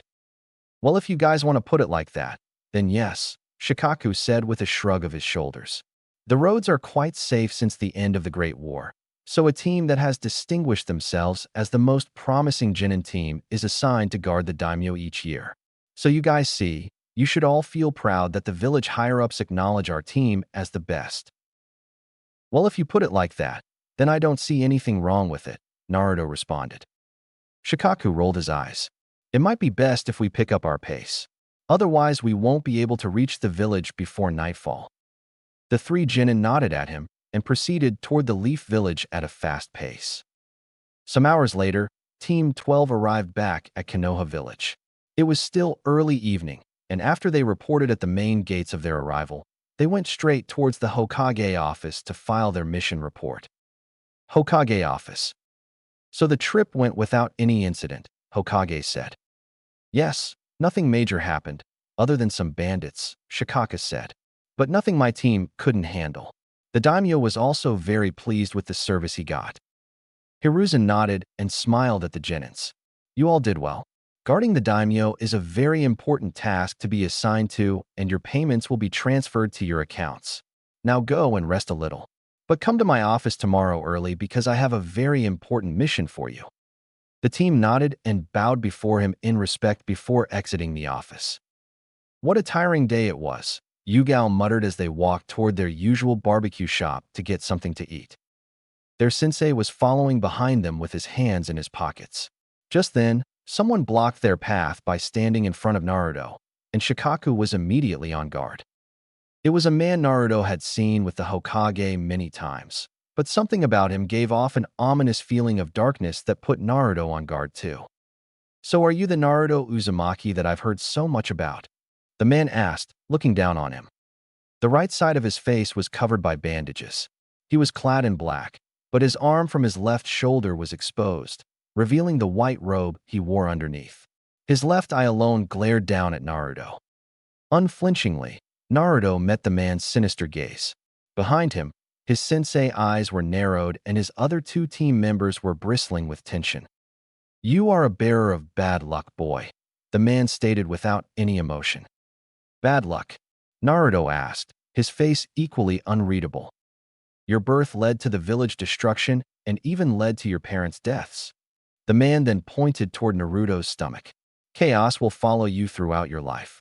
That is your destiny, and you can't change it. Chaos will follow you throughout your life. Who exactly was this man? Naruto thought. What do you want, Danzo? Shikaku said, glaring at him. I just wanted to meet young Naruto here since I've heard so much about him. As Danzo spoke, his eyes didn't leave Naruto. They say you're the most talented and gifted shinobi, one who only comes once in a generation. I have a question for you, Naruto Uzumaki. Naruto looked at him silently and waited for the man to continue. 10 of our brethren have been shipwrecked, Danzo said.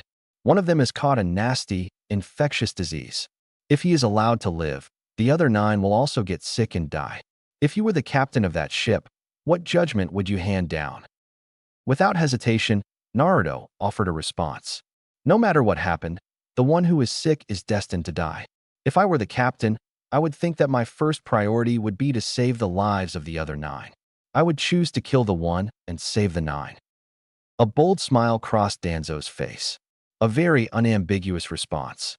He moved toward Naruto and whispered as he passed. I look forward to the day we meet again, Naruto Uzumaki. Naruto felt the malicious echo of the man's voice sully his heart with darkness. Naruto, Shikaku said, bringing Naruto out his thoughts. I don't like that man, Yugao muttered, looking at Naruto in concern. His chakra made me feel sick. Who was he, sensei? Hina asked. I had seen that man in Hokage's office, and he gives me the shivers. Danzo Shimura, Shikaku said, his voice dark as he looked at the man's departing back. He's a close aide of the third. Danzo's words lingered in the air, and Naruto felt a sharp pain in his chest. Placing a hand where it ached, Naruto stared at the man's back as he walked away, until the pain disappeared. He turned to his sensei. Sensei, what does he mean by, chaos will follow me throughout my life? Shikaku looked at Naruto and put a hand on his shoulder. Don't pay too much attention to what he said, Naruto. Just keep your distance from that man. Hokage-sama had already warned you about him, I think. Naruto nodded, but long after, still couldn't get Danzo's words out of his mind. This must be the Danzo that Itachi had once mentioned. Naruto suddenly became sure that this man had something to do with the Uchiha clan massacre. He continued his walk with his teammates toward the restaurant, but his mind couldn't shake the meeting. He had to find out more about that man. Hokage office. The next morning, Team 12 was standing in front of the Hokage building, waiting Shikaku. Finally, minutes later, their lazy Jounin sensei arrived, and they all went inside to the Hokage's office to get their mission. Hiruzen smiled and greeted them. Good you're all here. As I said, I have a mission for you.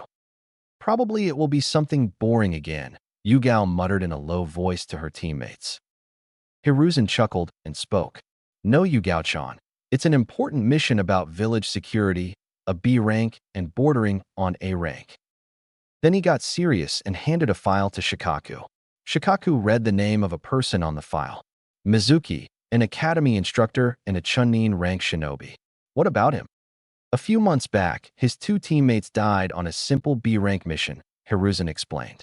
Upon inspecting their bodies, we found there was no major injury which could result in their deaths, and we found that they both died by suffocating. This left us to suspect Mizuki was behind it, so without his knowing, we monitored his activities and found that he is providing secret information to the village enemy. This doesn't sound like a mission that Jinin should be involved with, Shikaku said. Hiruzen nodded. That is true, but all the Umbu and Jounin I can spare are out of the village. As you know, with the loss of the Uchiha clan, our forces have been left weakened. Your team is the only other one that can handle this type of mission.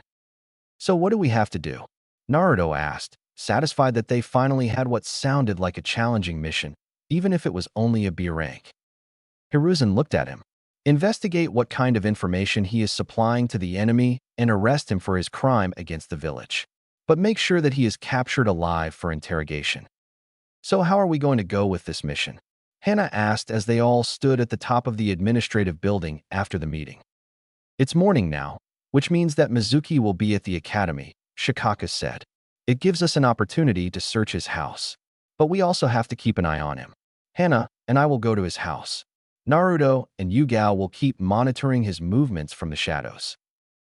The Jinins nodded in agreement.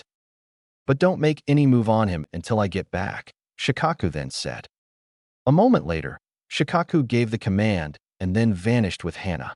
A moment later, Naruto and Yugao moved towards the academy to do their part of the mission. Ninja Academy. Naruto and Yugao arrived near the academy and hid themselves in the trees so they could look inside the class through its windows. Ichiraku stood at the front of a group of 7-year-olds. Their target had white shoulder-length hair with a slight blue to it and green eyes.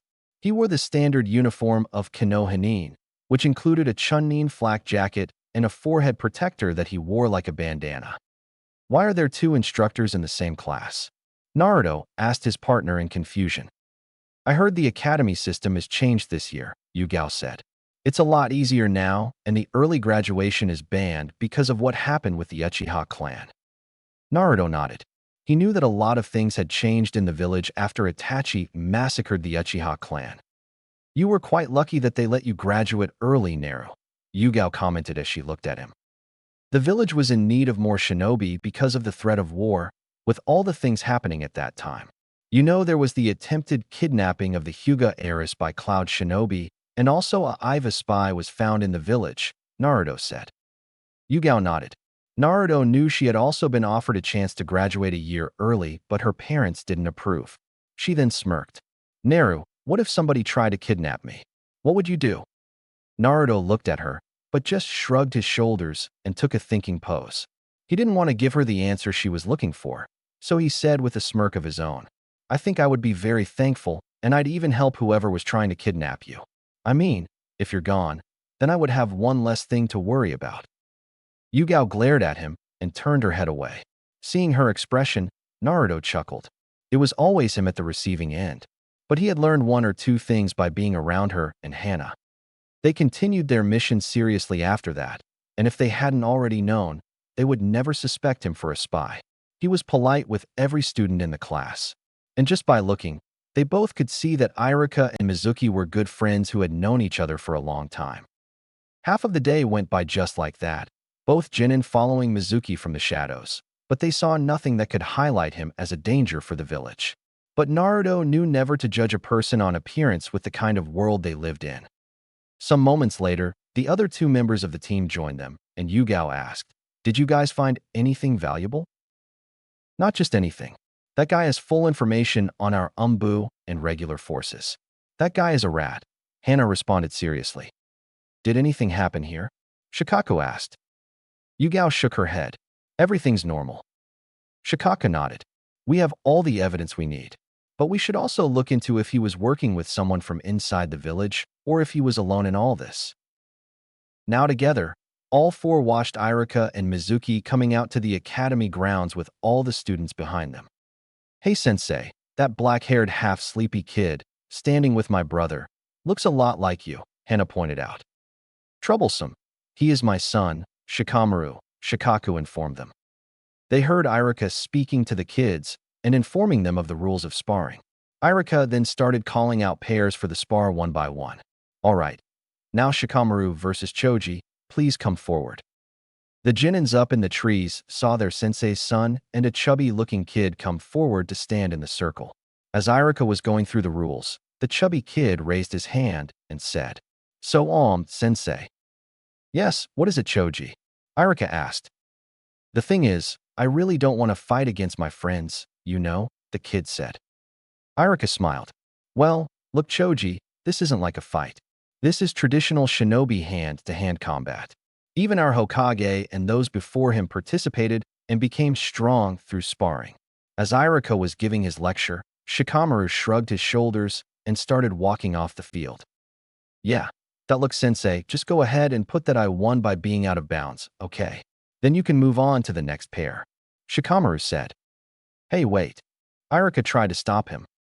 "You might be calling this fight training or whatever, but if there is going to be a winner, then it's actually a match, and since that's the case, wouldn't it save you some trouble to decide who wins from the start?"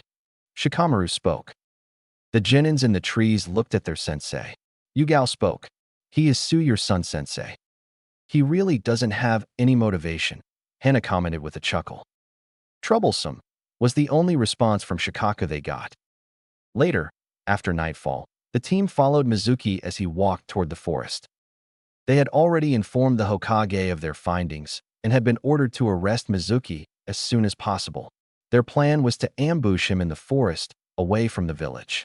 Shikaku had told them they would be doing the arrest on their own, and he would be keeping watch on them from behind. As they moved deeper into the forest and came to stop at the clearing, they noticed another person was already there practicing. It was Iruka, and they realized that they couldn't make a move in front of Iruka. So they remained hidden, waiting for the right moment to strike. "Iruka, what are you doing here at this time?" Mizuki questioned. Iruka turned around to look at him in surprise. "Oh, it's you, Mizuki. I came to train here, but I'm just finishing now." He then went to sit on the nearby log. Mizuki sat beside him. "So how's the academy so far?" Iruka asked. "Are you enjoying your time there?" "The academy is all right, but teaching those brats in the class is really annoying sometimes," Mizuki responded. Iruka laughed at that. "They are not that bad, and some of them are quite talented." "They are still annoying to me," Mizuki responded. "Don't worry, it'll improve with time," Iruka said. Mizuki shrugged his shoulders. "You must be pretty high in Hokage-sama's opinion to let you teach a class full of clan heirs. So who would you pick up as the strongest out of all of them?" "I can't compare my students with each other like that. But if I had to pick one, I guess I'd go with one of the students from my last batch." I have never seen a student like him in my entire career. I can't even compare him with anyone else. He was in a league of his own. Who was he? Mizuki asked in surprise. His name is Naruto Uzumaki. He graduated from the academy this year. Ichiraku responded, and even from their vantage point, the genin could see the hate radiating from Mizuki. But Ichiraku appeared not to sense it. The QB boy, Mizuki said, his voice dark. Ichiraku's face registered surprise. This was also the first time Team 12 had heard him say something different than his normal polite way. Don't joke like that, Ichiraku. He doesn't even deserve to be a shinobi. I don't understand why Hokage allowed such a thing like that to be won. Ichiraku stood up and looked at Mizuki in anger. He is not a thing, Mizuki. He is a very kind-hearted boy who had things hard while growing up, and he didn't even let other people's opinions affect him. Mizuki just waved him off. You don't have to put up an act in front of me, Ichiraku. I understand. You just pretended that in front of the Hokage to get on his good side. You had to be the one who hated him the most. After all, isn't he the one who killed your parents in the attack? But one day I am going to kill that demon, Ichiraku. As this was going on, Naruto continued to observe his target carefully. What Mizuki thought about him didn't matter to him. Mizuki was a traitor and Naruto was going to make him pay for it. Ichiraku tightened his fist and punched Mizuki hard in the face. I can never see you as my friend from now. I never could have thought that you would be this kind of person. And you will never touch Naruto. Mizuki chuckled darkly and touched his jaw. Are you seriously fighting me over that monster? The fourth Hokage gave us the chance to kill the demon by sealing it away, and that demon is just waiting for a chance to strike. That's what monsters do. Naruto is the most talented shinobi I have ever seen. But he is also a very hard-working kid. He knows the pain of others. He is not a monster. He is Naruto Uzumaki of Konohagakure, Ichiraku declared. Feet. Ah. Mizuki laughed madly. You're so pathetic, Ichiraku, siding with the monster. You're useless to me now. I needed power, so I told you to request the Hokage on my behalf to let me serve an academy. But now that I have the information I need, I should just kill you here. And with sudden speed, he launched some kunai at Ichiraku. Ichiraku's reaction looked surprised and slow with fatigue, and before he could do more than dodge, Mizuki summoned a large windmill shuriken and threw it towards him. Ichiraku knew he wouldn't be able to dodge this one in time, and expected the killing blow any second. But the pain never came, because in a flicker of speed, the boy with blonde hair was suddenly standing in front of him, his back facing him. It was Naruto. You are under arrest for your crimes against the village, Mizuki. Give up. You have nowhere to go. You're surrounded now. Naruto's voice held no emotion.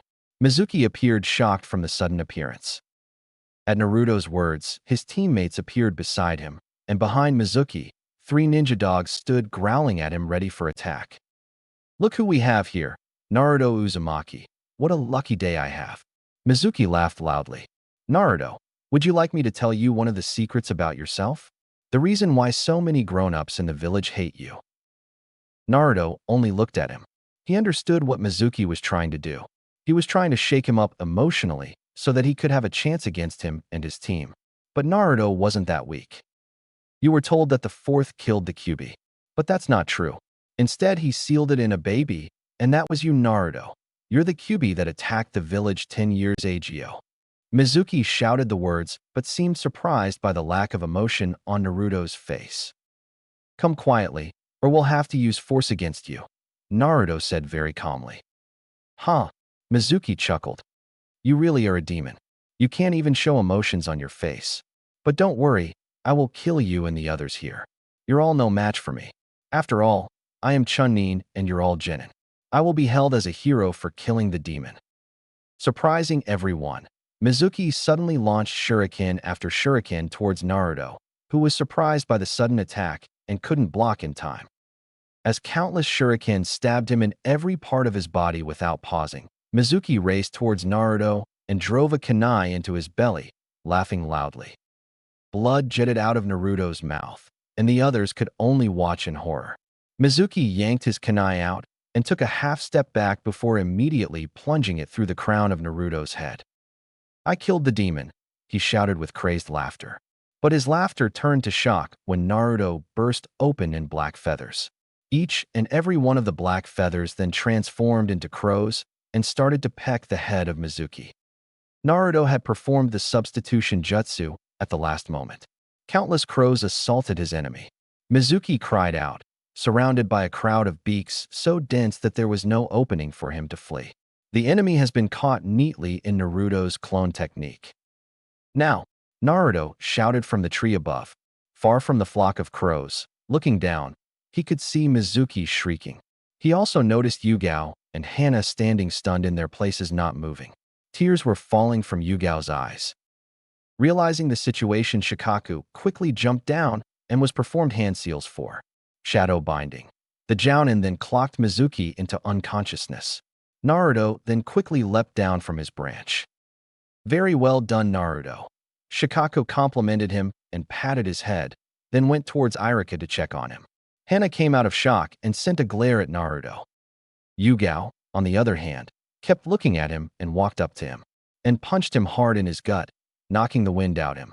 Idiot, I thought that he had killed you.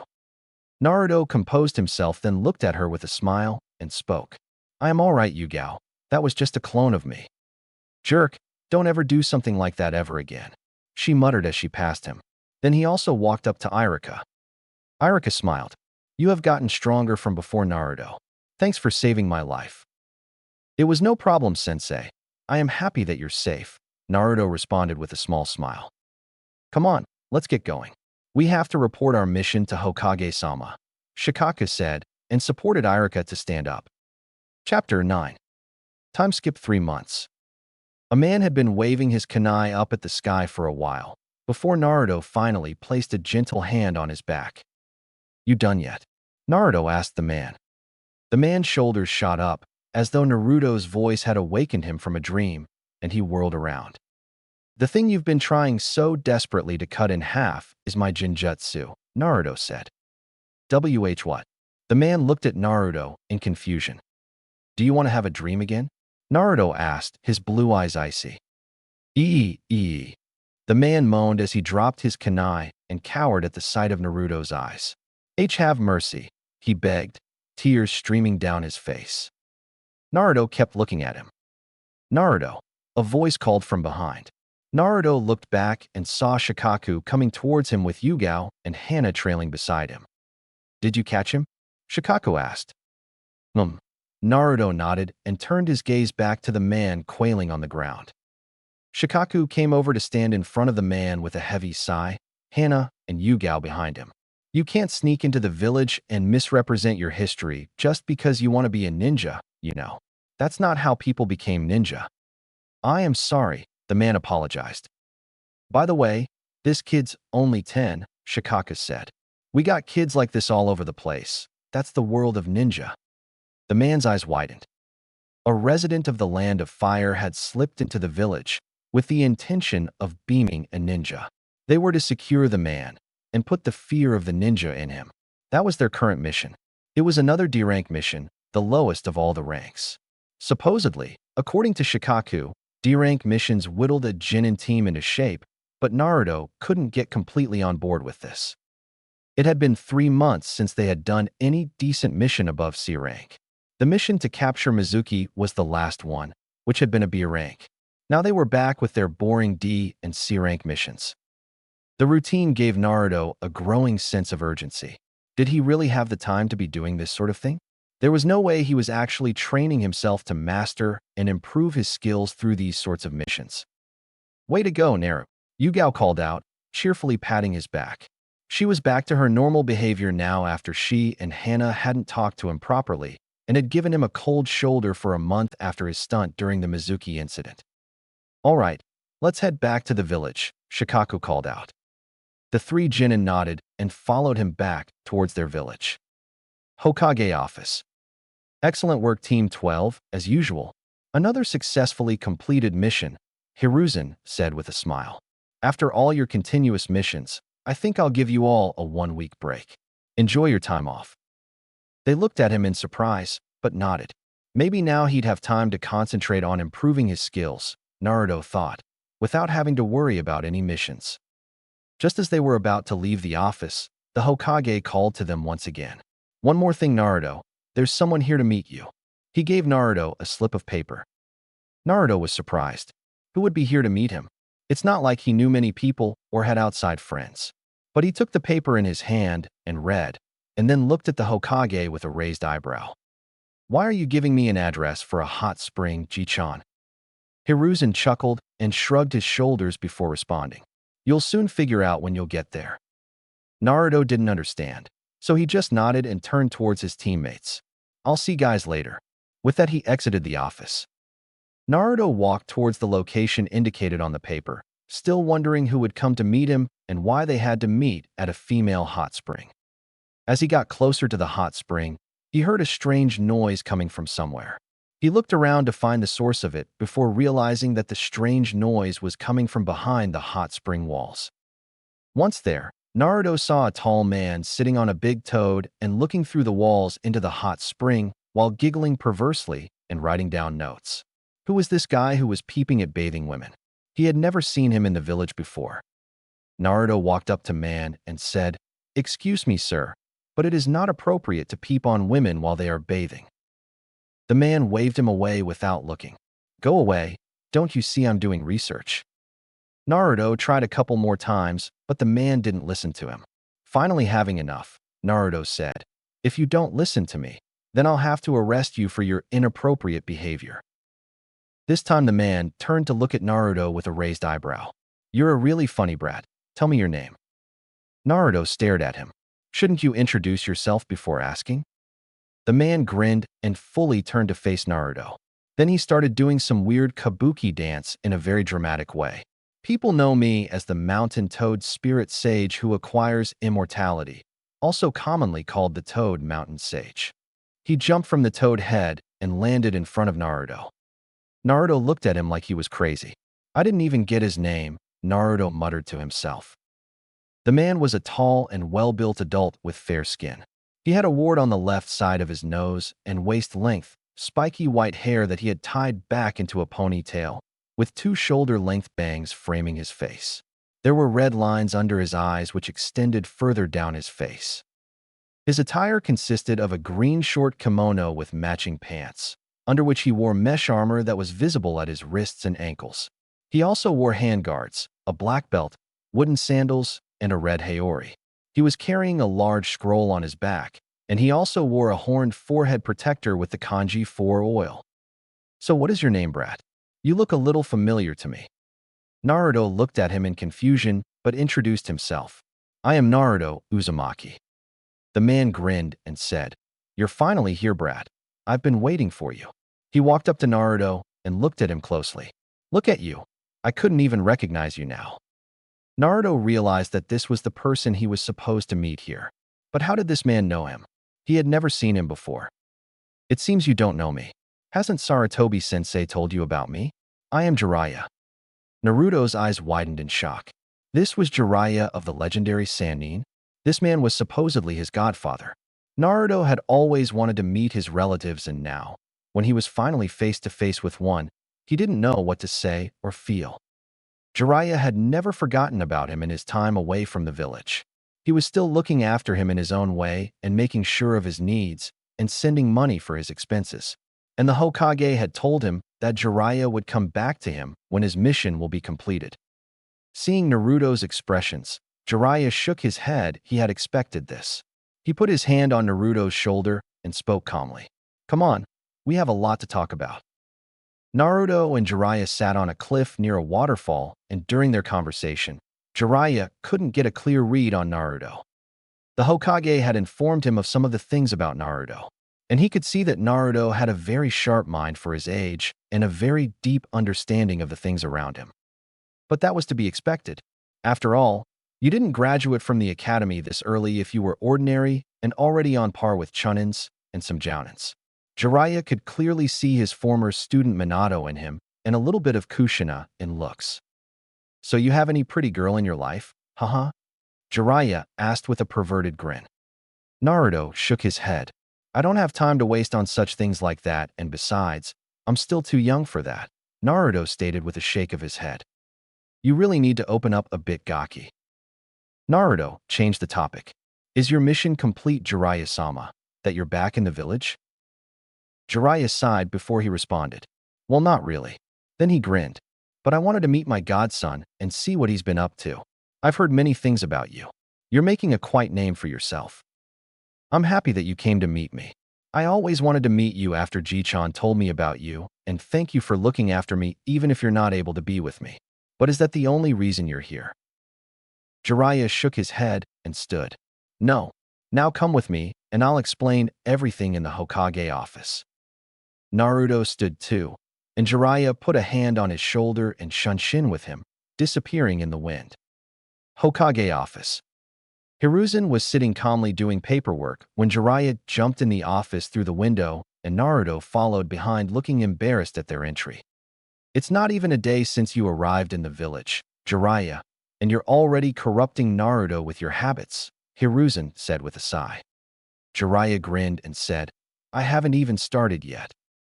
Hiruzen just shook his head at Jiraiya's comment. You'll never change. Then he looked at them and asked, So what are you both doing here? Jiraiya got serious. I want to take Naruto out of the village. Naruto looked at him in surprise, and Hiruzen sighed. Jiraiya, I told you before, you can't take Naruto with you. It will be dangerous and can attract a lot of unwanted attention, which we don't want at the moment. Also, what about your mission? At least let me finish, sensei, Jiraiya said. I found Tsunade's location and I thought it would be good for both Naruto and Tsunade to meet. That woman is drowning in sorrow at the loss of her family and not even aware that her nephew is still alive. I thought it would be good to take the brat to meet her. It won't take too long, so you don't have to worry about anything. Also, it'll give me the chance to teach some wonderful things to Gaki on the road. Jiraiya said the last part with grin. Hiruzen's expression remained serious. Are you sure that you can find her? I am 100% sure. That's why I'm here in the first place, sensei, Jiraiya stated. Hiruzen nodded after thinking for a moment. All right, you have my permission to take Naruto. I will inform his squad leader. On the road. Jiraiya and Naruto walked silently side by side down the road. It was quite some time since they had left the village. So how's the life of a shinobi treating you? Jiraiya asked. Naruto turned his face to look at him. Not much interesting if you ask me. My team hasn't done many high-ranking missions.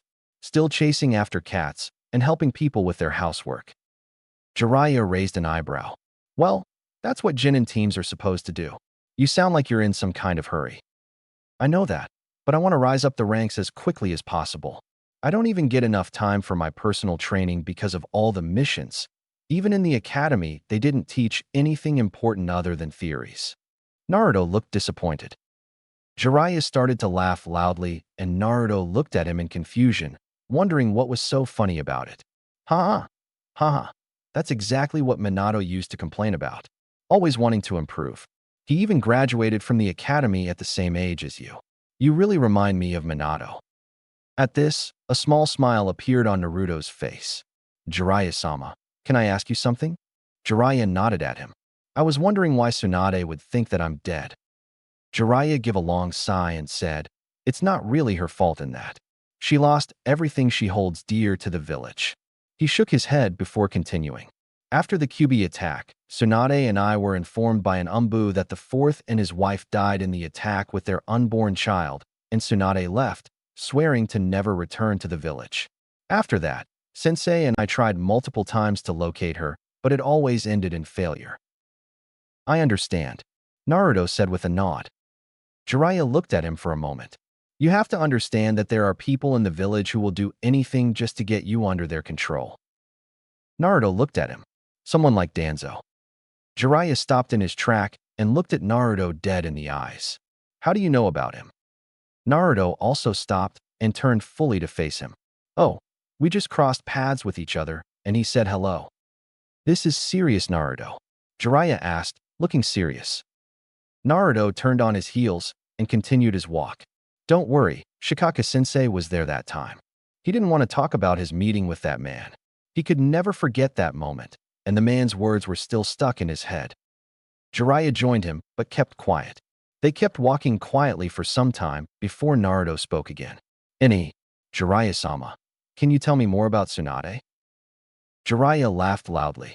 You're showing quite an interest in Tsunade. I'm going to meet her for the first time, so I should be aware of what kind of person she is. I see. So you want to have a good first impression on her, huh? Jiraiya spoke in thinking voice. Well, let's see. In a word, she is unpleasant. Also, she likes to gamble a lot, and she's well known in various countries as the legendary sucker. She's liked to gamble ever since she was young, but her luck and skills just plain suck. She's known by that name since she's been duped out of her money by everyone and borrows money and runs. Naruto looked at him, not believing him one bit, wondering if he was really serious. Then he just shrugged and shook his head and muttered under his breath. What's up with these Sannin? One is a hopeless pervert and one is a gambler. Who knows what kind of person the last Sannin is? It gave him the creeps just thinking about it. We don't even know how long it'll take to find her. Jiraiya nodded. We have to travel a ways. But we won't waste time. Naruto looked at him in confusion. I'll use the time on you as we travel. I am going to train you. Naruto felt shock. You're really going to teach me?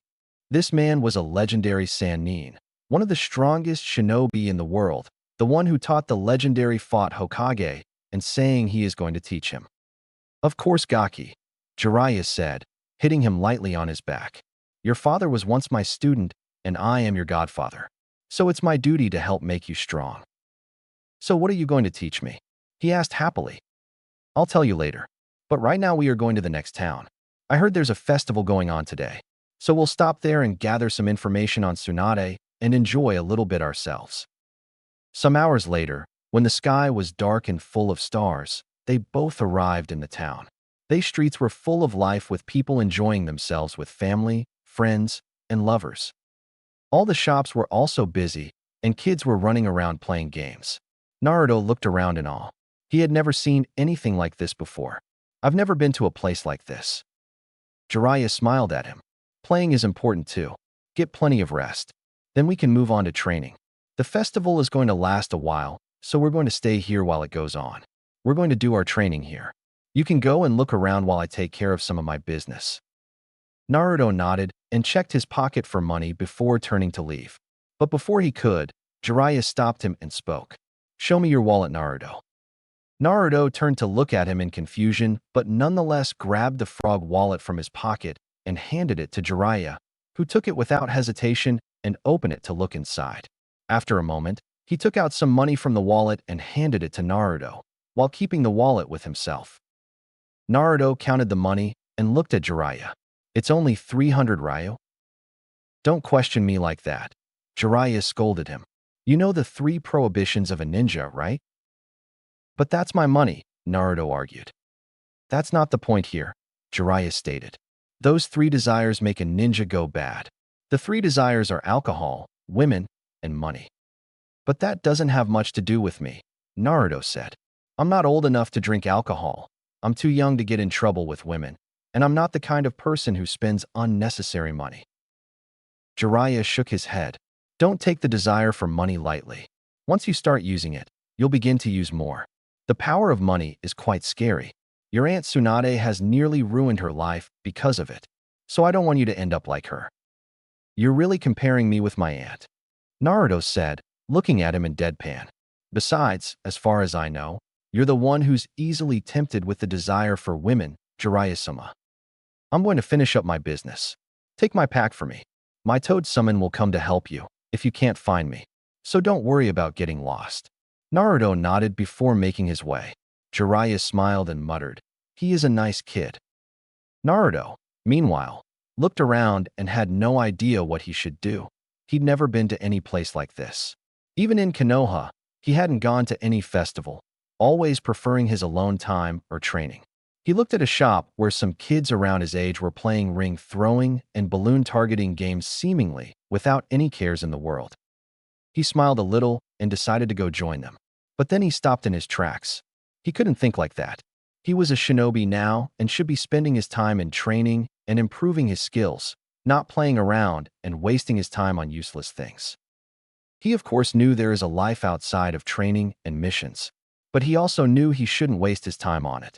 He looked again at the kids and wondered how different he really was from them.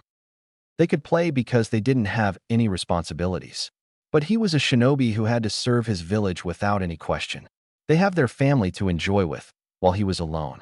He wished Yugao was here, so she could drag him around with her. Then he promptly shook his head at that thought. How stupid could he be? She was nothing but trouble. He hesitated a little before finally deciding to play and enjoy himself at least before Jiraiya started his training. At one of the shops, there was a kunai throwing game, and the shopkeeper spoke. You want to give a try, kiddo? Naruto thought for a moment before taking out some money from his pocket and handing it to the man. The man gave Naruto a bunch of wooden kunai. A moment later, he launched all 4 kunai at the same time, hitting the target with each one. The people who were watching cheered for him, and the owner of the shop handed Naruto a teddy bear as a prize. Naruto took the prize in his hand, wondering what use he had for such a thing. Looking around, he noticed a small girl standing with her parents. With a little smile, he handed the teddy to the girl. Here, this is for you. The girl gave a big smile and happily accepted the gift. Thank you, she said, and Naruto smiled back at her. The girl's parents nodded with gratitude. Naruto nodded at them before making his way. A couple of hours later, Naruto was laying in a grassy field with his hands behind his head for support. Away from all the noise, he enjoyed the alone time in peace. Looking at the night sky always took away his worries. His day had started normally. He would never have thought this morning that he would be on the road with his godfather Jiraiya in the search for his aunt by the end of the day. Wonder what those 2 troublesome women are doing back in the village. He thought about his teammates. They would be pissed at him, especially Yugao. He hadn't informed them before leaving the village. He shook his head and wondered what was going on with him. He was thinking about Yugao a lot nowadays. He supposed it was because he liked spending his time with her. She can be annoying sometimes, but he still liked her the way she is. She always managed to bring a smile to his face. Getting out of his thoughts, he realized that it was getting late and that he should search for Jiraiya. On the way back, he bought ice cream for himself and Jiraiya and followed the toad, which he guessed was following Jiraiya's scent. He realized he was close when he heard Jiraiya's booming laughter. When he came to the front of a shop where the sound of laughter was coming from, the toad pointed towards it and vanished in a cloud of smoke. Naruto went inside and saw Jiraiya sitting in the middle of 2 women. Naruto just looked at him with a blank stare. Upon noticing Naruto, Jiraiya said, "Oh, Naruto, did you enjoy all of the festival already?" Naruto didn't respond. Then he noticed his wallet on the table, empty, lying flat. He went and picked it up. It was completely empty. This man was now getting on his nerves. It didn't matter who he was. He had crossed the line this time. Naruto looked at Jiraiya with a death glare, breaking the seal on his eyes to show his 3-tomo Sharingan. Jiraiya laughed nervously. "See, calm down, Naruto. We can talk this out like men. You broke all 3 prohibitions of shinobi in one go. You pervert," Naruto said angrily. He didn't normally lose his emotions, but this man had spent Naruto's whole savings. He started performing hand seals, which scared the ladies. They ran out screaming when he summoned a bunch of crows to start pecking on Jiraiya's head. "Wait, Naruto. Naruto, I'll pay you back, I promise." Naruto only threw the ice cream at him in anger. "You used all the money I worked hard to save, you idiot. What kind of person are you?" He about to throw the second ice cream, but it slipped from his hand and hit the man standing at his back. "What the hell? What you doing, fool?" A man standing next to the one he'd hit with the ice cream shouted at Naruto, who looked back at him in confusion. "You brat, you ruined the boss' brand new suit. That'll cost you 100,000 ryu." "That stupid-looking thing costs 100,000, Jiraiya said. "That's a little on the high side. Do you really think we believe that?" "What? Are you trying to pick a fight? You shouldn't, for your own sake. The boss is a former Chunin from the hidden village of the rock. He was feared as a legendary Yamanin." Jiraiya folded his arms and said in mocking tone, "Legendary what?" The man yelled at them. "It looks like you want to get hurt." Jiraiya stood. "Naruto, this is a good opportunity to show you a technique. Watch carefully." Blue chakra started to gather in Jiraiya's palm and started spinning in circles. Naruto looked at the technique in amazement. Then Jiraiya launched his palm forward, hitting the man in the stomach with force and sending him flying backwards into his partner. Wow! Naruto covered his face from the force of the attack and followed Jiraiya outside. "I went easy on you, but you guys sure are weak," Jiraiya said. "You're the legendary Jiraiya of the Sannin," the man said, lying in pain on the ground, noticing the headband on Jiraiya's forehead. He then took out some money from his jacket. Take this for repairs. Jiraiya took the money and handed to the shopkeeper. I am also going to take all the balloons too, if that's okay with you.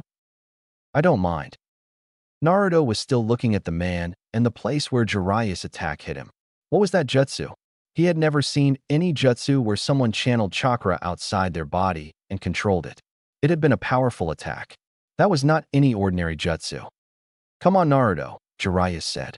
We'll rest for the night and start your training tomorrow. Next morning, Naruto and Jiraiya stood in the clearing facing each other. Naruto was quite excited to start his training today. Here, take this balloon, Naruto, Jiraiya said, handing Naruto a single water balloon. What is this for? Naruto asked, looking at the balloon in his hand in confusion. You watched that jutsu yesterday that I performed, right? What kind of jutsu did it look like? Naruto think for a moment before answering. It looked like you were rotating your chakra on your palm. Jiraiya nodded before taking a water balloon in hand. Yes, you're right. I was rotating chakra. He showed the water balloon. Naruto noticed that the water inside the balloon was bubbling. Then he activated his Sharingan to look carefully. You're rotating the water in multiple directions, and the balloon is having difficulty maintaining all the water inside it. The next moment, the balloon burst, and Jiraiya grinned at Naruto. You pick up fast, Gaki. He nodded. With the tree climbing exercise, you accumulated and maintained a certain amount of chakra in a needed area. With the water walk exercise, you released a certain amount of chakra. This time you're going to create a flow of chakra. These are just basics for this exercise. Naruto thought for a moment, then looked at Jiraiya. All I have to do is to create a fast rotation inside the water balloon to pop it. Jiraiya nodded. Yes, you got that right, he said and turned around. You continue the training, while I go and get some supplies for us before we move from here. You can also train on the road. It was almost evening. Naruto and Jiraiya were walking on the road and Naruto still had the balloon in his hand, trying to pop it. It was more difficult than it had looked. Rotating the chakra in multiple directions with his hand was not an easy job. He tried again, this time channeling even more chakra in the balloon and rotating it multiple directions. As a result, the balloon finally burst open, and Jiraiya looked at him with a big smile. Oh, you finally completed it, he said. Then he handed Naruto more balloons.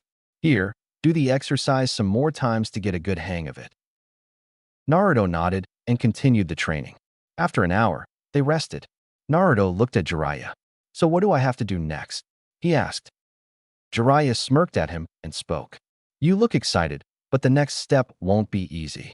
He took out a rubber ball. For the next step, you have to pop the ball, just like you did with the water balloon. To demonstrate, he popped the ball in his hand. It's far tougher than the water balloon. But for now, rest a bit, and we'll continue this training tomorrow. Overusing your chakra must be hurting your chakra circulatory system. Naruto was about to protest, but he could feel his body was hurting a bit, so he just nodded. He then looked at Jiraiya. You haven't told me anything about the jutsu, you know. Jiraiya laughed.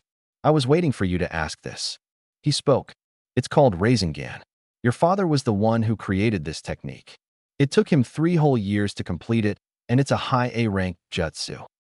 My father created this jutsu, Naruto said quietly, thinking over what Jiraiya had told him. His father was considered a genius with no equal. It was no wonder he had created a jutsu such as this. Don't think too much, Jiraiya said. Let your body and mind rest for a bit. We still have a long journey up ahead. A week later, they started their journey in search of Tsunade. But they hadn't had any luck yet. The last information they got on her was a dead end. Naruto also hadn't had any luck completing the second step in mastering the Rasengan. Jiraiya had spoken truth when he'd said it was a lot harder than popping the water balloon. With no water inside, it was near impossible to imagine the rotation of chakra and even harder to actually rotate the chakra. Jiraiya was no help either, as he left Naruto alone every day, telling him that if he didn't master it on his own, he'd never grow and would start to depend on others to make it easy for him. On this day, Naruto was again practicing in the forest. His hand was covered in bandages because of the continuous training. How many days have I been repeating the same thing over and over, damn it? He spoke out loud in frustration. Oi, Naruto. He heard Jiraiya and turned to face him. Don't overdo it. Rest for now. We'll leave here tomorrow morning. Did you find anything on her? Naruto asked. Jiraiya grinned and gave him a thumbs up. Of course, Gaki. I'm the best at information gathering in the world. I got her location this time. She's in a small town in Lightning Country. We'll rest for the night and we'll move out early. We don't want to miss her. Chapter 10. After 2 days of travel from the last village, Jiraiya and Naruto stood on a mountain overlooking a small town. According to their information, this was where they'd find Tsunade. Yesterday, Naruto had completed the second step toward mastering the Rasengan.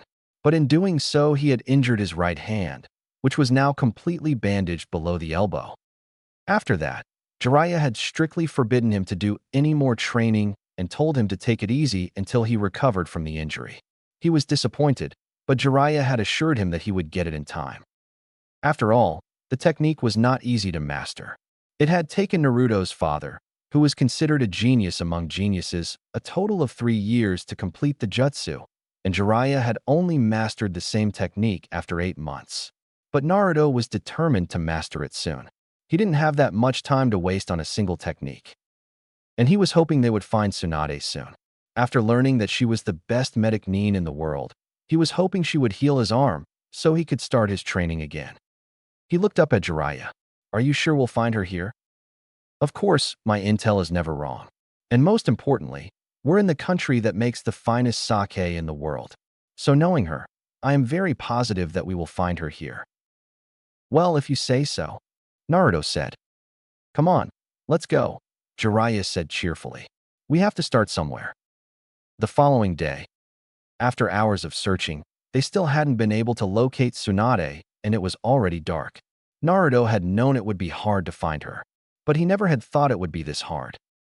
It was nearly 2 weeks since they had left the Leaf Village, and soon they'd have to return. He couldn't waste his time like this. His team was waiting for him. Now, standing in front of a local bar, Naruto looked at Jiraiya. Are we really going in there, sensei? In their time together, Naruto had finally started addressing Jiraiya as his sensei, since the older ninja had insisted on not being called Sama. Jiraiya nodded. You can gather valuable information from these kinds of places, and we also have a very high chance of finding Tsunade in a place like this.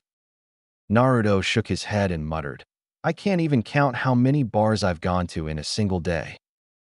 Jiraiya started walking towards the bar. Well, come on, Gaki, don't just stand there. With that, Naruto followed him in.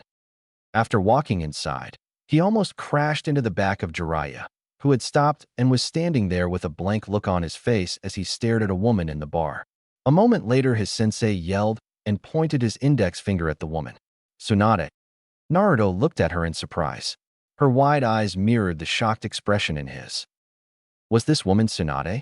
Wasn't she supposed to be in her late 40s? This woman was definitely not that old. She couldn't be older than her mid or late 20s.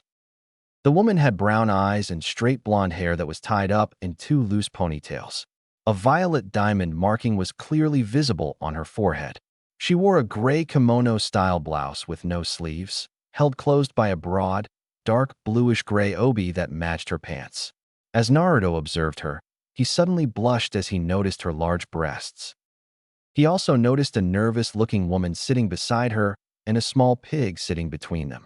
The woman at Tsunade's side had onyx eyes and straight shoulder-length jet black hair with bangs covering her ears and framing her face. Jiraiya regained his composure and walked over to sit down at their table, and Naruto followed suit and sat beside him, still confused. Long time, no see Tsunade, Jiraiya said with a grin. It's good to see you after so long, and you too, Shizune. You have grown quite beautiful.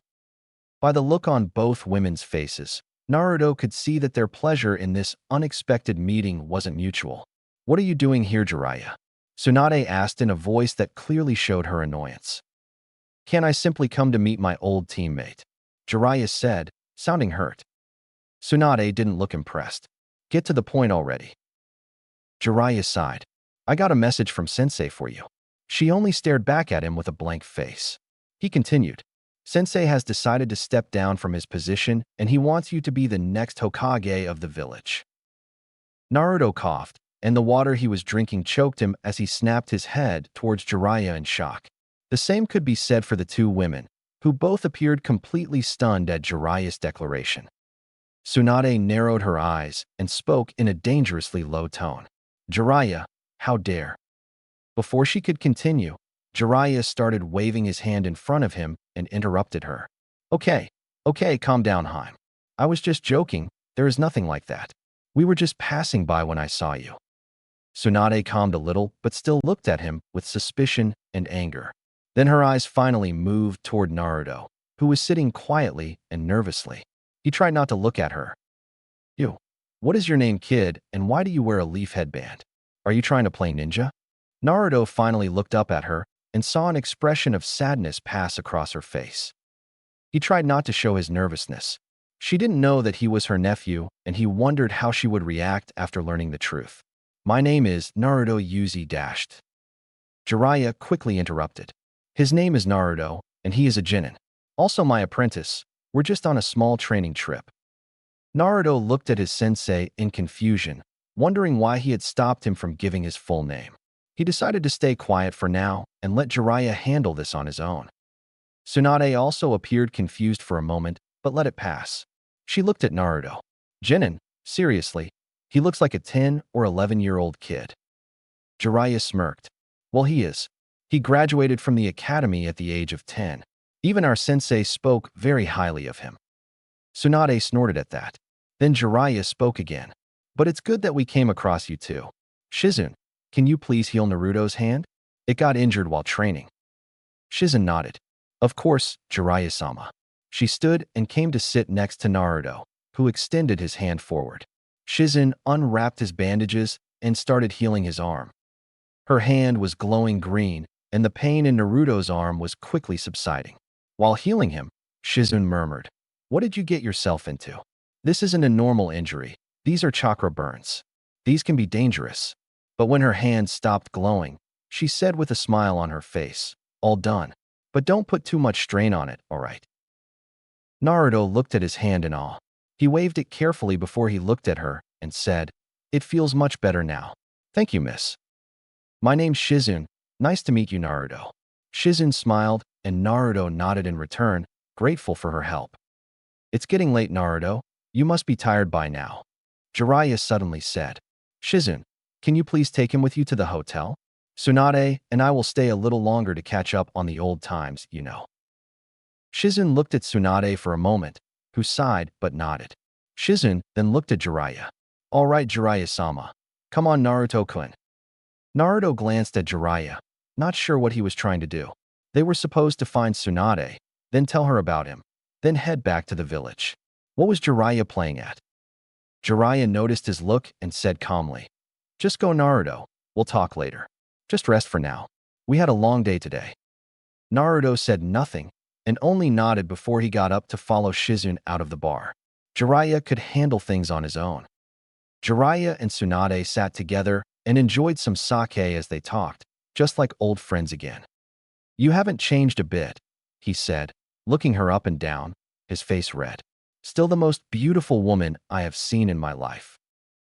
Tsunade peered at him from the corner of her eyes while sipping her drink. "And I see you still haven't changed either, still the same old pervert." "Huh," Jiraiya laughed. "You know me so well, Tsunade." Tsunade shook her head and her expression became serious. "Now tell me the real reason you're here, Jiraiya. I know what you said earlier was a lie." "I guess I can't fool you," he muttered under his breath with a long sigh. He was wondering what he should tell her, or, more importantly, how he should tell her. "I wanted to introduce Naruto.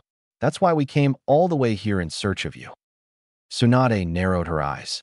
"Why go through all this trouble just for that kid to meet me? What are you getting at?" Jiraiya knew he had to tell her. He couldn't back down now. After all, this was the reason they had come here. He took a long breath. "His name is Naruto Uzumaki." "Uzumaki?" Tsunade looked at him in confusion. "Don't talk nonsense, Jiraiya. You know that's not possible." As far as she remembered, her cousin Kushina was the last to use that name. Jiraiya shook his head before answering. "I know how it sounds, but that kid is the child of Minato and Kushina, and your nephew." Tsunade's eyes went wide. She suddenly grabbed his collar and spoke in a firm tone. "Don't fuck with me, Jiraiya. I was told their child died on the same night with them." Jiraiya freed himself from her grip, not affected by her outburst. He was used to her moods.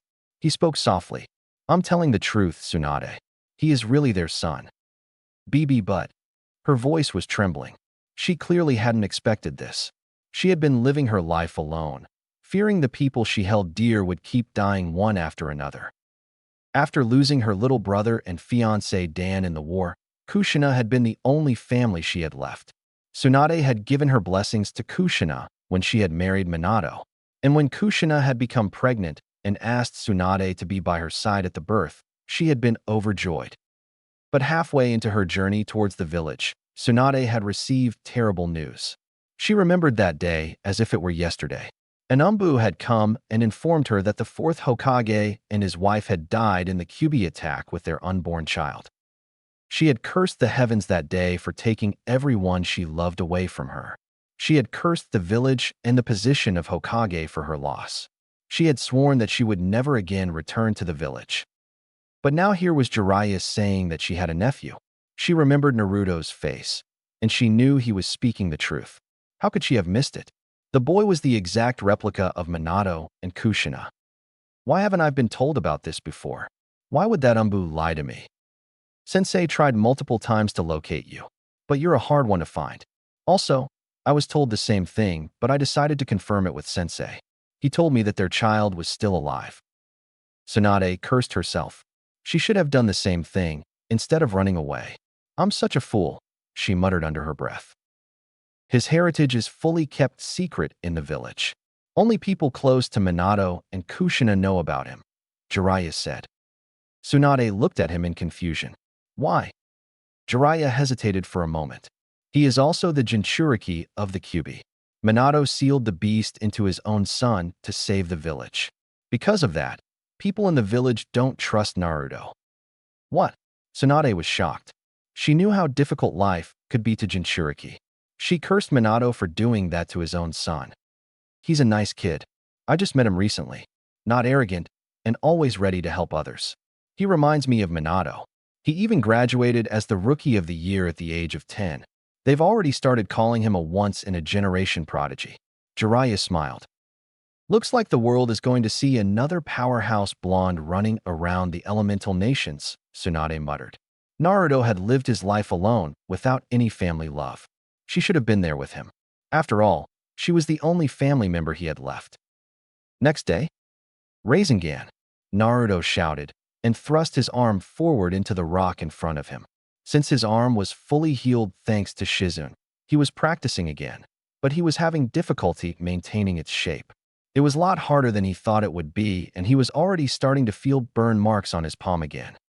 After waking up that morning, he had waited for Jiraiya for a long time in the hotel room.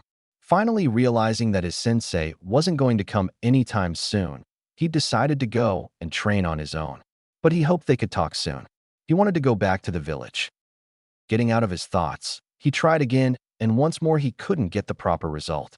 Despite the pain in his hand, he was determined to fully master the Rasengan because it was his father's original jutsu. Unknown to Naruto, someone else was in the field and had been watching him for a long time. Sitting on the branch of tree, hidden from his eyes, Tsunade was watching him train. She had been shocked when she saw him practicing the Rasengan and had thought of going there to stop him. In her thoughts, the Rasengan was a very high-level jutsu, and someone as young as Naruto should not be doing the technique. But she decided against it and just observed him. And one thing she could tell was that Jiraiya was right. This kid was different from others and was very talented in the shinobi arts. She wanted to talk to him. Since she had learned about Naruto being her nephew, he hadn't left her thoughts, but she didn't know what she could say to him. Her eyes widened when she saw Naruto thrown back from the force of the jutsu. She was by his side in a moment. You fool, what are you thinking doing something so reckless? Looking at his palm, she saw that it was once again covered in burn marks. His chakra is unbelievable, she thought. I have never seen chakra as dense as this, other than in my grandfather. Didn't Shizune tell you to take it easy for the time being? She started healing his injury as she scolded him, her palms glowing with green chakra. Naruto looked at her in confusion, then watched her work on his hand. I'm all right now, he said. Tsunade stopped her jutsu and considered him, not saying anything for a while. Finally, she stood and held out her hand, helping him to get up. Can we talk? Naruto nodded, and they both went to sit in the shade of the tree. But once there, Tsunade's mind went blank, and she was at a loss for what to say. Naruto finally broke the silence. So, what do you want to talk about? After a moment of silence, Tsunade spoke. That jutsu you were practicing earlier was the fourth Hokage's jutsu, the Rasengan. Naruto nodded. That's quite a high-ranking technique you're trying to master. Are you sure you can perfect it? Of course I will master it, Naruto said without any hesitation in his voice. I just need some time. Tsunade smiled at his confidence. Yesterday, Jiraiya told me everything.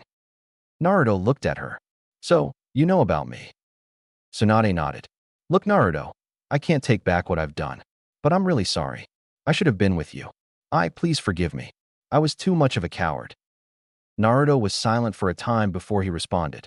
I know what it feels like to lose someone close to you. I also lost a person who was like my big brother.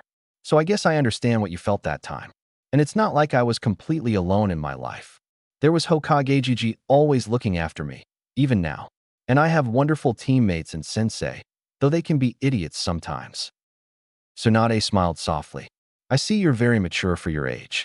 I don't know what you've been through in your life, but I do regret my actions back then. Naruto shook his head. You can't regret your past. People should move on with their lives. If they don't, they're not developing.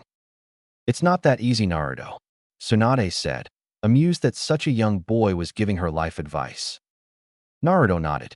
I know it's not easy, but at least we can try. Tsunade grinned. I'm being lectured by a squirt. Naruto's eyes twitched. Why does everyone keep mentioning my height? I'm only 10, damn it. At this, Tsunade laughed and Naruto frowned. But soon after, he spoke seriously. Can I ask you something? Tsunade nodded. I always wondered after I got to know about my mother, why she was called Uzumaki instead of Senju. Our grandmother was Mito Uzumaki, was from the Uzumaki clan from the land of Eddies, which specialized in sealing arts, Tsunade answered. My uncle wanted to learn that art. So he moved to that village, and later he got married to an Uzumaki woman and settled there with her, and they had Kushina. Kushina was brought up in that village among the Uzumakis before the village was destroyed at the start of the Second Shinobi War. So Kushina always preferred being called Uzumaki out of respect to her mother's clan. I never knew Uzumaki was a clan, Naruto said in wonder. I always thought it was just a name. Of course it was a clan. The Uzumaki clan was the cousin clan of the Senju clan and one of the strongest clans in the world. The world knows that the Senju and Uchiha clans formed the Hidden Leaf Village. But there was also the Uzumaki clan, which helped stabilize the village. Even today, the shinobi of Konoha wear the symbol of the Uzumaki clan on their backs in honor of friendship and respect. Seriously, Naruto said in surprise. He hadn't known any of this. He had been wearing his clan's symbol on his back throughout his life and didn't even know it. Just like that, they both talked more and slowly got to know each other better. Naruto told her about his childhood and also about his teammates and about some of the missions he had done in his short ninja career. Tsunade told him about Kushina and Minato and about herself.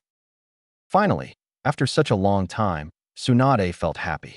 She had found her family. Time skip. Over the next 4 days, Naruto and Tsunade became quite close. They talked about their lives as he trained, and she had even given him advice on how to improve his chakra control after learning that he was not able to control it properly. In their short time together, he had even become good friends with Shizune. But today, Naruto and Jiraiya had to go back to the village. They'd been gone too long. You sure you don't want to come back to Konoha, Tsunade? Jiraiya asked. I need some time, she responded, then smiled at Naruto. But I'm sure I'll come to meet you with Shizune from time to time. Naruto nodded and smiled as Jiraiya said, well then, we must leave. It's almost a month since we left the village. I'm sure Sensei is worried. Tsunade bent to Naruto's level. She hugged him and whispered, I will come real soon to meet you, alright? Naruto hugged her back. Tsunade then stood and kissed him on his forehead, which made him blush. Goodbye, you two. Have a safe journey. Goodbye, Naruto-kun. See you soon. Shizune waved with a smile while holding her pig, Tauntaun, in her other arm. Naruto and Jiraiya said their goodbyes and started making their way back towards Konoha. After a while, Jiraiya noticed Naruto was smiling. "You seem happy, brat." "Well, of course I'm happy. I got Midouba-san." He looked down at the green necklace in his hand, which Tsunade had given him. Wrapping his fingers around it, he held it in his pocket and continued his journey towards the village.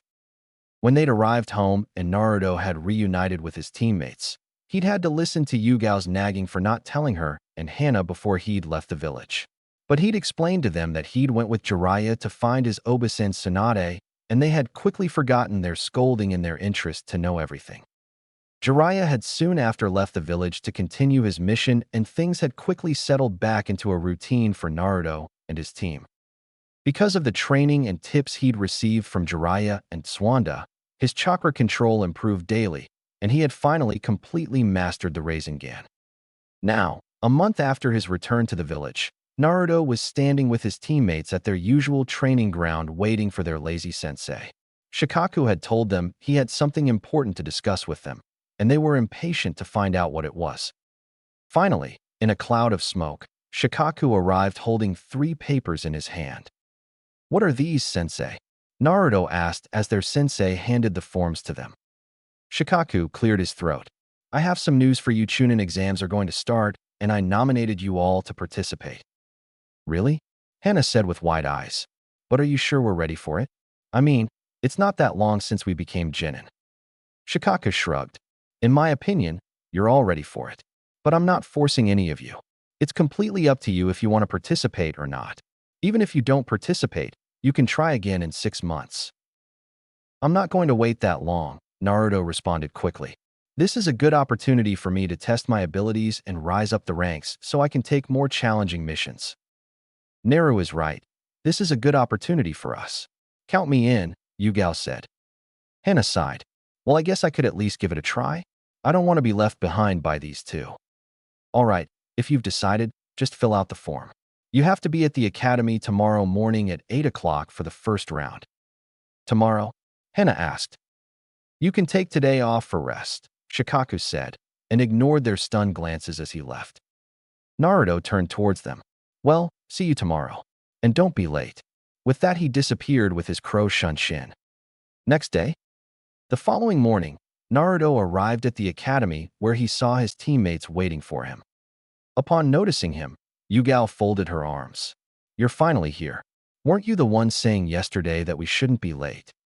"I'm not late. It's just that you're early," Naruto responded innocently. Yugao's eyes twitched at his response. "Come on, let's move inside," Hana said. "We have to find room 307. "All right, let's go," Naruto said. When they got inside the academy, they saw teams from different villages talking amongst each other. "Hey, Yugao," Hana Hate called as he came towards them with Izumo and Kotetsu beside him. "So you guys are also participating in the exams," Kotetsu said. "You sure you can handle them? I heard it's quite difficult, and not just anyone can pass." "You don't have to worry about us. We can take care of ourselves," Hana said with narrowed eyes. "Hey, we don't have to fight. We're all friends here," Hate said. Naruto looked at the girls. "We should get going." Hate ignored Naruto. "So how have you been, Yugao?" "I'm fine," Yugao said, lifting an eyebrow. "What about you?" "Fine," Hate said. "I was just wondering if you would like to hang out after the exams are finished." "I don't see anything wrong with that," she said, glancing at her teammates. "But for now I want to focus on the exams." Naruto, who was walking ahead of them, heard their conversation and felt inexplicably annoyed when he heard Yugao accepting Hayate's offer. But banishing those feelings, he told himself that it shouldn't matter what Yugao did on her own time. He too had to concentrate on the exams. But still, he wondered if there was something more between her and Hate. And then he wondered where that thought had come from. Exam hall. When they arrived inside the exam hall, they noticed it was full with genin from all over the world. Some were much older than them. In fact, Naruto was the youngest of them all and soon began to get a lot of attention from all the present genins. Some were looking at him curiously, and some were glaring at him. Paying them no mind, Naruto stood at the corner with his teammates. Finally, a cloud of smoke appeared in the class, and some Chunin and Jounin stepped out of it. "All right, settle down, brats. The Jounin in the middle shouted. A long scar ran down his face and his head was covered by a bandana, which he was wearing as a leaf protector.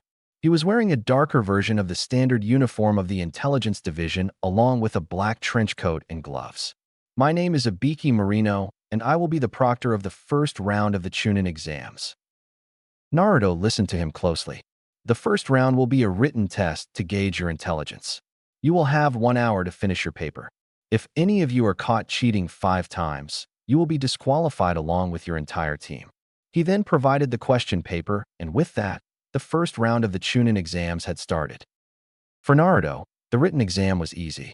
He had seen when it started that the point of it was to make use of ninja techniques and cheat without getting caught by the examiner. But Naruto had all kind of knowledge tucked in his brain.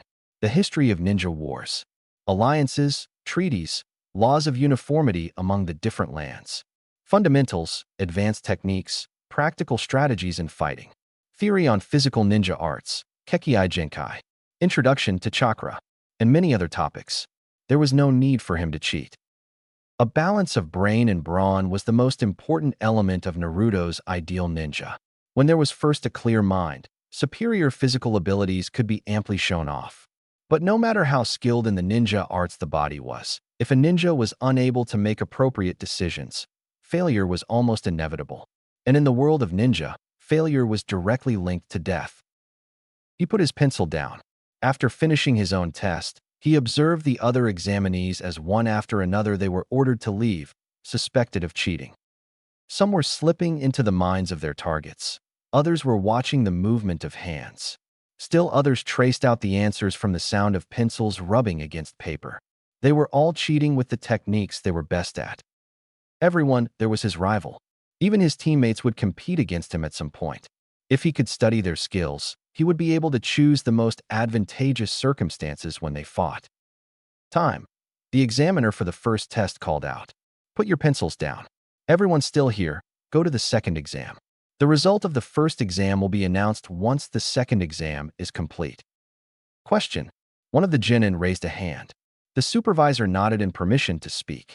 Does that mean that even if we pass the second exam, we won't be able to proceed to the third exam, depending on our score on the first exam?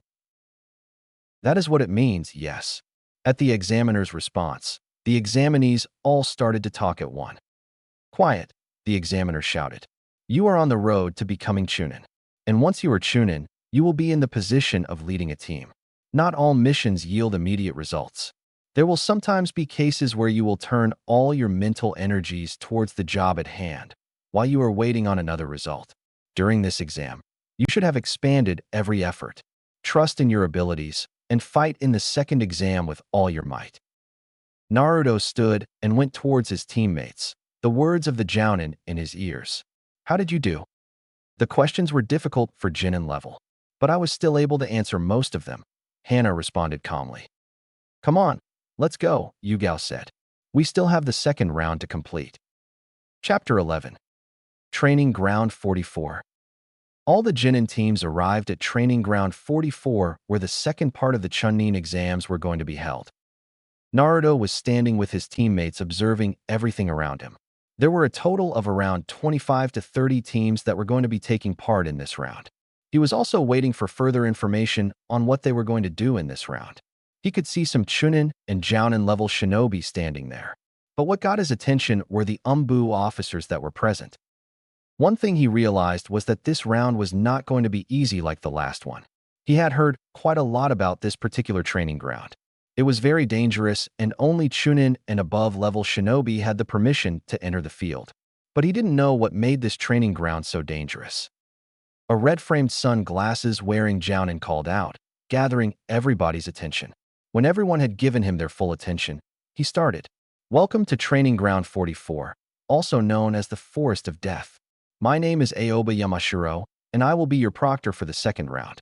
Before we begin this test, I have something to hand out to you all. He took out forms from his jacket and continued. These are just standard consent forms. Before the test, you all have to read over this form and sign it. One random genin asked in confusion. But why do we have to sign it? The proctor adjusted his sunglasses before speaking. There's a very high chance of death involved in this. Some of you may not come back, and by signing it you agree that you will be taking part in this round at your own risk.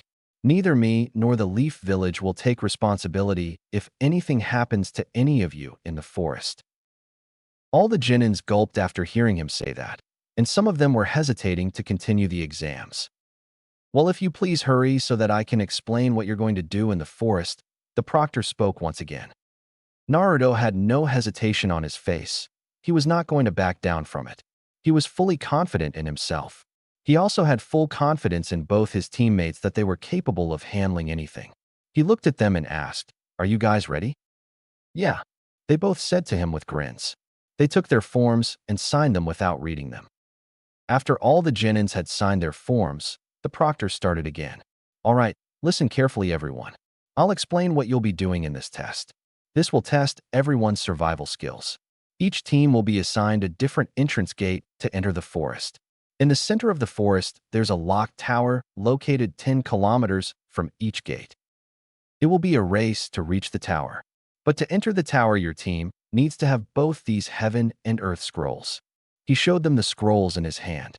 "Half of you will receive the heaven scrolls, and the rest will receive the earth scrolls. So you have to fight to get both the scrolls." "That means half of us will fail this test," a Genin mentioned. "I said it will be a race. We can't allow a large number of squads to pass this test for the next round. So only a number of teams will be allowed to qualify for the next round.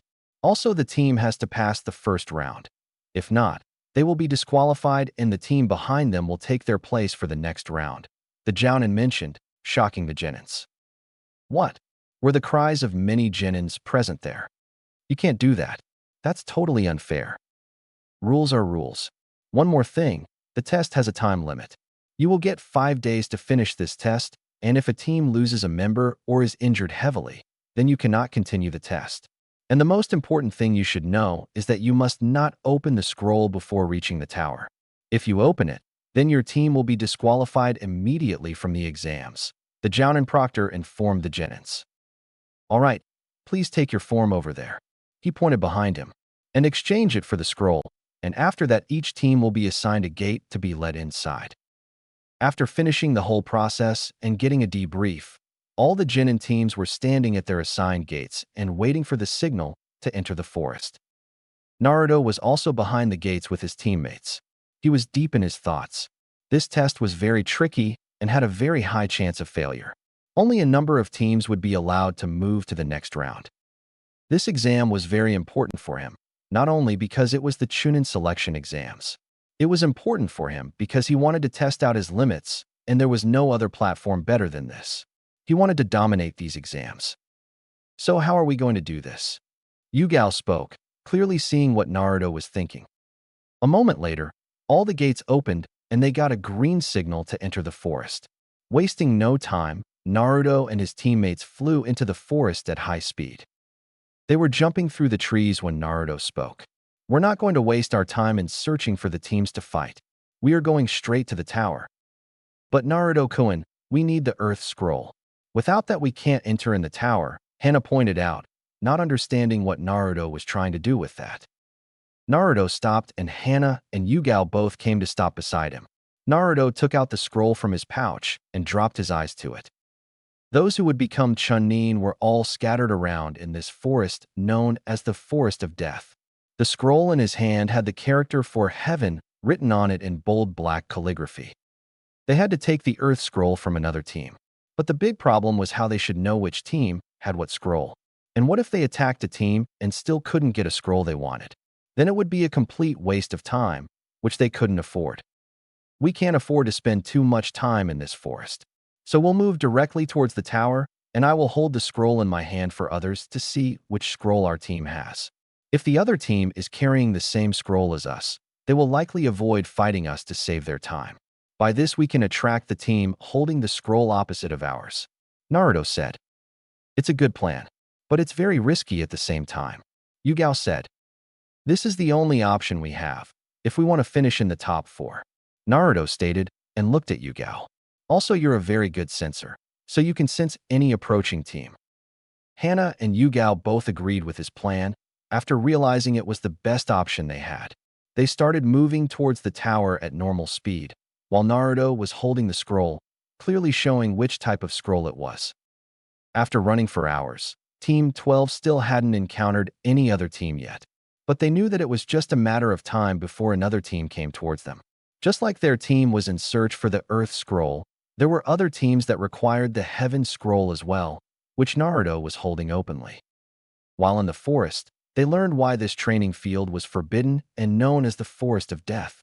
They not only had to look out for the other teams, but they also had to keep their eyes open around their surroundings. The whole forest was filled with giant man-eating beasts, poisonous plants and insects, and all kinds of dangerous creatures. And if that wasn't enough, there were numerous traps set up throughout the forest. One thing clear to Naruto was that they couldn't afford to spend too much time in this forest. Even if the time limit was 5 days, if they spent that much time in here, they were not going to pass. So they had to complete this task as soon as possible. He was aiming to pass this test in a single day. As they were walking towards the tower, Yugao spoke, getting their attention. "I sense there's a team approaching us." "How far?" Hana asked, wondering why she hasn't smelled them yet. "Not too far. They will catch on to us in 4 or 5 minutes, judging by their pace," Yugao stated. Naruto spoke after thinking for a moment. "I have a plan.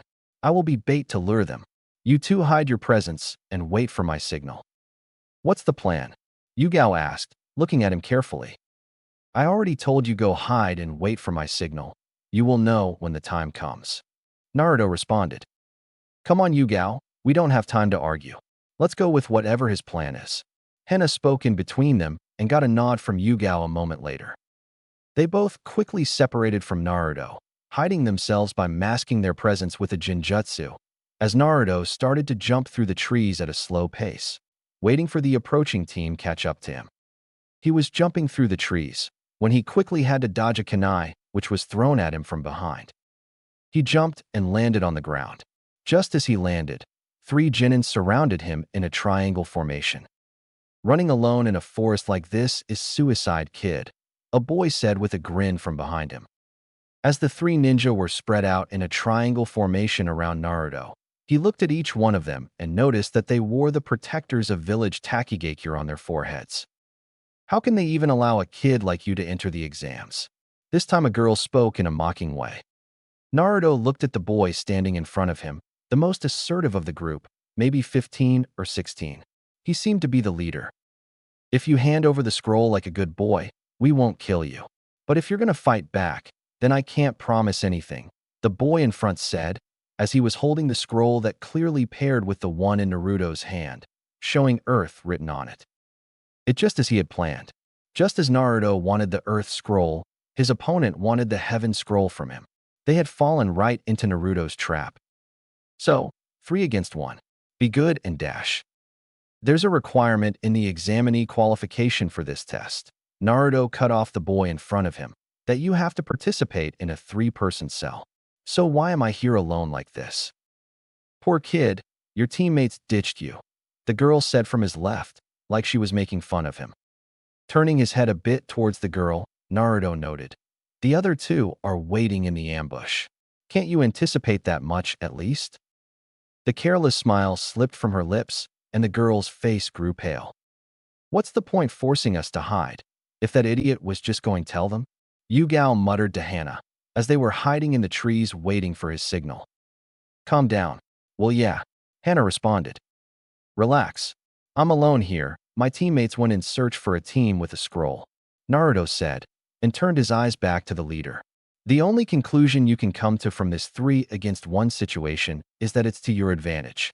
As a leader and as a Chunin, you're a failure. Why you watch your mouth dash? You're even using my childish appearance as fuel for your carelessness," Naruto spoke, interrupting him. Naruto liked to play with his opponents' minds, to make them lose their confidence even before the fight could start. "See, come on, let's just finish him already," the boy in the rear called out, sounding uneasy by how calm Naruto looked facing them. The leader swallowed with a gulp, the saliva building up in his mouth, sweat running down his forehead.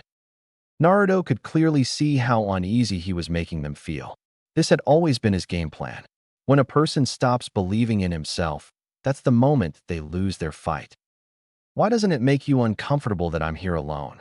Don't you think there's some meaning behind that fact that my team is doing this exam separately? Do you want to know the difference between my team and the rest? The difference is that my team is far superior to the other teams. Naruto spoke without showing any doubt on his face. He knew that he was sounding a bit arrogant, but it was necessary to put a doubt in his opponent's mind. The opposing team was starting to lose themselves in an unfavorable fear. "Gee, get him!" The leader half shrieked, half shouted, and Shuriken were launched at Naruto from 3 different directions. In the next instant, the leader before Naruto and the boy at his rear both started running. The girl leapt up, aiming at him from the top. He was caught in an attack from both sides, and if he fled upwards, the girl would catch him. At the last moment, before Shuriken could dig into him, he jumped in the air, avoiding the Shuriken. The Taki Genin, seeing him jump in the air, thought that Naruto had fallen into their trap. The female member of the team grinned, seeing she got a chance to finish him off. She brought her sword down, Aorg, and sliced at Naruto. Naruto wasn't able to block the sword as the blade went right through him. But in an instant, he completely dissolved in a murder of crows, shocking the 3 genin. He appeared again at a different side and a little away from them. Not understanding what had happened, the 3 ninja stood dumbfounded, looking at Naruto. "I will say it again." Naruto spoke calmly, not showing any kind of worry as he held out his hand towards the leader. "Be good and hand over the scroll. If you do, I'll let you go." "You don't underestimate us," the leader stated, coming out of his shock. Then he started going through the hand signs. The boy and girl to his left and right also wove the same signs. "Got it." "Right," his teammates responded. "Water style," the leader shouted, and that's as far as they got. Naruto signaled his hidden teammates as he got his opponents where he wanted them to be. Before they could even finish their jutsu, they heard Fong over Fong. Then Hana came to them spinning with her ninja dog, knocking them off the ground before the 3 genin could recover from the sudden surprise attack. Yugao landed beside Naruto and started waving quick hand signs, and coming to a stop, she looked at Naruto from the corner of her eyes. Naruto nodded at her. He knew what he had to do. With that, Yugao called out water style, water missile jutsu, and shot out a large missile made of water from her mouth towards the target. While she launched her jutsu, Naruto himself wove through the fast hand signs and called out his jutsu. Lightning release, lighting bolt.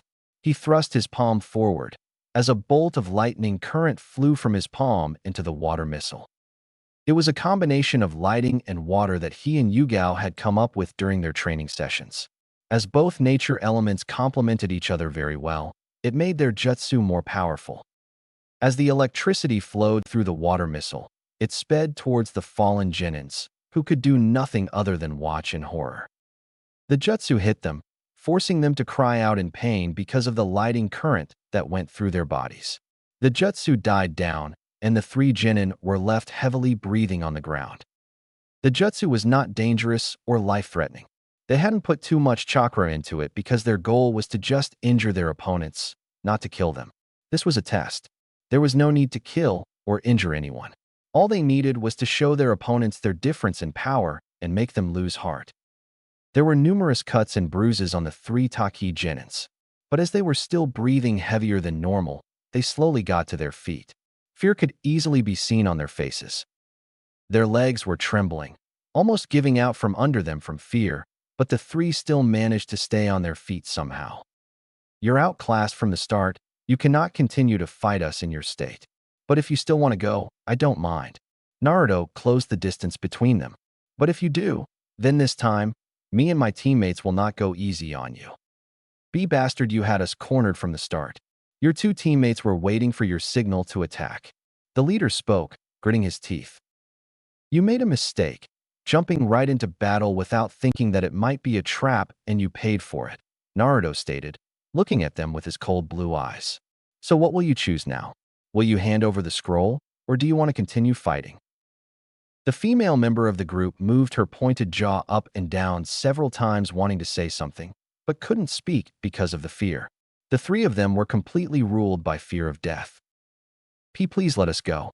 The leader dropped to his knees and then reached a trembling hand into his bag and dug around for something. Naruto and his teammates stared at him for a moment, until the boy thrust the earth scroll at them. Naruto took the scroll. As long as you all understand. He sent a little chakra down his legs. Then he quickly went around behind their leader and brought the edge of his flat hand down on his neck. I can't have you attacking my team from behind. Take a little nap here. The Chunin collapsed on the ground as if prostrating himself, while Hana and Yugao both moved swiftly around behind their respected targets to deliver similar blows to each of them and knocking them out as well. Yay, we finally got the scroll. Yugao cheered happily and high-fived with Hana. We still got to reach the tower and hope we don't encounter another team on our way, Naruto called out. They both nodded at him in agreement, and Yugao spoke. Your mind games can really be scary sometimes. She and Hana were both aware of his habit of playing with opponents' minds, as this was not first time he had done something like this. During those times, he had a habit of saying something that he shouldn't say and could also sound arrogant, saying how superior he is from them and things like that. But they understood that he was not arrogant. He only acted like that to demoralize the opponent as part of his strategy. It was necessary to get them off guard. Naruto responded calmly. Come on. We got the scroll, and I don't want to spend any more time in this forest, Hana called out to get their attention. They nodded, now that they didn't have any reason to stick around there any longer. The two heaven and earth scrolls were together. Now they just had to head for the tower in the center of the training ground. With that, they started their journey towards the tower. They had no plans of stopping until they reached it, so they could get there as fast as possible. Following day, after running nonstop for hours, Team 12 arrived at the tower located in the center of the forest. After taking the scroll from the opposition team, their journey to the tower was quite easy. They hadn't encountered any other teams. Once they arrived at the tower, they noticed it was empty and that no other teams could be seen. They looked around to find someone to guide them from there, not knowing what they had to do. They finally just stood in the entrance room looking around. What else do we have to do now? Hana asked in confusion. What does this mean? Yugao spoke when she noticed writing on the wall. She walked forward and read out loud for the other two. If you do not possess heaven, gain knowledge and be prepared. If you do not possess earth, run through the fields and seek strength. If you open both heaven and earth scrolls, dangerous paths turn into safe ones. This is the secret. It shall lead you on your way. It's clearly referring to the scroll, Naruto mentioned, looking at the scrolls in his hand. It's telling us to open both the heaven and earth scroll. Hana and Yugao looked at him. You sure about it? We just have to find out by opening the scrolls, Naruto stated, and Hana took one scroll from his hand. As they both opened the scrolls at the same time, they looked in confusion at the weird pattern drawn in each scroll. Suddenly Naruto's eyes widened, and he spoke. This is a summoning seal. He threw the scroll forward from his hand, and Hana followed him doing the same. And suddenly a puff of smoke appeared in front of them. When it disappeared, a tiger-masked Umbu appeared from it. Members of Team 12 looked at him in confusion and asked, Who are you? The person in the mask responded, I am here to welcome you on completing the second round of the Chunin exam. Also, I was given the duty to pass the three of you a message. The masked Umbu then took out a watch from his pocket and looked at, and his eyes widened and a shocked look appeared on his face. But luckily his face was hidden by the mask, so the Chunin team in front of him could not see his reaction. Time elapsed in the second round. 5 hours, 25 minutes. This is the new record for the exam held in the 44 training ground. This is most impressive, taking into consideration the fact that your team is one of the youngest in this exam. So congratulations on your achievement, the Umbu said. A little smirk appeared on Naruto's face, and Hana and Yugao both grinned happily and gave high fives to each other while shouting, We did it, we're the best. Naruto then looked at the Umbu in front of him and asked, What are we doing from here, since we passed this exam? The Umbu nodded. Yes, your team completed both the first and second exam, so your team is allowed to enter the third round, which you will be notified about later when this round ends. Since your team completed this round in a single day, you will have to wait for the next 5 days here in this tower. Also, your Jounin sensei will be notified about you, so he will be here soon. You can go and rest now, and you aren't allowed to leave this tower. I will take my leave now. Then the Umbu vanished from his spot. Next morning, Hokage office. It was late in the morning, and the second round of the Chunin exam was still in progress. A lot of foreign shinobi and people could be seen in the village. The village's Hokage, Hiruzen Sarutobi, stood near the window in his office. He was alone in the office at the moment because of the ongoing Chunin exam. He had a lot of work in his hand, but was quite concerned about Naruto, the youngest contestant in the exam. His team was not very experienced, and Hiruzen was wondering if it was right to allow him to participate in the exam. He got out of his thoughts when he heard the door opening and wondered who would come at this time of the day. Then he saw Danzo coming in the office with his usual emotionless face. "Hiruzen," Danzo addressed him, coming to stop at the front of the desk. "Danzo, what can I do for you?" Hiruzen asked him and sat on his chair. Danzo looked at him and spoke. "I got news that Naruto Uzumaki has successfully completed the second exam and had already reached the tower yesterday." Hiruzen's eyes looked at him straight. "Where did you get that news about Naruto?" "I got that information from the exam proctor. I'm keeping a close look on Uzumaki's progress in these exams," Danzo stated. "I would have never thought that you would waste your time on the exam," Hiruzen said, but was relieved to know that Naruto had successfully completed the second stage. Apparently, this year's exam got quite interesting because of Naruto Uzumaki. He has broken all the previous records this year. He completed the second exam in 5 hours, 25 minutes, breaking the last record of Minato Namikaze. Also, he scored the second highest score in the written exam of all time, only behind Minato, who holds the highest score of all time. Danzo informed him, sounding more excited than the number of years he had. But he soon composed himself. "I know he is very strong and talented, but to achieve this feat is quite impressive." Hiruzen spoke with pride in his voice and a little smile on his face hearing about Naruto. His worry washed up after learning this. Naruto is a shinobi of this village, and he can take care of himself, Hiruzen thought. He had proved this time and time again. It's also very good for the village's reputation that he is competing in this exam. Danzo spoke as a matter of fact. Hiruzen looked at him in confusion. "You know that the Chunin exam is a place where the officials from all the countries come together in the same room," Danzo spoke and continued. "Which is to say, it's an opportunity to display the future fighting potential of each land. When Naruto fights in the third round and demonstrates his abilities there, it will enhance the threat our village poses to other countries." Naruto is indeed a gifted ninja, but he is still inexperienced. There are a lot of other older and more experienced participants in these exams. Hiruzen knew all about the true motives of the Chunin exams. Also, you know, Danzo, that there is still stress between the nations. It's not that long that the Third Shinobi War ended. So this year, there will be no other Kage attending the exam other than some of their officials and maybe daimyos. Danzo nodded.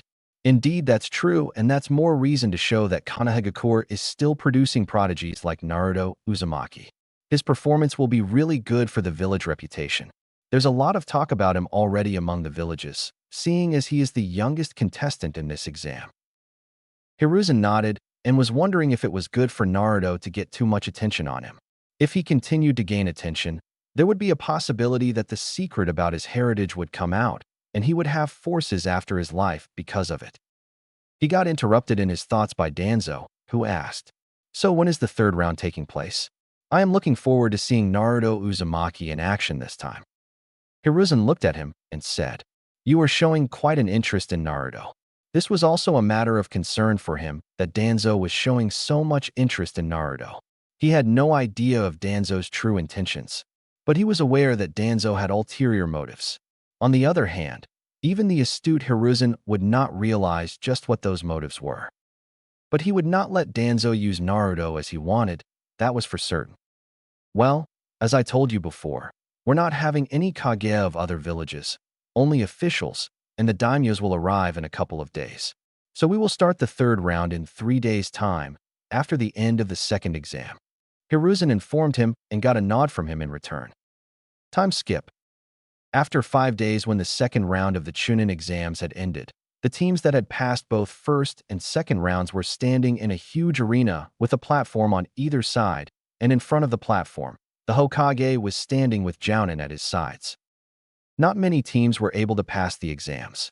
Only 12 teams had reached the tower successfully with both scrolls in their possession. But unfortunately, only 4 teams were given the permission to continue the exams, and the rest were sent back because they had not been able to pass the first round. Naruto was standing in front of the line with his teammates beside him. The arena in which they were standing was filled with a lot of jounin and umbu. The jounin senseis of all the participating teams were standing in front of them with the Hokage in the middle. There were only 2 teams from Konoha. One of them was Team 12, and the other one was Hade, Izumo, and Kotetsu. Of the other 2 teams, one was from Kumo, and last was from Taki. While standing there, the one thing Naruto noticed was that he and his teammates were getting a lot of attention from other teams, and not only from them, but also from the present Jounin and Chunin, who were all paying close attention to his team, and especially him. The news that Minato Namake's old record of being the fastest to complete this round in the Forest of Death had been broken by Team 12 had been spread around very quickly among the others after they had reached the tower. That Naruto was the youngest of the contestants was not helping them, though they could clearly see pride in their sensei's eyes when they looked at him standing there on the Hokage's right. The proctor from earlier stepped forward and spoke. "Congratulations on passing the second round, everyone. But before we can move on to the third round of the Chunin exams, Hokage-sama would like to say something to you all. Listen well." After speaking, he stepped back to his place. Hiruzen stepped forward and cleared his throat before addressing the Genin teams present there. "You all have my congratulations on passing the Forest of Death. But before the explanation of the third round, there's one thing I want to make clear to all of you. It's about the true purpose of this exam," he continued. "We do joint exams with other shinobi nations to maintain good relations with the other nations and heighten the level of ninja. Do not let those reasons deceive you. This exam, so to speak, is the epitome of a war between the shinobi nations." The genin looked a little uncomfortably at him. If what he was saying was true, then what did it mean for them? "What do you mean, Hokage-sama?" Kotetsu asked, looking at him nervously. "If we go back through history, all the neighboring countries have fought each other over and over again. To avoid wasting military power, all the nations decided to choose a place to fight. That is the beginning of the Chunin selection exam. This exam does examine those who are worthy of Chunin rank. But, on the other hand, it's also a place where ninja fight and carry their country's dignity. In this third exam, feudal lords and famous people from various countries who may be potential clients are involved here as guests. And feudal lords from countries with hidden villages and village high officials will see your battles. If there's a significant difference in power, the strong country will be flooded with jobs, and weak countries' jobs will decrease. Why do we have to fight with the risk of losing our lives?" A Kumo genin spoke. Naruto spoke suddenly before the Hokage could speak. "A country's power is the village's power. A village's power is the ninja's power, and ninja's true power is only born in life or death battle.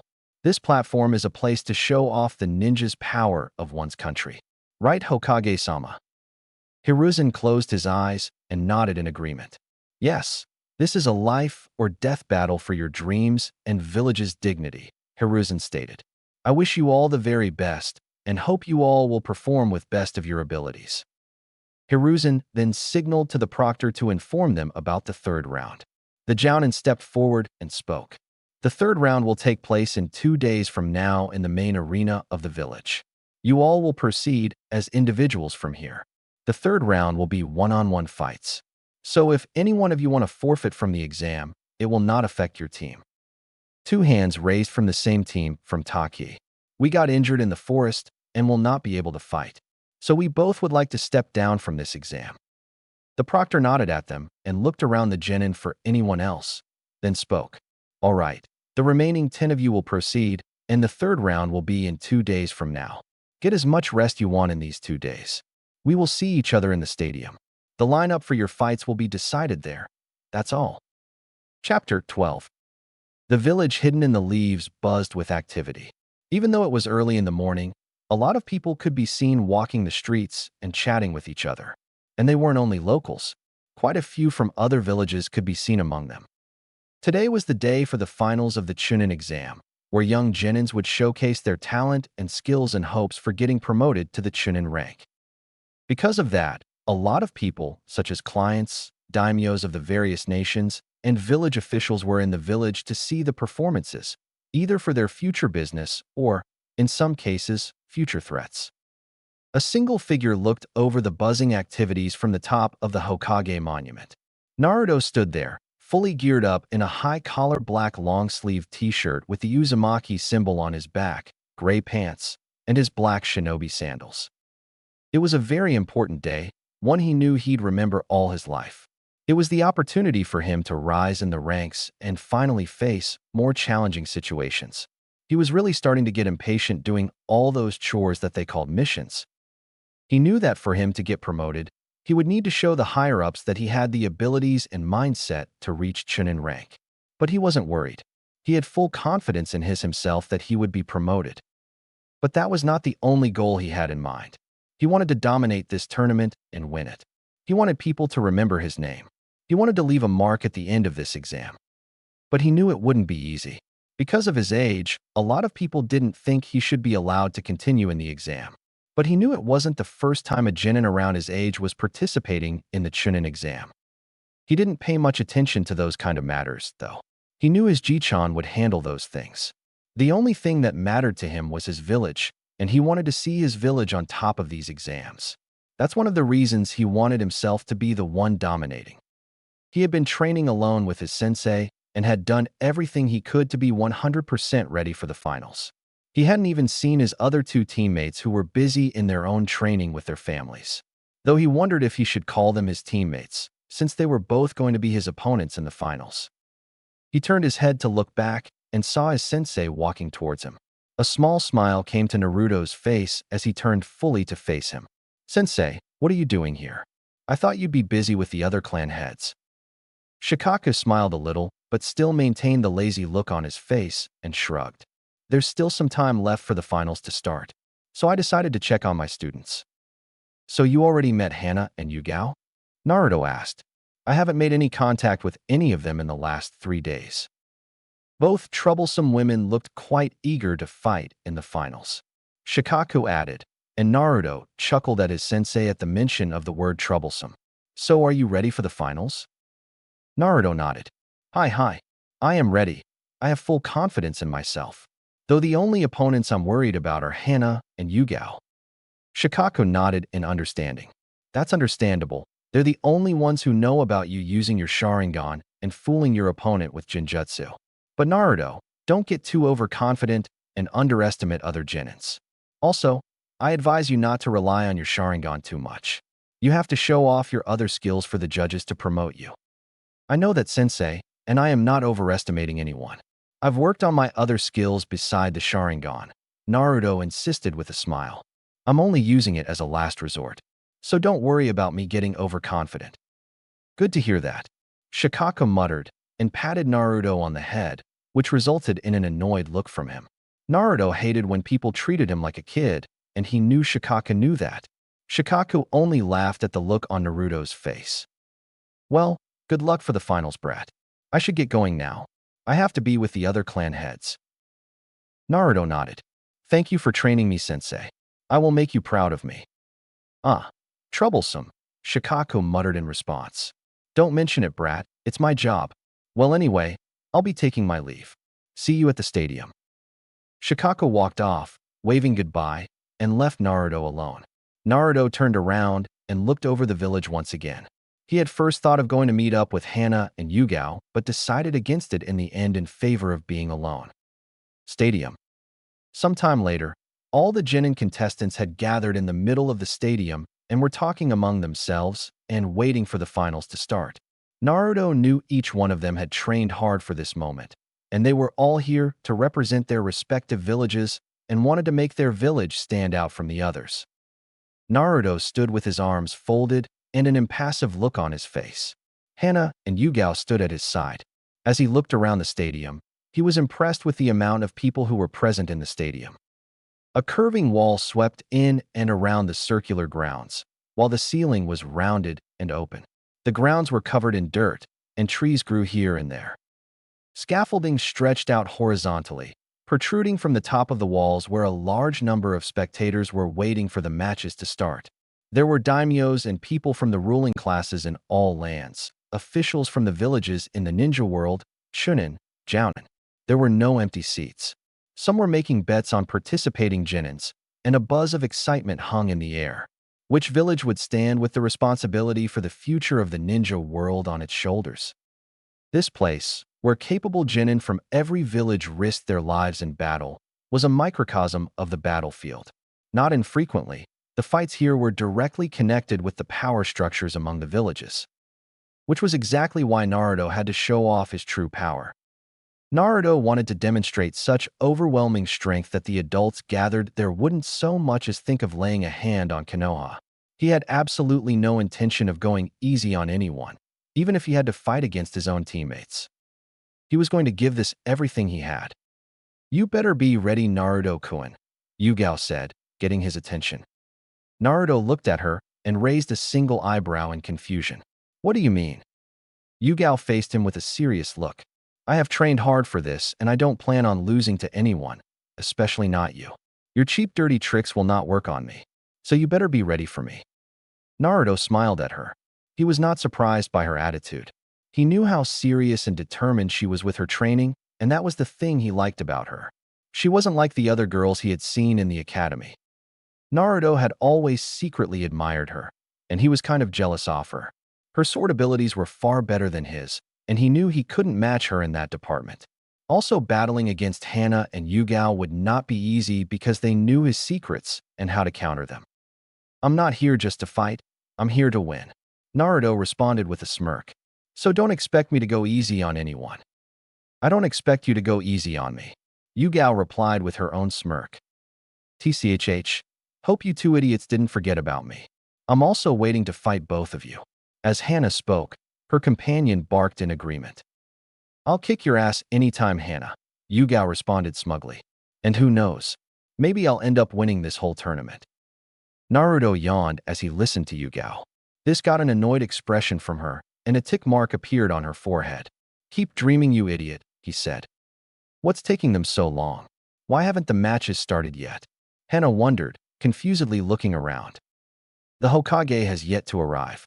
Everyone's waiting for him, I guess," Naruto pointed out with a shrug as he looked at the balcony where the Hokage were going to be sitting. He saw some of the clan heads were already sitting there, and among them, he could see Shikaku, who nodded at him upon noticing his gaze. "Wow, your observation skills always amaze me, Naruto-kun," Yugao stated with a hint of sarcasm in her tone. Naruto sighed a little. He had gotten used to her by now, and he knew she would never miss an opportunity to pull his leg. So he just responded with his own sarcasm. "Why, thank you, Yugao-san. I didn't know you thought so highly of me." Hana chuckled at his answer, while Yugao looked annoyed and glared at Naruto while muttering curses under her breath. "Stupid Naru, stupid blonde." Before they could continue their talk, they were interrupted by the arriving Jounin.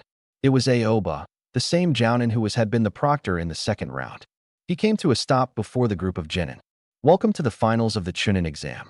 I think you already know me from before, so there is no need for introduction.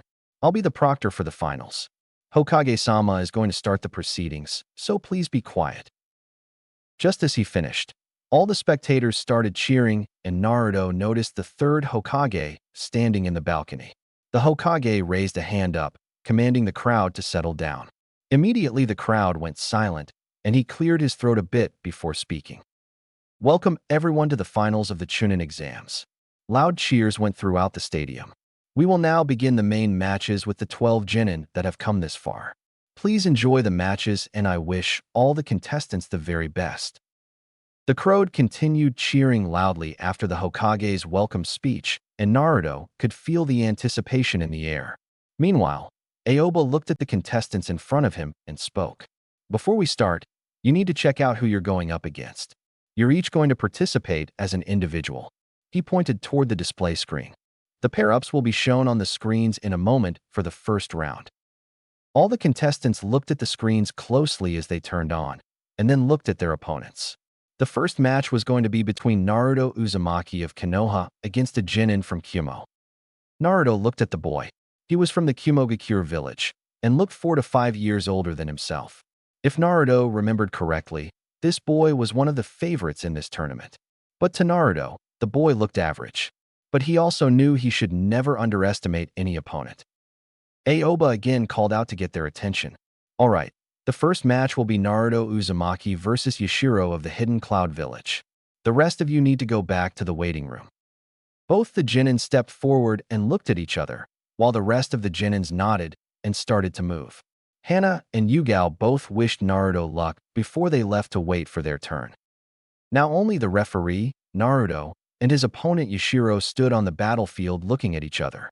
Yoshiro was standing lazily and didn't look interested at all. Naruto stared at him in confusion. Before starting the fight, Aoba spoke again. There are absolutely no rules for how to fight. The contest continues until one will admit defeat. However, when I judge that continuation is impossible, the match will be stopped there. You both understand.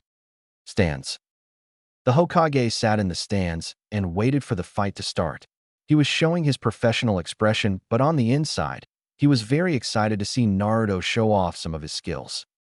To his side, his advisors were also sitting with his former teammates and some of the clan heads, such as Hyuga, Inuzuka, Nara, Akimichi, Aburame, and Yamanaka. Everyone was here to see the potential of the young shinobi. I am very excited to see what your student can do, Shikaku. I have heard quite a bit about him, Inoichi Yamanaka said. Before Shikaku could respond, Danzo spoke. I'm also looking forward to seeing what he can do. He has been excellent throughout the tournament so far.